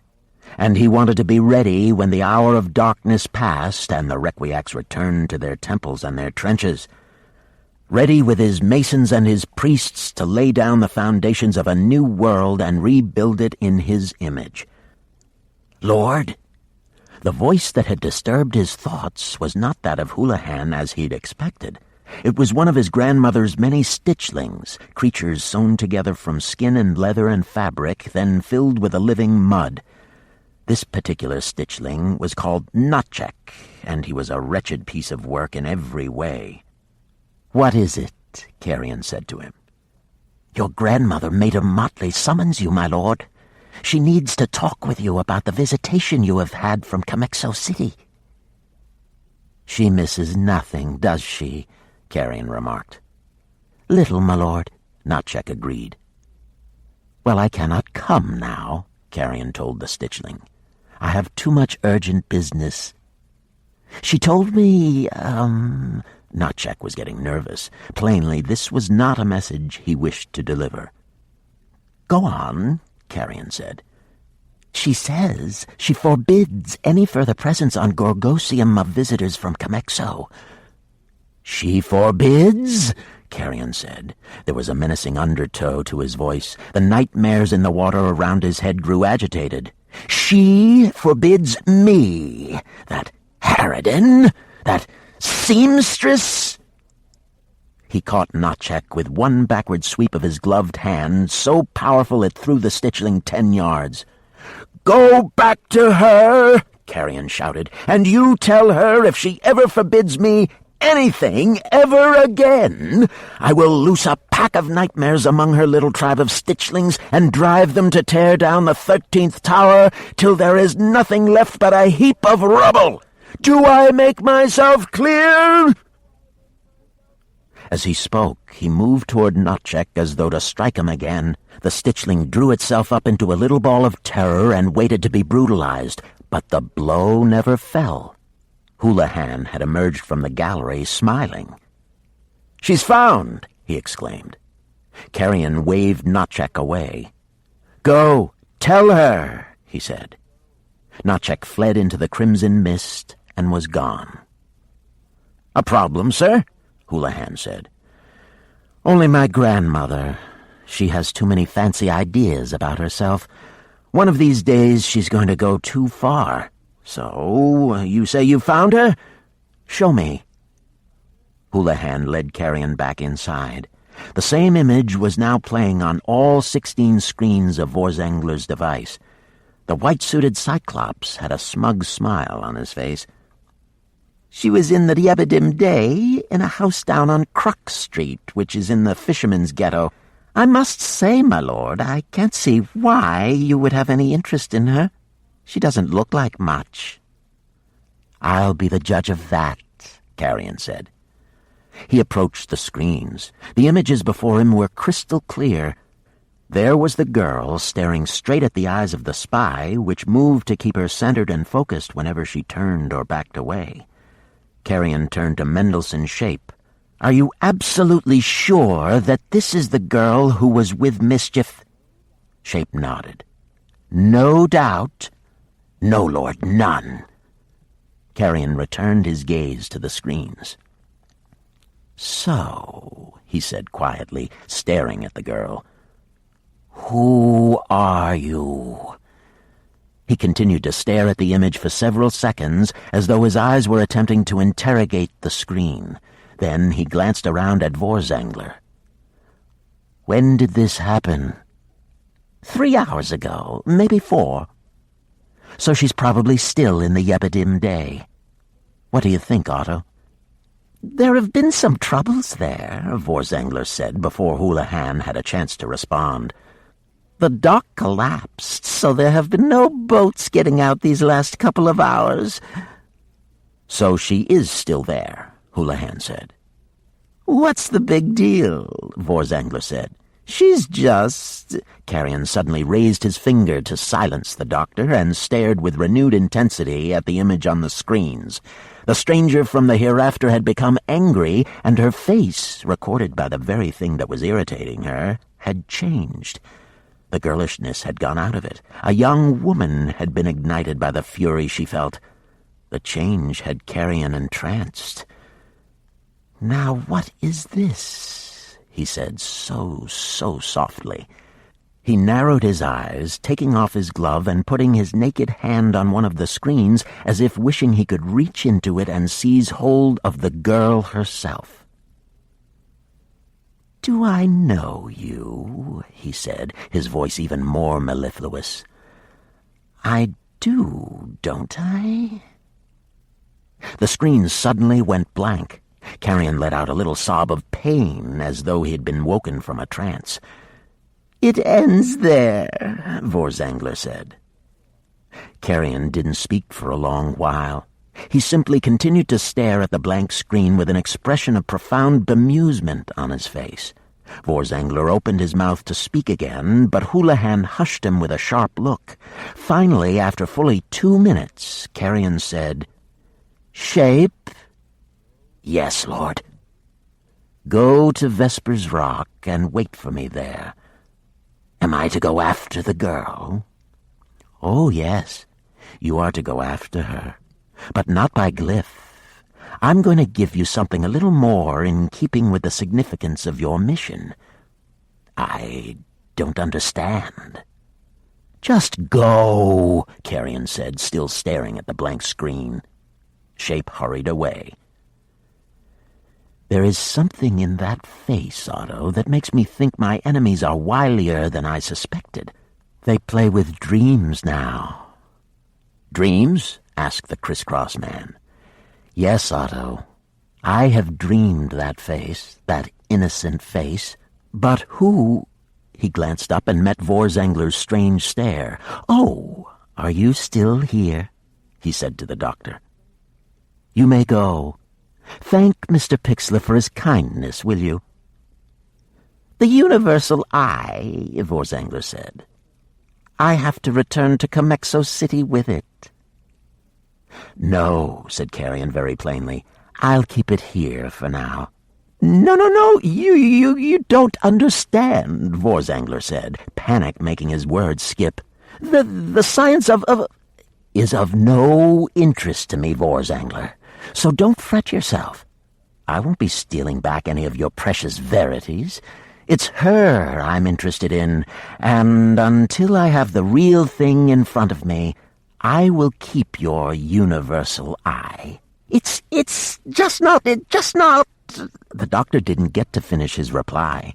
Carrion was on him in a heartbeat, his hands at the man's throat. Vorzangler tried to drag Carrion's huge grasp away from his windpipe, but his own thin little fingers weren't equal to the job. Carrion lifted him off the floor. His feet were dangling in the air. "You were saying, Doctor," Carrion said. The life was rapidly going out of Dr. Vorzangler. His conjoined eyes were becoming glassy. His limbs were jangling as though he was having a fit. "We might need Mr. Pixler's help in the future," Houlihan remarked casually. Carrion chewed on this for a moment. Then he took his hands off Vorzangler. The man dropped to a gasping, sobbing heap at the Lord of Midnight's feet. "Take him outside." Houlihan hauled the doctor up and dragged him toward the door, pausing only to pluck the controls to the universal eye out of Vorzangler's pocket. Once he'd deposited him outside the gallery door, he returned to await Carrion's next instruction. When it came, it was simple enough. "Show me the girl again," Carrion said. "Then you can go." Vorzangler's device was easy to work. The image of the girl from the hereafter was soon called up onto the screen again, ready to be replayed and replayed. "Arrange a glyph to take me to Vesper's Rock," Carrion said as he stared at the images of Candy. "I want 5 corpses there waiting for me. The usual place. Get some off the gallows, but they have to be old. I'm going to need dust." He stared at the screens. "Dust for the girl from the hereafter." He smiled to himself. "It's the least I can do." Chapter 17. Almanac. Given how close together the cottages were, Candy had fully expected to find a small crowd outside Izarith's door, drawn there by the noise of their fight with the insect. But there was far more interest in what was going on down at the dock. Everybody was headed that way, so Candy made her way up the street against the flow of the crowd. She was much more aware of the insect population now. Which of the numberless creatures buzzing around was a spy like the one in Izarith's house? Every now and then something whined past her ear, and she swatted it away. None, she was pleased to see, came back. The street had broad, shallow steps which made climbing a little easier. Even so, the labor of walking soon began to take its toll on her. The short sleep she'd had in front of the fire in Izarith's cottage hadn't been sufficient to fully restore her. What she still needed, she knew, was some food. There were a number of stalls set out to the left and right of her on the steps, and they seemed to be selling a variety of edible goods. Dried fish were hanging up on one stall, not her first choice.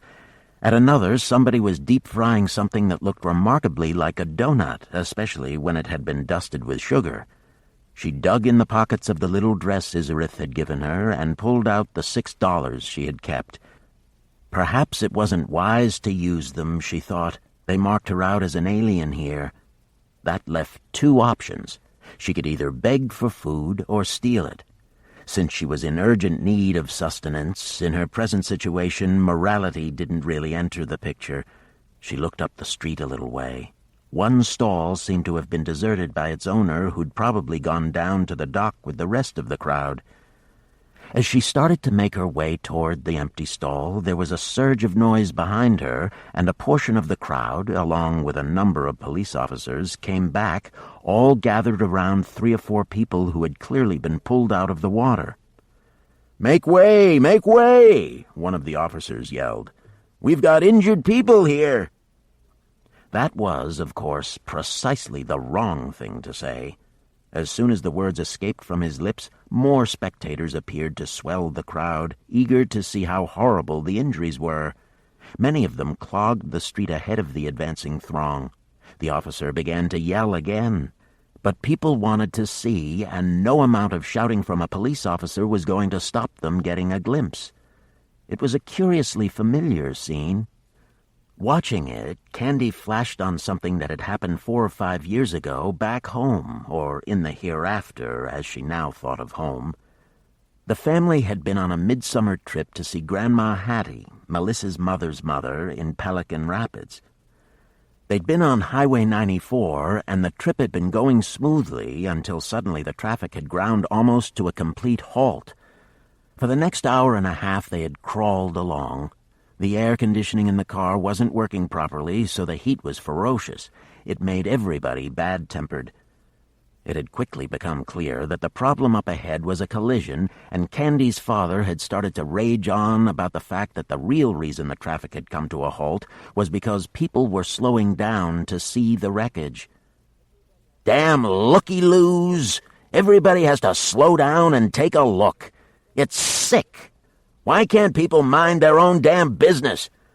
Of course, half an hour of sweat and curses later, when the Quackenbush's car finally came up to the accident site, Candy's father had slowed down just like everybody else. In fact, he had almost brought the line to a complete halt so that he could watch a body being brought out from under one of the 7 vehicles, trucks, cars, and an 8-wheeler rig that were involved in the collision. Candy should have known better, but her tongue had been quicker than her self-protective instincts. "I thought you told us it was sick, Dad," she said. Without missing a beat, Bill Quackenbush had leaned back between the seats and slapped her hard. "Don't you give me cheek!" "I just said," he slapped her again, harder. "Enough, Bill," Candy's mother had said. "I'll be the judge of that," came the reply, and just to show that he didn't care about his wife's opinion, he slapped Candy a 3rd time, bringing tears to her eyes. As she wiped them away, she caught sight of her mother in the mirror throwing an accusatory glance up at her husband. Bill Quackenbush hadn't seen the look.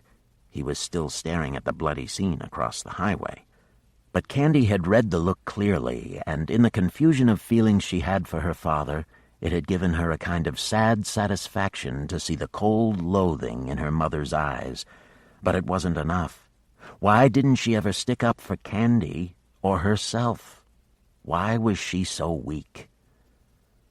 All of this came back to Candy while she was watching the crowd come up the street, as clear as if it had happened yesterday.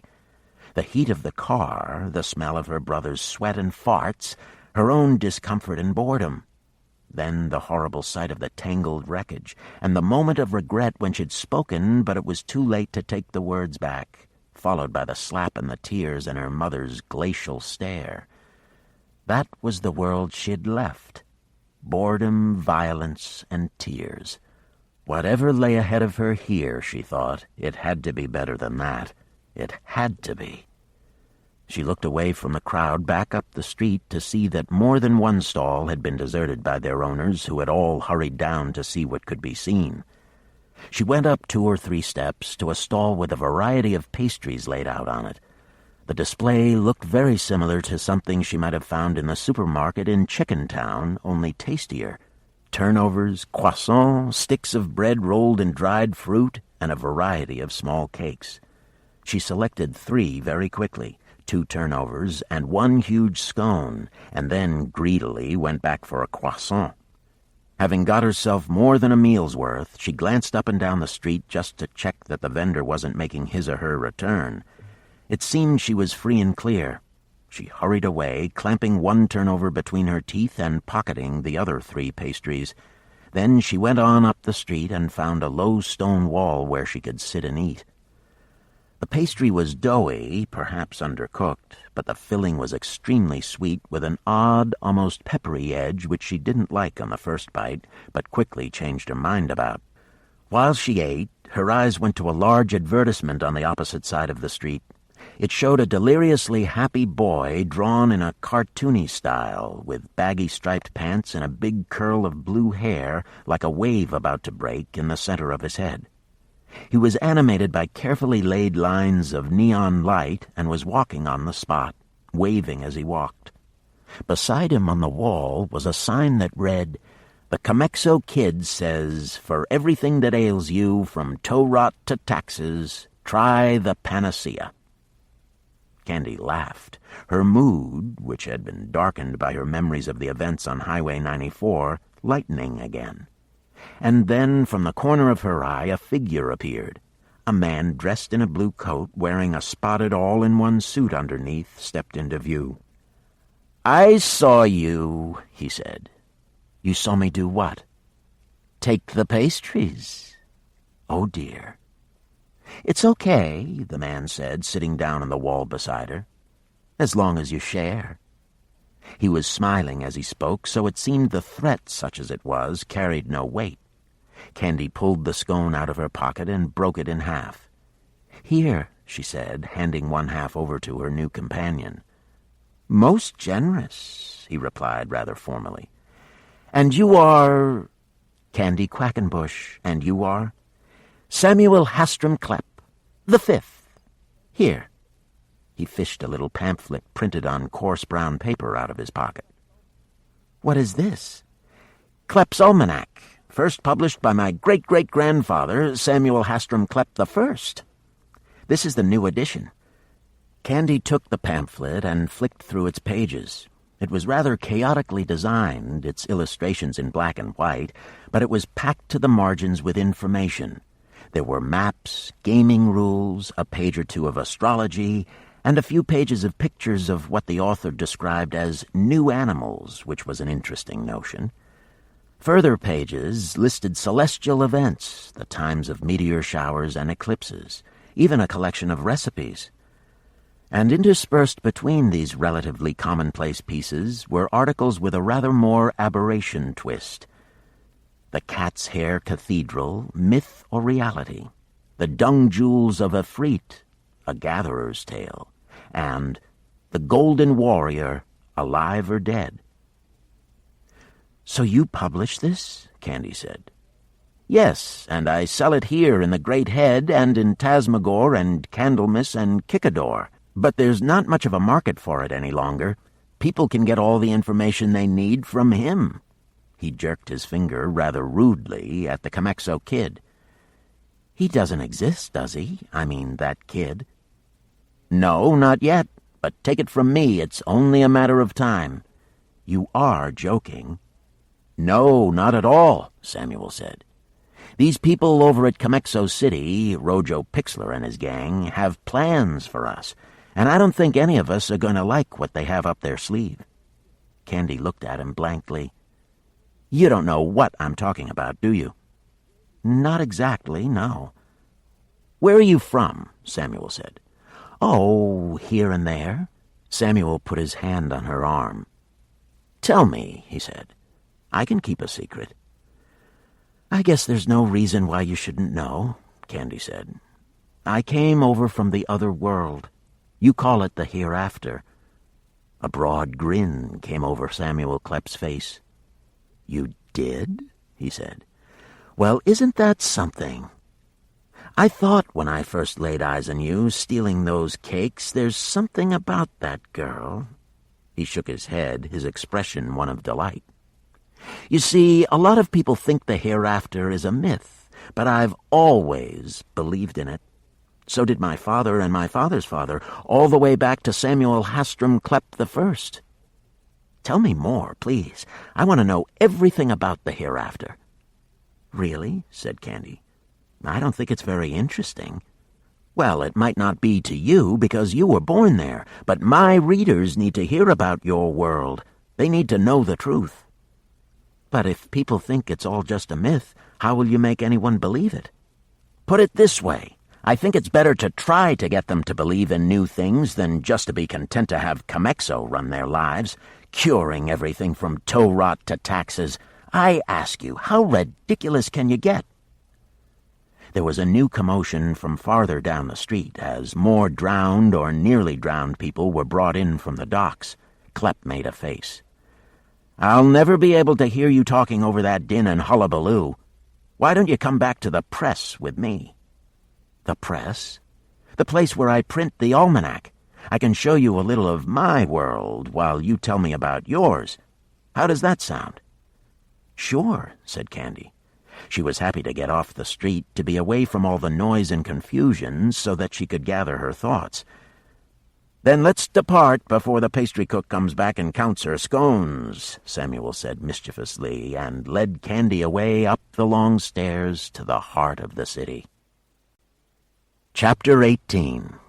The Tale of Hark's Harbor. They passed several more images of the Comexo Kid as they made their way to Klepp's press. He was on a poster advertising his cinematic adventures, The Comexo Kid and the War Dogs, and there were several more advertisements for his panacea. His face was on the T-shirts of children who ran by, and the toys they were playing with were plastic versions of the Comexo Kid. Do you have anything like this in the hereafter? Clep said. Things like the kid? Yes. You can't escape him. Candy thought about this.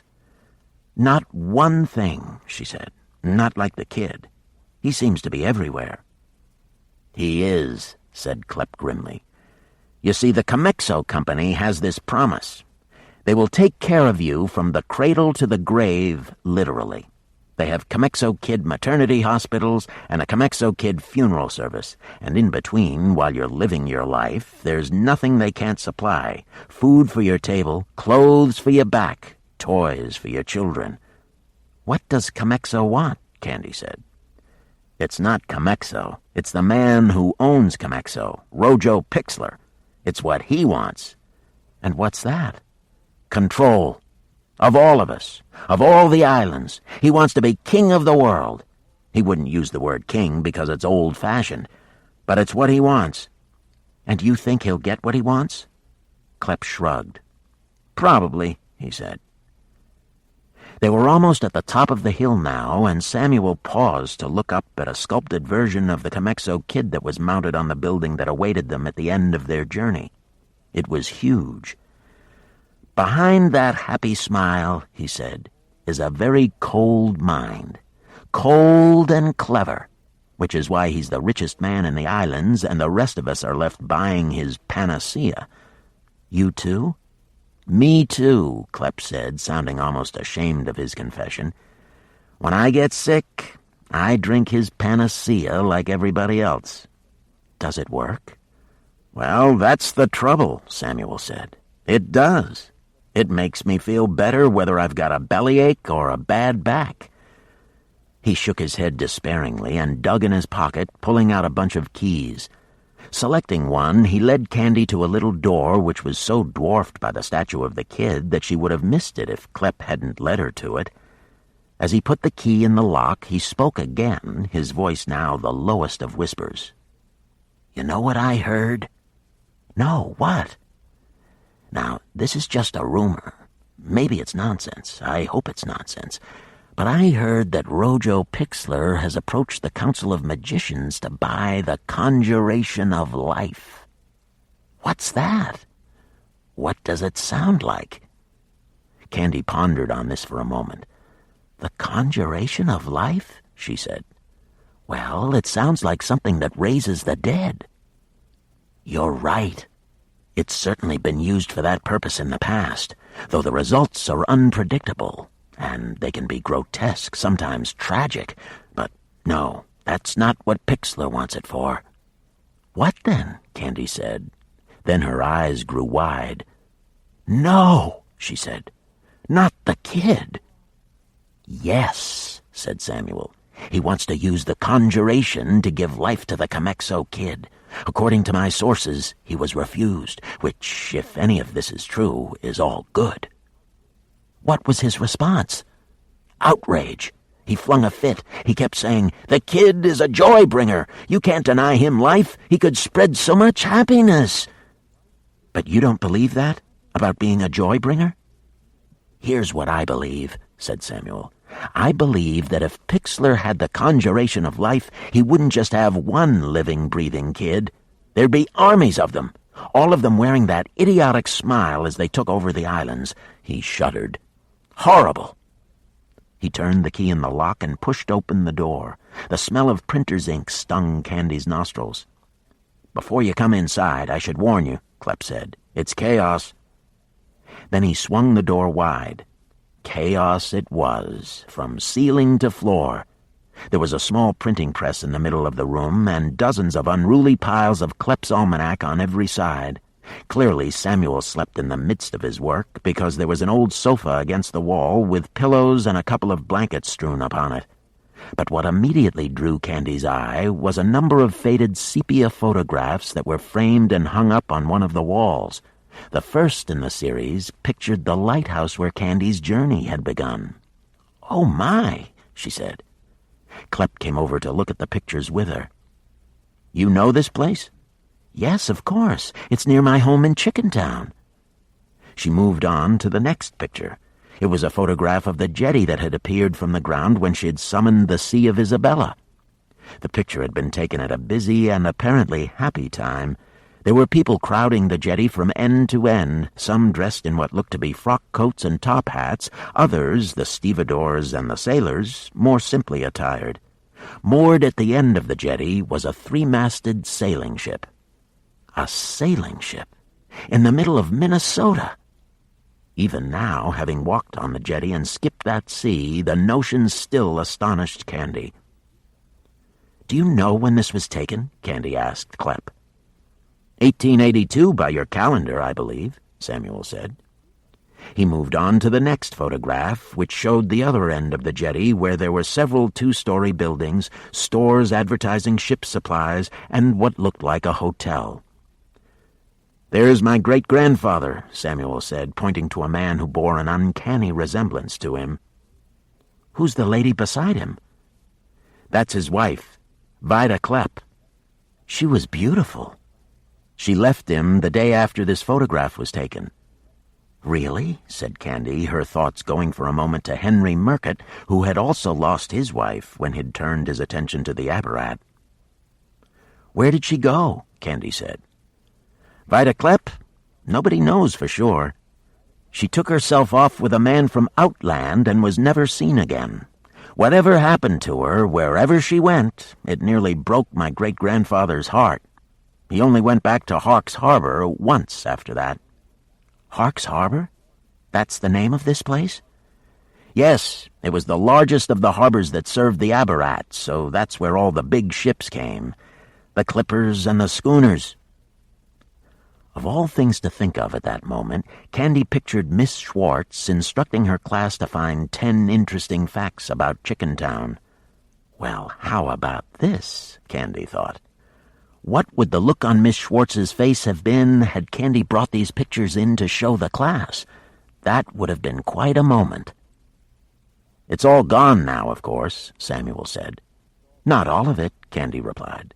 "That jetty," she tapped the glass covering the photograph, "is still there. And the lighthouse. But all the rest of it, these stores, for instance, they've all gone. I suppose they must have rotted away over the years." "Oh, no, they didn't rot," Clep said. "Remember I said my great-grandfather went back there one last time?" "Yes." "Well, it was for the burning of Hawks Harbor." "The burning?" "Look." Samuel moved on to the next-to-last photograph in the sequence. It showed a somewhat blurred image, perhaps the consequence of an old-fashioned plate camera capturing a scene filled with movement. The photograph was of the burning of the harbor. The buildings at the end of the jetty were all on fire, with smeared bright flames shooting out of the windows and through the doors. There was no attempt to put the fire out, as far as Candy could see. People were just standing along the jetty watching the spectacle. She couldn't make out their expressions. "Was it arson?" "Well, it wasn't an accident," Clep said. "But it wasn't strictly arson, either. It was a piece of authorized destruction." "I don't understand." "As I told you, Hawks Harbor was the place where most of the business between the islands and the hereafter was done. It was a very busy place. Sometimes there were as many as 10 ships unloading and loading every day. There were cargoes of aberration wine and spices from the islands, and slaves, of course." "And these people knew where the slaves came from?" Candy said, amazed by the idea. "People knew about the Abarat?" "Oh, yes, they knew," Clep said. "But it wasn't common knowledge, you understand. There was a select circle of merchants from your world who liked doing business over here, and they did a roaring trade. Obviously, they didn't want to have to divide the profit, so they didn't share the secret. And then, of course, there were merchants over here who imported art and plants and animals from the hereafter and made a fine business out of that." "So why the burning?" "Greed," said Samuel. "In the end, everybody began to get greedy. The aberration merchants started to sell things that should never have been seen in your world. Magical treasures that were stolen out of temples and dug up from burial sites, then sold in the hereafter for enormous sums of money. Obviously, this couldn't go on. Our people were being soiled by the ways of your world, and probably vice versa. There were bitter disputes. Some ended in murder.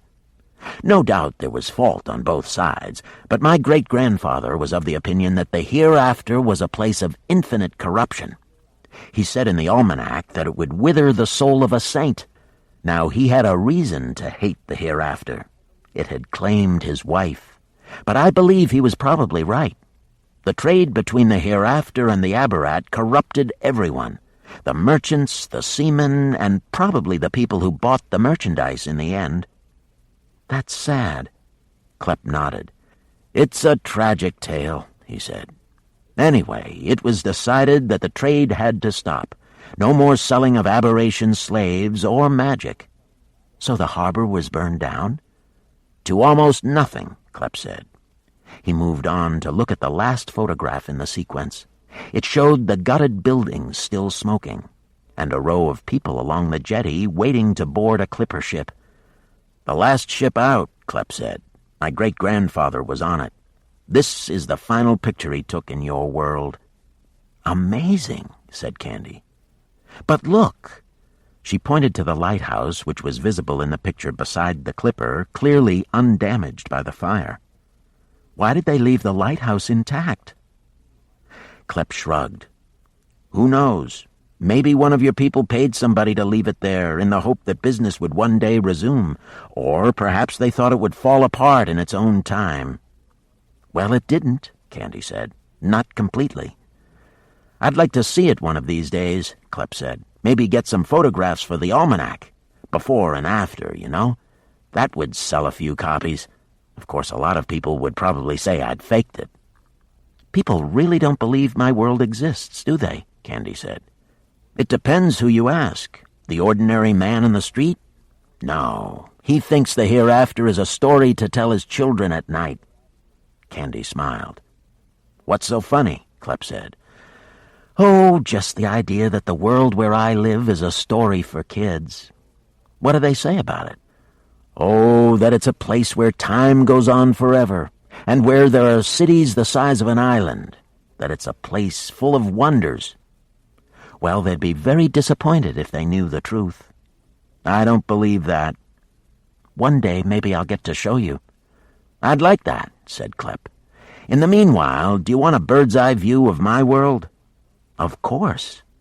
Come with me, then. He led her to a small door on the far side of the room. It had an iron gate in front of it, which opened like a concertina. My private elevator, Klepp said, pulling the gate open. All the way up to the top of the towers. Candy stepped inside, and Klepp followed, closing the gate behind him. Hang on tight, he said, turning an antiquated handle that was marked with 2 directions, up and down. The elevator ascended with much creaking and complaint, sometimes passing an opening that gave Candy a tantalizing glimpse of the interior of the towers that were perched on top of the great head. Eventually, the elevator began to slow down, and finally, with a loud grinding noise, came to a halt. Candy could already smell the clean sea air, a pleasant contrast to the smoky interior of the Yebadim day and the printing ink stench of the almanac press. Now please, Samuel cautioned, I urge you to be careful up here. The view is wonderful, however, we're very high up. I don't believe anybody comes up here but me. It's too dangerous. But you'll be fine as long as you take care. His warning offered, Samuel opened the gate and led Candy up a narrow flight of steps. At the top was a grill, which he lifted up and threw back with a loud clang. After you, he said, moving aside to allow Candy to step out of the stairway and into the open air. Chapter 19. On Vesper's Rock. Mendelssohn's Shape had been to Vesper's Rock on several previous occasions, doing little pieces of grim business for Carrion. Its name was in every way deceptive. For one thing, it was a good deal more than a rock. It was a collection of enormous boulders, perhaps 15 in all, the smallest of them the size of a house, all surrounded by a wide beach, if that was the appropriate term for something so charmless and uncomfortable, made up of millions of smaller boulders, rocks, stones, and pebbles. Though Shape had once been told that if he listened closely he would hear the voices of sweet spirits singing lullabies as they circled the island, he had never heard anything so reassuring. Quite the contrary. The rock was home to a species of malignant nightbird called a quat, and it was their relentless screeching out of the cracks of the boulders that greeted any visitor there. Tonight, however, the quat birds were as silent as those rumored spirit voices, for Christopher Carrion was on Vesper's Rock, and even the most raucous bird was hiding its head rather than risk attracting the attention of the Lord of Midnight. Carrion was working in a cavern formed by several boulders, a place he often used for conjurations, especially when he wanted to work out of sight of his grandmother. She had so many spies at midnight, it was virtually impossible to do anything in secret. Vesper's Rock presented Carrion with the ideal spot for his private experiments, being close enough to midnight for convenient travel and small enough that he could readily defend it with talismans. Now, in his unholy place between the boulders, he had one of his grandmother's stitchlings at work pounding the remains of 5 mummified human cadavers to dust. The pounder's name was Ignacio, and he was one of Mater Motley's uglier creations, of which fact he was agonizingly aware. He hated the hag, as he had dubbed her, for what she'd done to him, and though she often called him to service in the 13th Tower, he escaped her summonings whenever he could do odd jobs for Carrion. "Are you done with the corpse dust yet?" Carrion said. "Almost." "Well, hurry, I don't have all night." Carrion allowed himself a smile. "Though one of these days," he murmured to himself, "I will." "Will what, Lord?" "Have all night." Ignacio nodded, not understanding, and continued to beat the bones.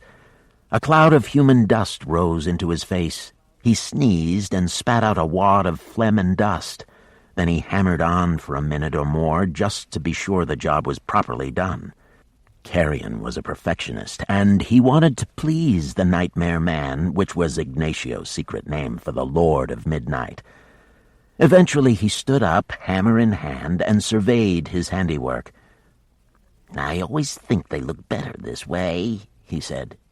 "Everybody looks better that way," Carrion said, pressing Ignacio aside.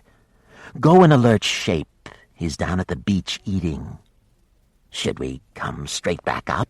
Ignacio said.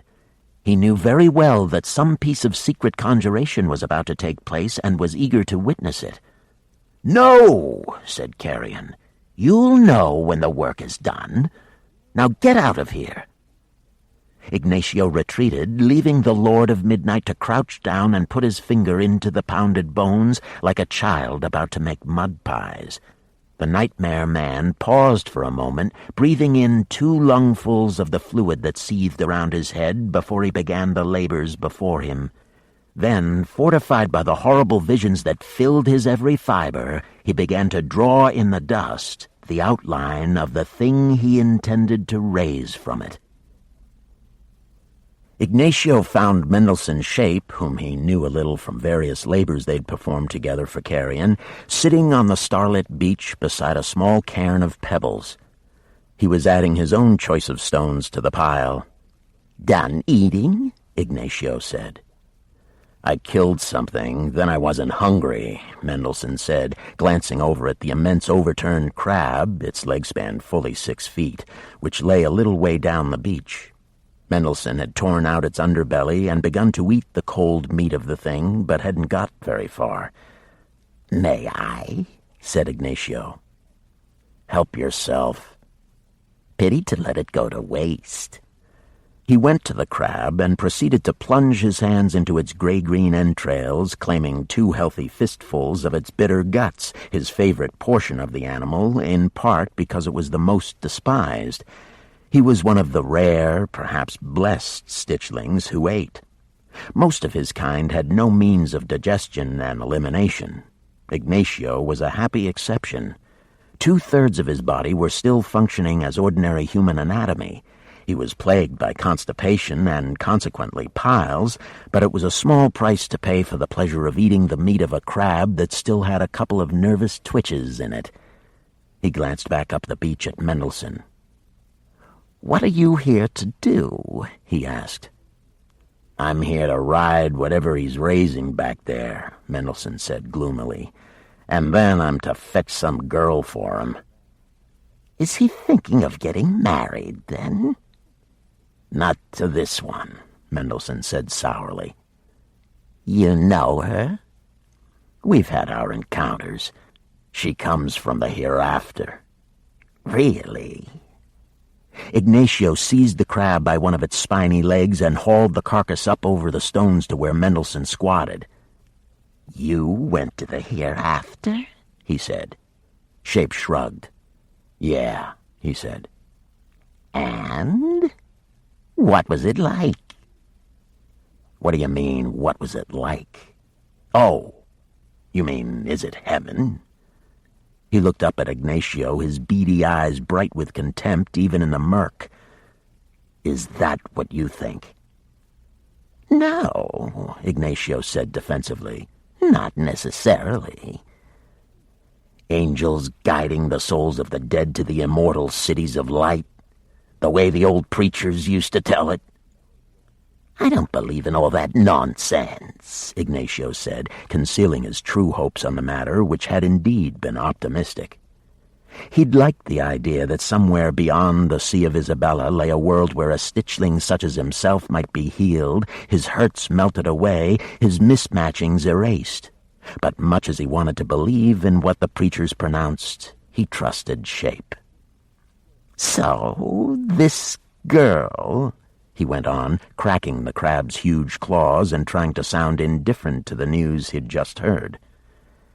"Candy Quackenbush." "That's her name?" "That's her name." "She followed you here, and now you have to kill her?" "I don't know if he wants her killed." "But if he does?" "Then I kill her." "How?" "I don't know yet, Ignacio." "Why do you ask all these stupid questions?" "Because one day I want to be doing what you're doing." "If you think it's some great honor, it's not." "It's better than digging up mummified bodies. You get to travel to the hereafter." "It's nothing special," Shape said. "Now help me up." He put out his arm so that Ignacio could haul him up onto his foot and stump. "I'm getting old, Ignacio. Old and tired." "You need an assistant," Ignacio said eagerly. "I could assist you. I could." Shape glanced at Ignacio, shaking his head. "I work alone," he said. "Why?" "Because I only like the company of one person." "Who?" "Me, you fool, me." "Oh." Shape looked back to the boulders where Carrion was working. He had noticed something that Ignacio, in the midst of his envious chatter, had failed to catch. "The birds," he said. The quat birds, which had been silent in their crannies since Carrion's arrival on the island, had risen into the air above the rock without uttering a sound, and were now hovering in a vast black cloud, wingtip to wingtip overhead. "That's something rare," Ignacio said, the wreckage of his stitched and overstitched face registering something close to wonder. He had no sooner set eyes on the flock than from the place among the boulders where Carrion was working there came a flicker of dark blue-purple light, followed by another, this time orange-red, followed by a third, the hue of bone. The colors rose into the air above the rocks, driving the cloud of quats still higher, and there colors broke into fragments, darts and slivers of light interlacing, performing an elaborate dance. At this moment the Creator appeared from between the rocks, his hands raised in front of him as though he were conducting a symphony. Perhaps, in a sense, he was. Certainly the colors seemed to be responding to the subtle gestures he was making.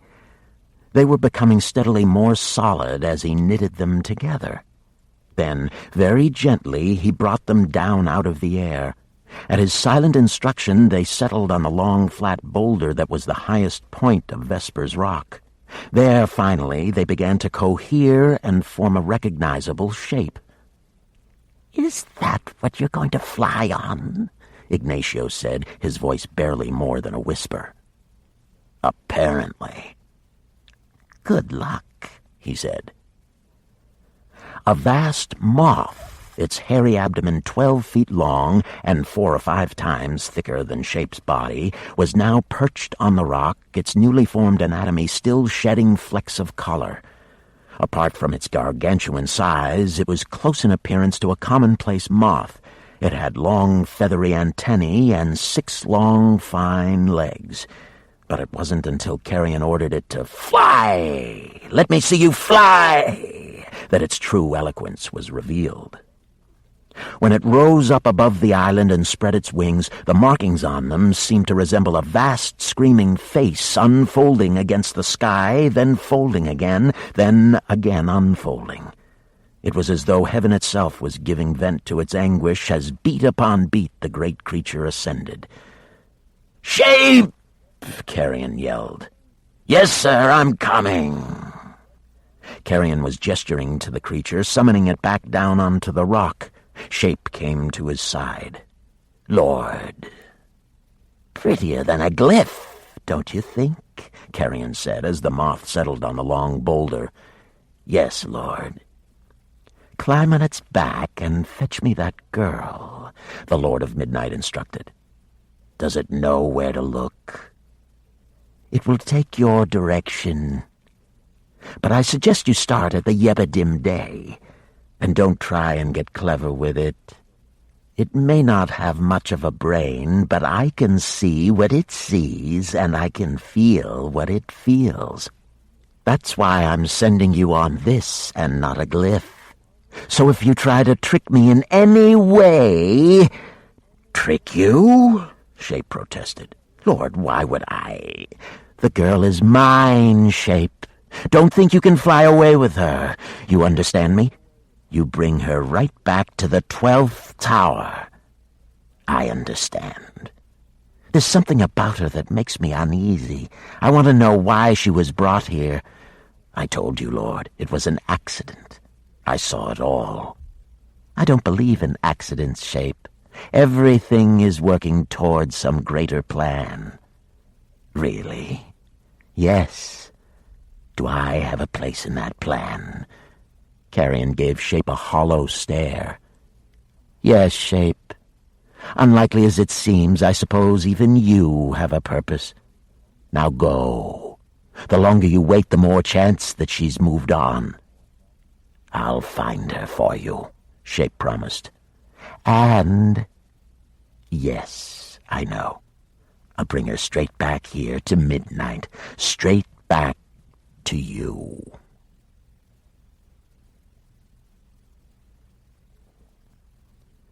Chapter 20. The World Through Borrowed Eyes. Of one thing Candy was absolutely certain. There was no sight on earth to equal the view from the top of the colossal head of the Yebadim Day. Wherever she looked from that high, wind-swept platform, she saw wonders. She had help, of course. Not only did she have Samuel Hastrom Klepp V by her side to point out things and to occasionally catch hold of her arm when a particularly strong gust of wind threatened to carry her over the edge of the great head, he had also supplied 2 very accommodating squid which clung to their heads and then so positioned their boneless bodies that their eyes, which were immensely strong, could be used as telescopic lenses. Klepp's squid were his pets. One he had called Squub and the other Squiller. At first, Candy found it a little odd to be wearing a living creature, but she supposed it was like any animal that worked with a human companion, a horse, a dog, a trained rat. It was just one more reminder that she was not in Chickentown. "If you want to get closer to something," Klepp said to Candy, "just say, 'A little closer if you don't mind, Squiller,' or 'A little farther away if you don't mind, Squiller.' It's important you be precise and polite in the way you speak to them. They're very particular about the little courtesies." Candy didn't have any difficulty getting the trick of this, and after only a minute or two, Squiller had made himself so much at home on her head that it was no more peculiar than wearing a hat that had been left in a box of fish for a few days. Certainly Squiller appeared to be eager to give Candy the best possible view of the Abarat. Half the time she didn't even need to ask him to alter his focus. He seemed to know what she wanted instinctively, as though he was reading the brain waves coming off her skull. Candy didn't entirely discount the possibility. She'd read back at home that squid showed extraordinary means of communicating with one another. How much more likely was it that the equivalent species here would be blessed with some miraculous power? The whole world was filled with magic. At least that was the impression Klepp gave her as he named the islands of the archipelago and spoke of the miracles they contained. "Every island is a different hour of the day," he began by saying. "And on each island you'll find all the things that our hearts and souls and minds and imaginations connect with that hour. Look there." He pointed toward a place not far from the Straits of Dusk. "You see that island wreathed in light and cloud?" Candy saw it. The cloud rose in a rolling spiral around what looked to be a vast mountain, or perhaps a tower of gargantuan size. "What is it?" Candy asked Klepp. "The 25th hour," he replied, "sometimes called Autumn's Spire. It's a place of mysteries and dreams." "Who lives there?" "That's one of those mysteries. Though I have heard the name Phantomaya associated with the place, I have no idea what it means." Candy's new squiddy friend Squiller did his best to focus on the clouds around Autumn's Spire, but for some reason the billowing spiral prevented her closer scrutiny. "If you're looking for a glimpse of what's on the other side of the cloud," Klepp said, "don't bother. The light plays tricks with the eyes somehow, and you just can't get a good grip on it. Then sometimes the clouds will part and give you the illusion that you're going to see something." "But you never do?" "Not to my knowledge." "So what would happen if you sailed the ship right into the clouds?" "Oh, people have certainly tried that," Klepp said. "A few came out alive, but happily crazy, and, of course, completely incapable of describing anything they'd seen, while the rest didn't come out at all." "You guessed it. One of them was my father." He let this information hang in the air for a moment. Then he said, "You look cold, my dear." "It's just the wind." "Let me get you a jacket." "No, I'm all right." "I insist," Klepp said. "I don't want you getting pneumonia. I'll be back in a moment." He headed for the elevator. Candy didn't protest. The wind was a lot chillier than she'd expected it to be. "You stay away from the edge now," Samuel said, and pulling the elevator gate closed, he disappeared from sight. While he was gone, Candy and Squiller kept up their perusal of the islands. Samuel had named them all for her several times, and Candy now tested her memory by putting the names to the locations. Some she remembered easily, others she had to puzzle over for a while. The island to the west of the Yebidim Day was called Quam Ha, and its red-roofed city was called Tasmagor. Yes, that was it, Tasmagor. To the southeast of it was a mountainous island called Spake, which stood at 10 o'clock in the morning. At 11 o'clock was the island of Nully, and at 12 noon the island of Izzle, which was bathed in the warmest, most magical light imaginable. At 1 o'clock was either Orlando's Cap or Habarucus, she couldn't remember which. At 2, conversely, was either Habarucus or Orlando's Cap. To the south-southeast lay another sun-drenched island, which was the place she remembered where Samuel had said life was supposed to have begun. 3 o'clock in the afternoon, also called the Nonce. At 4 was Nomen. At 5, an island called Soma Plume, in the center of which was a vast ziggurat. At 6, far to the east of the Yebidim Day, though separated by only 2 hours, was an island called Babylonium, where it looked as though life was fun all the time. There were several huge circus tents pitched in the middle of the island, and colored lights in their tens of thousands flickered in the branches of every tree. "I have to go there," Candy thought to herself. To the north of Babylonium was an island the name of which she couldn't remember, though she remembered the name of the still active volcano at its center, which was Mount Golly Golly. The tide of evening then wound around the archipelago, ending up where she was standing, at 8 in the evening, looking down on the Straits of Dusk. And then, in the vicinity of the Yebadim Day, lay a second series of islands. At 9 in the evening was a place called Hap's Vault. She'd asked Samuel who Hap was, and he'd told her he didn't remember. At 10 in the evening lay the island of Ninnyhammer, which had on it a town occupied by a species called tarry cats. The town was called High Slatter. The name of the island at 11 had skipped her mind, but she remembered the name of the Midnight Isle, Gorgosium. "It's the most terrifying place in all the islands," Samuel Klepp had said. "Avoid it at all costs." There were 6 pyramids, some large, some small, at 1 in the morning, which was called Zugzugs, and at 2, another island wreathed in darkness, the name of which escaped her. Next door to it, however, lay the island that was the most attractive to her eye, despite all that Samuel had said about its architect. The island was called Pion, and covering it from one end to the other, and so bright with light it couldn't have mattered that it was the middle of the night there, was Comexo City. The towers and the domes of Comexo City were completely unlike anything Candy had ever seen before.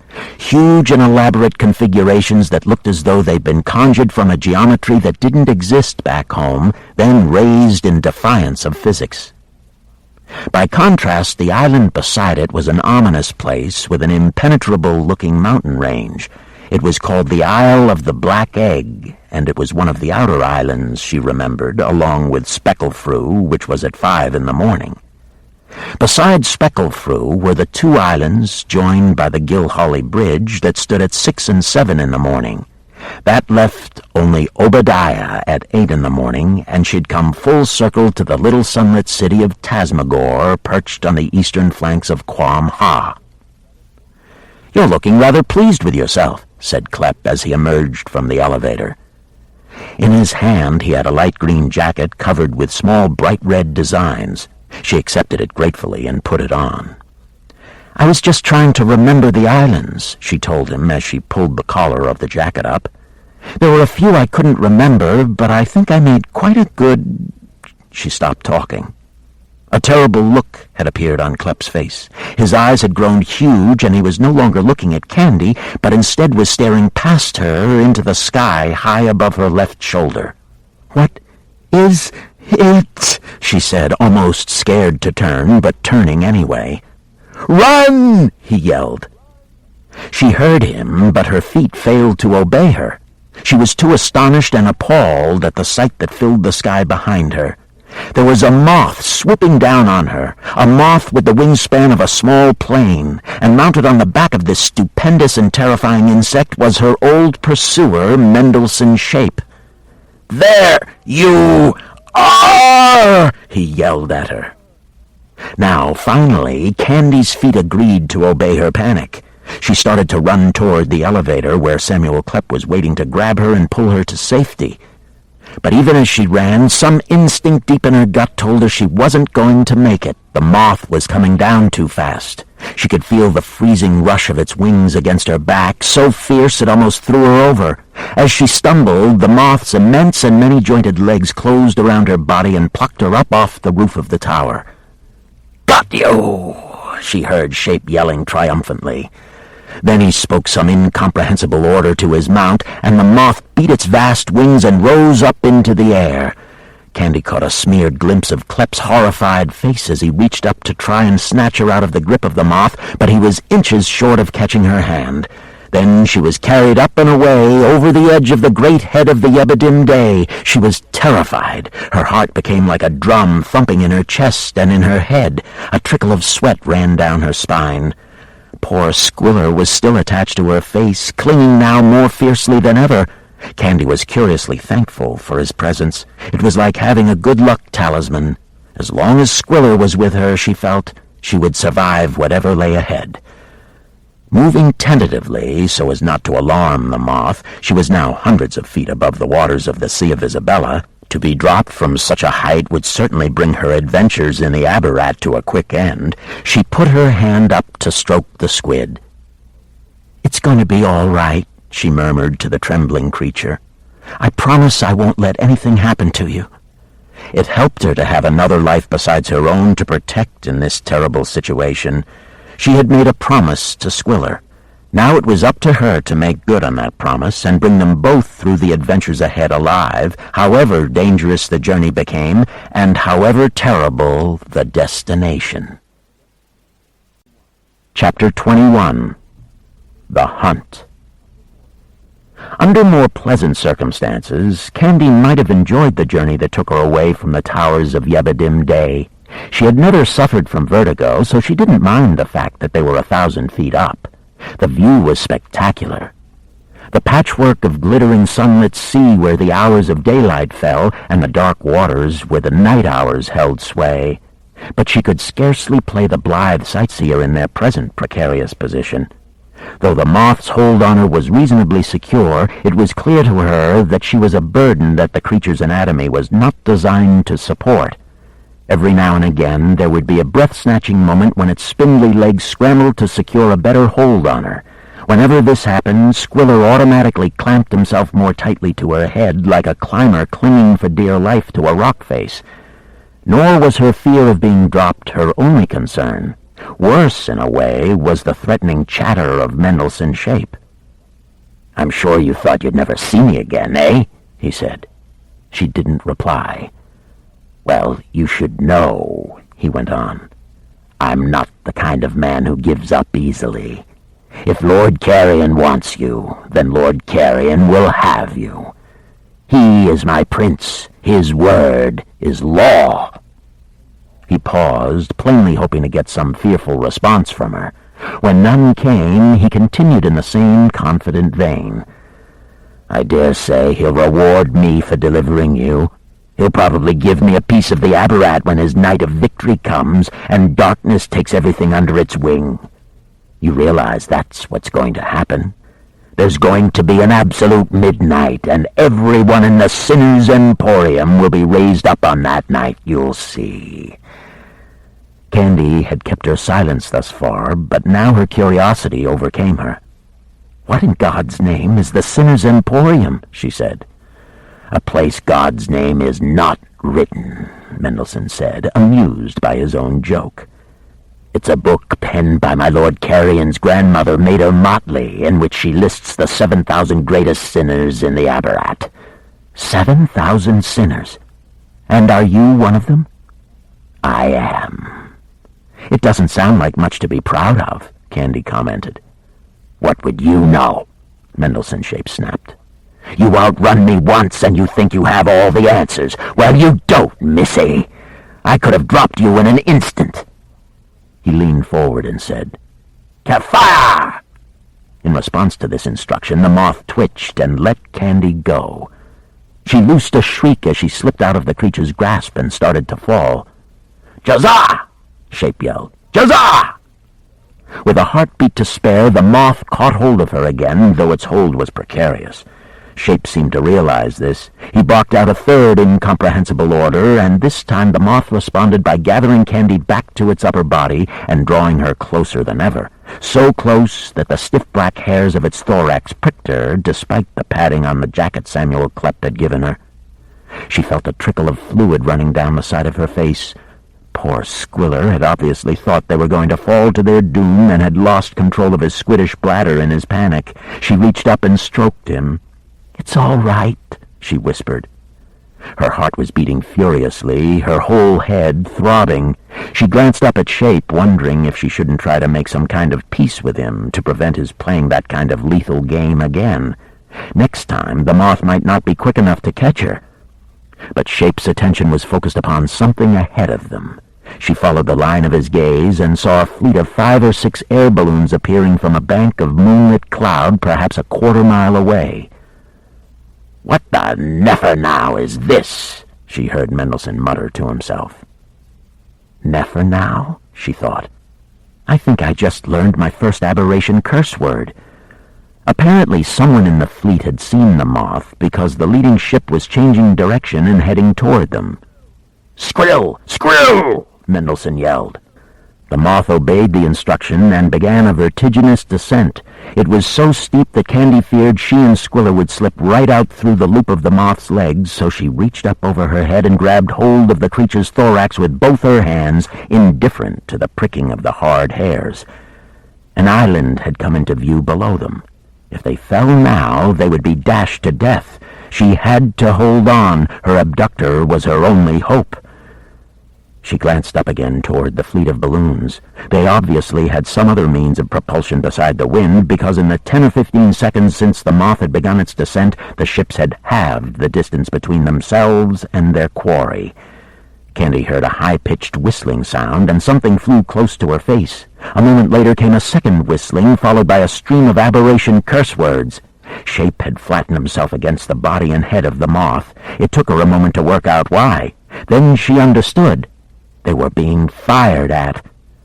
There were hunters in the balloons, and they were obviously intent on bringing down the moth.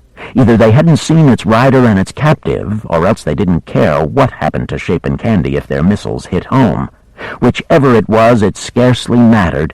The consequence for Candy and Squiller would be the same. She heard a third whistling now, which was followed by a thud. Then a traumatic shudder ran through the body of the moth. "Oh, please," she murmured, "please don't let this be happening." But it was too late for prayers. She looked up at the insect's head to see that a crossbow bolt fired by someone in one of the balloon's gondolas had struck the insect directly between its huge eyes. There was no blood spilling from the wound. Instead, there came a spiraling stream of fragmented color that rose up into the darkened air. Apparently, the insect was some kind of magical creation, which went a little way to explaining why it didn't die instantly, though it had surely been mortally wounded. Instead, it struggled to climb skyward again, its immense wings beating with a slow majesty as it attempted an ascent. But it didn't get very far. A new round of shots came from the balloons, and the vicious bolts tore hole after hole in the delicate membrane of the moth's wings. Again, color streamed from the wounds, and as it discharged its myriad hues, the desperate beating of its wings began to falter. Then they stopped. Their descent began a second time. Candy looked back up at Shape. He was still bent close to the moth, desperately whispering to it in a panicked attempt to bring it out of its dive, but it was a lost cause. Shot from the sky, the moth fell and fell and fell. All Candy and her pursuer could do was hold on as the insect gathered speed and raced toward the unforgiving earth below.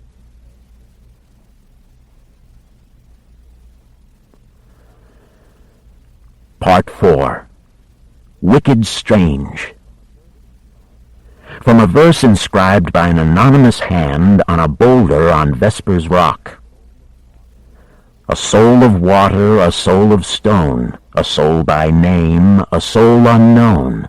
The hours unmake our flesh, our bone.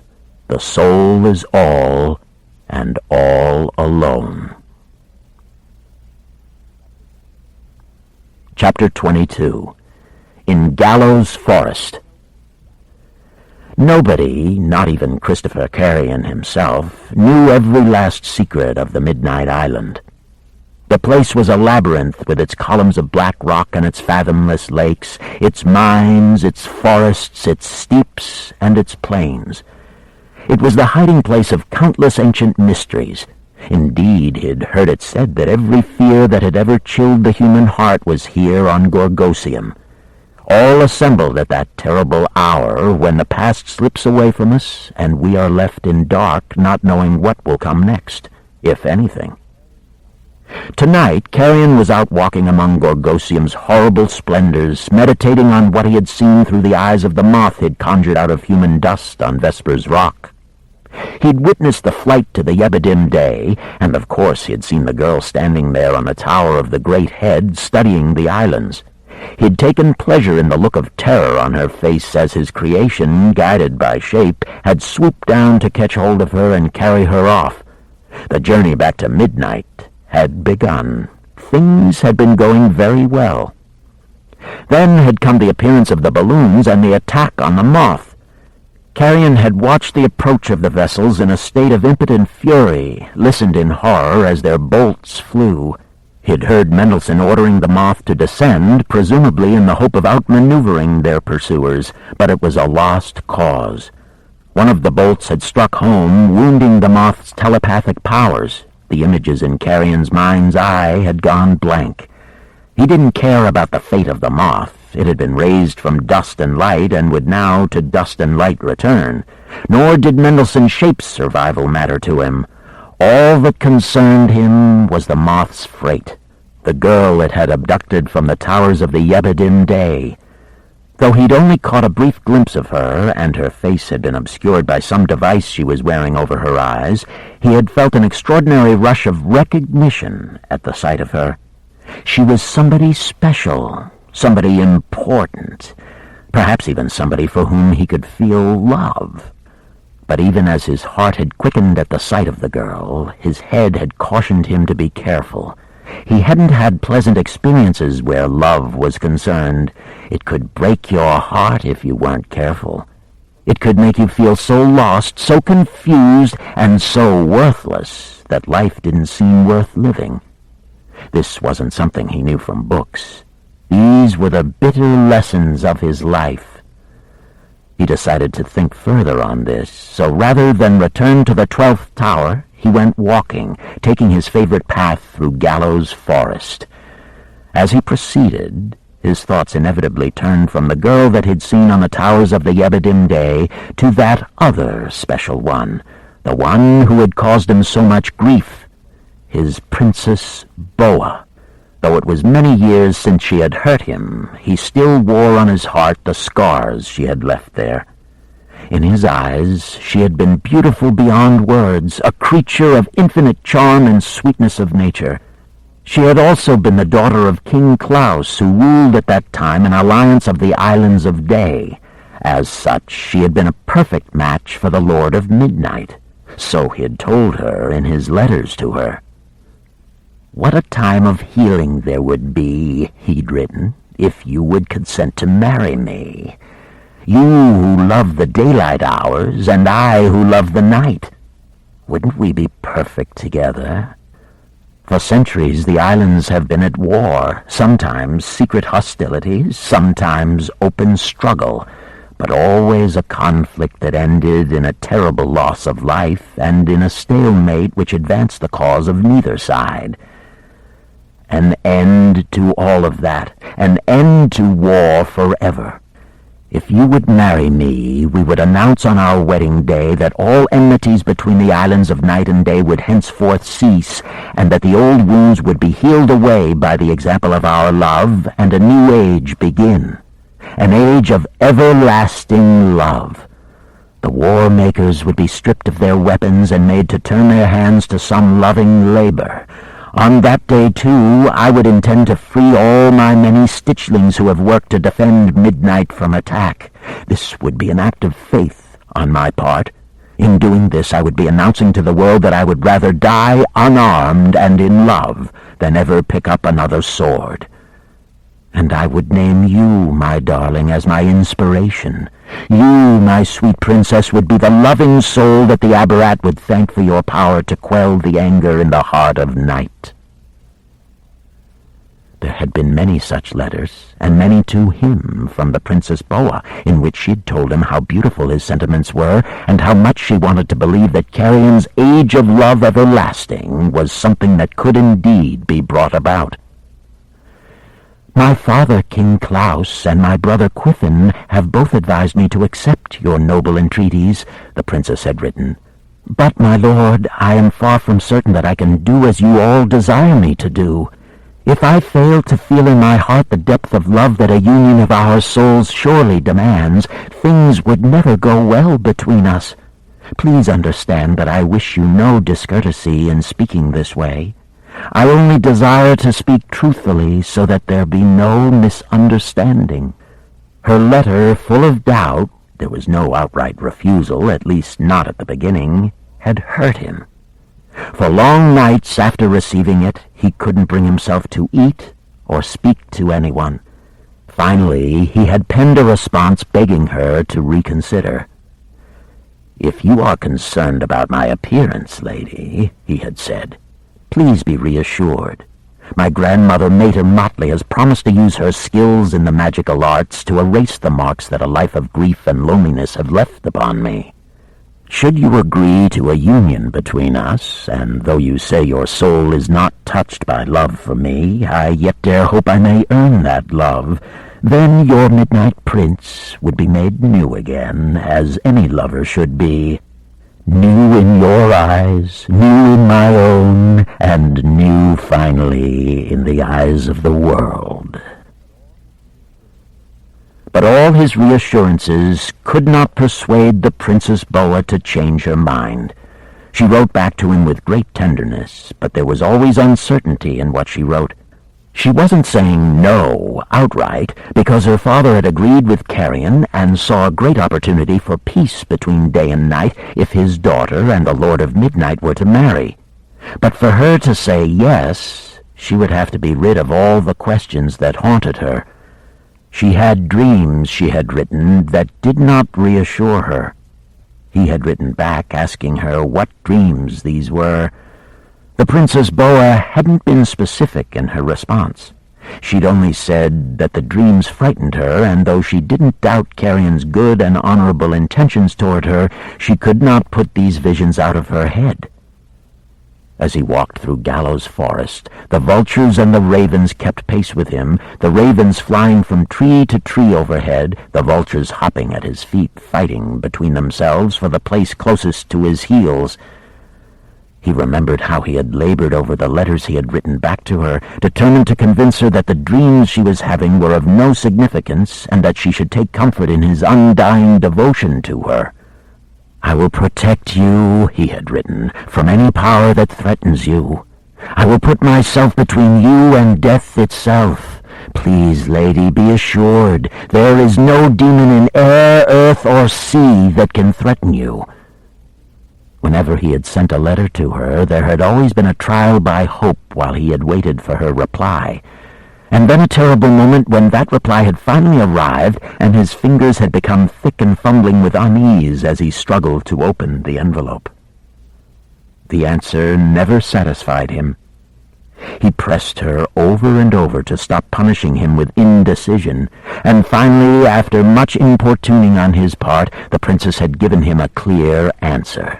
It could not indeed have been clearer.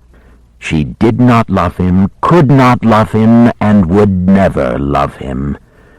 He'd almost drowned in the wave of self-hatred that had broken over him when he read that final reply.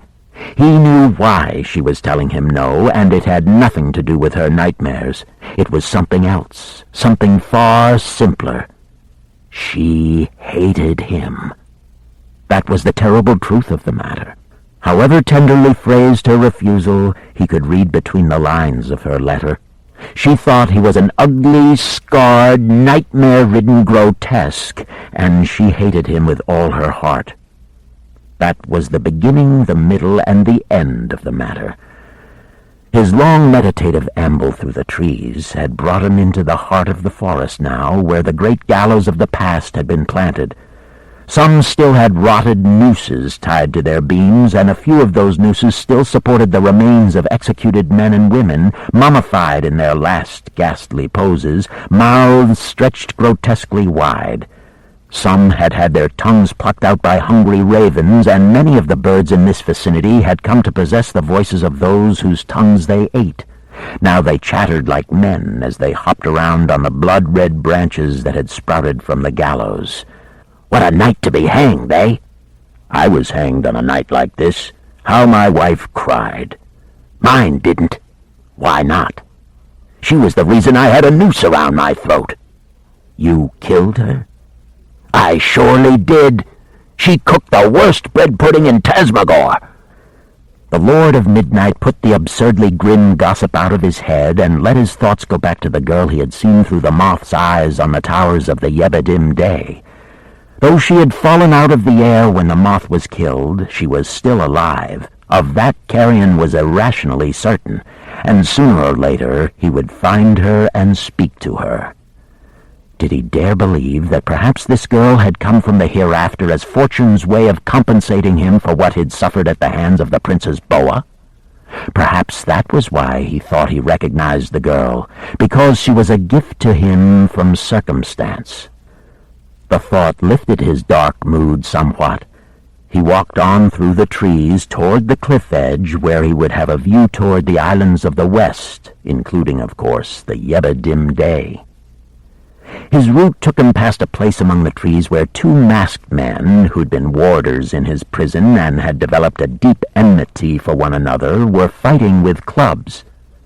The pair were brothers, Wendigo and Chillick, and Carrion had amused himself some days earlier by casually sowing a seed of discord between the two, a rumor, no more, whispered in each ear, suggesting that one brother was attempting to become the prison's warden behind the other's back. It was a test, really, to see how long it would take for jealousy to overcome the once powerful love that the two brothers had borne one another. Not long, was the answer. Here they were now, fighting to the death over something that wasn't even true. Unseen, Carrion watched from the shadows as the fight reached its grim conclusion. One brother slipped in the mush of rotted gallows leaves beneath their feet and went down in the dirt. The other man didn't give his brother a chance to beg for mercy. He raised his club and delivered the coup de grace with a whoop of boyish glee. The victor's moment of triumph didn't last very long.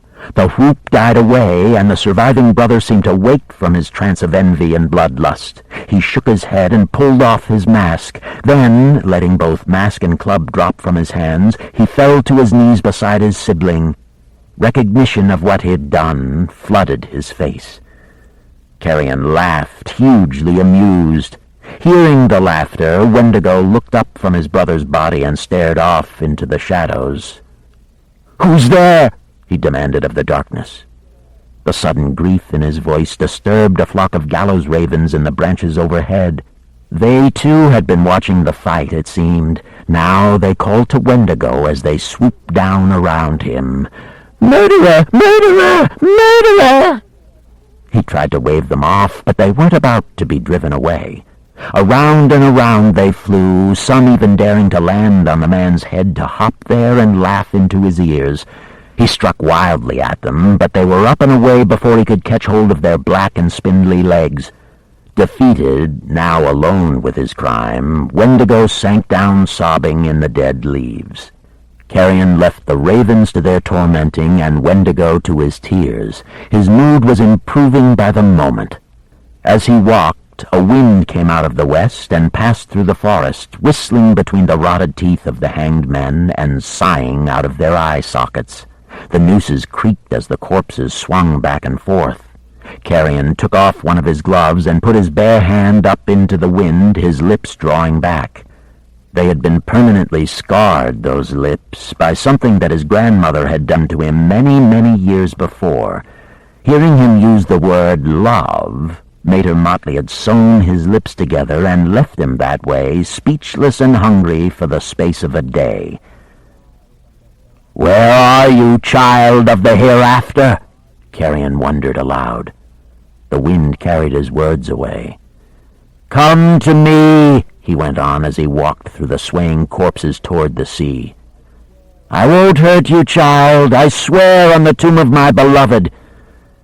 And still the wind took his words. He let it. Perhaps his gift from the hereafter would hear what he was telling her and do as he was asking.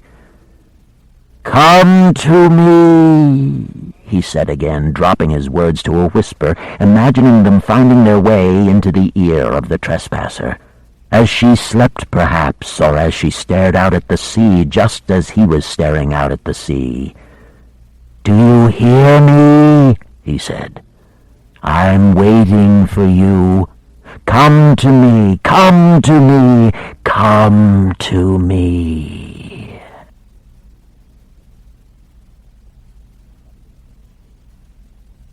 Chapter 23.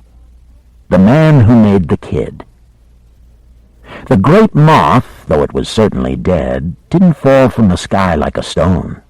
Its wings were so large that it spiraled down like a kite that had lost the wind. Candy held onto its thorax, praying aloud, "Please, God, help me!" But the words were snatched out of her mouth by the speed of their descent, which grew faster and faster.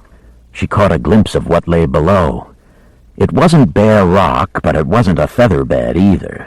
It was a stretch of what looked like moorland, with here and there a few scattered trees. And then, as if things weren't bad enough, Mendelssohn's shape reached down around the body of the moth and began to shake her loose. Quite why he was doing this was beyond her. Perhaps he was simply trying to lighten the load. Whatever his reasons, they were his undoing. In his attempt to throw Candy off, he lost his own grip on the animal and started to pitch forward over the moth's head. In desperation, he snatched hold of the moth's antennae, but his body weight simply flipped the insect's whole cadaver over. It was now Shape who started to pray aloud for help, though he did so in a language Candy didn't understand. His pleadings were no more efficacious than Candy's had been. She heard him clawing his way up over the moth, each breath a sob, but he was lost. His pleadings became more desperate than ever. Then the wind gusted with particular force, and he was carried away. Candy glimpsed him as he swept past her. He plunged out of sight through the darkened air, leaving her lying face up on the belly of the insect as it, too, plummeted earthward. The spread of the moth's wings slowed its descent, which was about the only good news about Candy's situation. She held on tight, anticipating a massive blow when they hit the ground. But she was lucky. The wind had carried the moth away from the rocks where Mendelssohn had fallen and toward one of the copses. The insect's body landed in the canopy.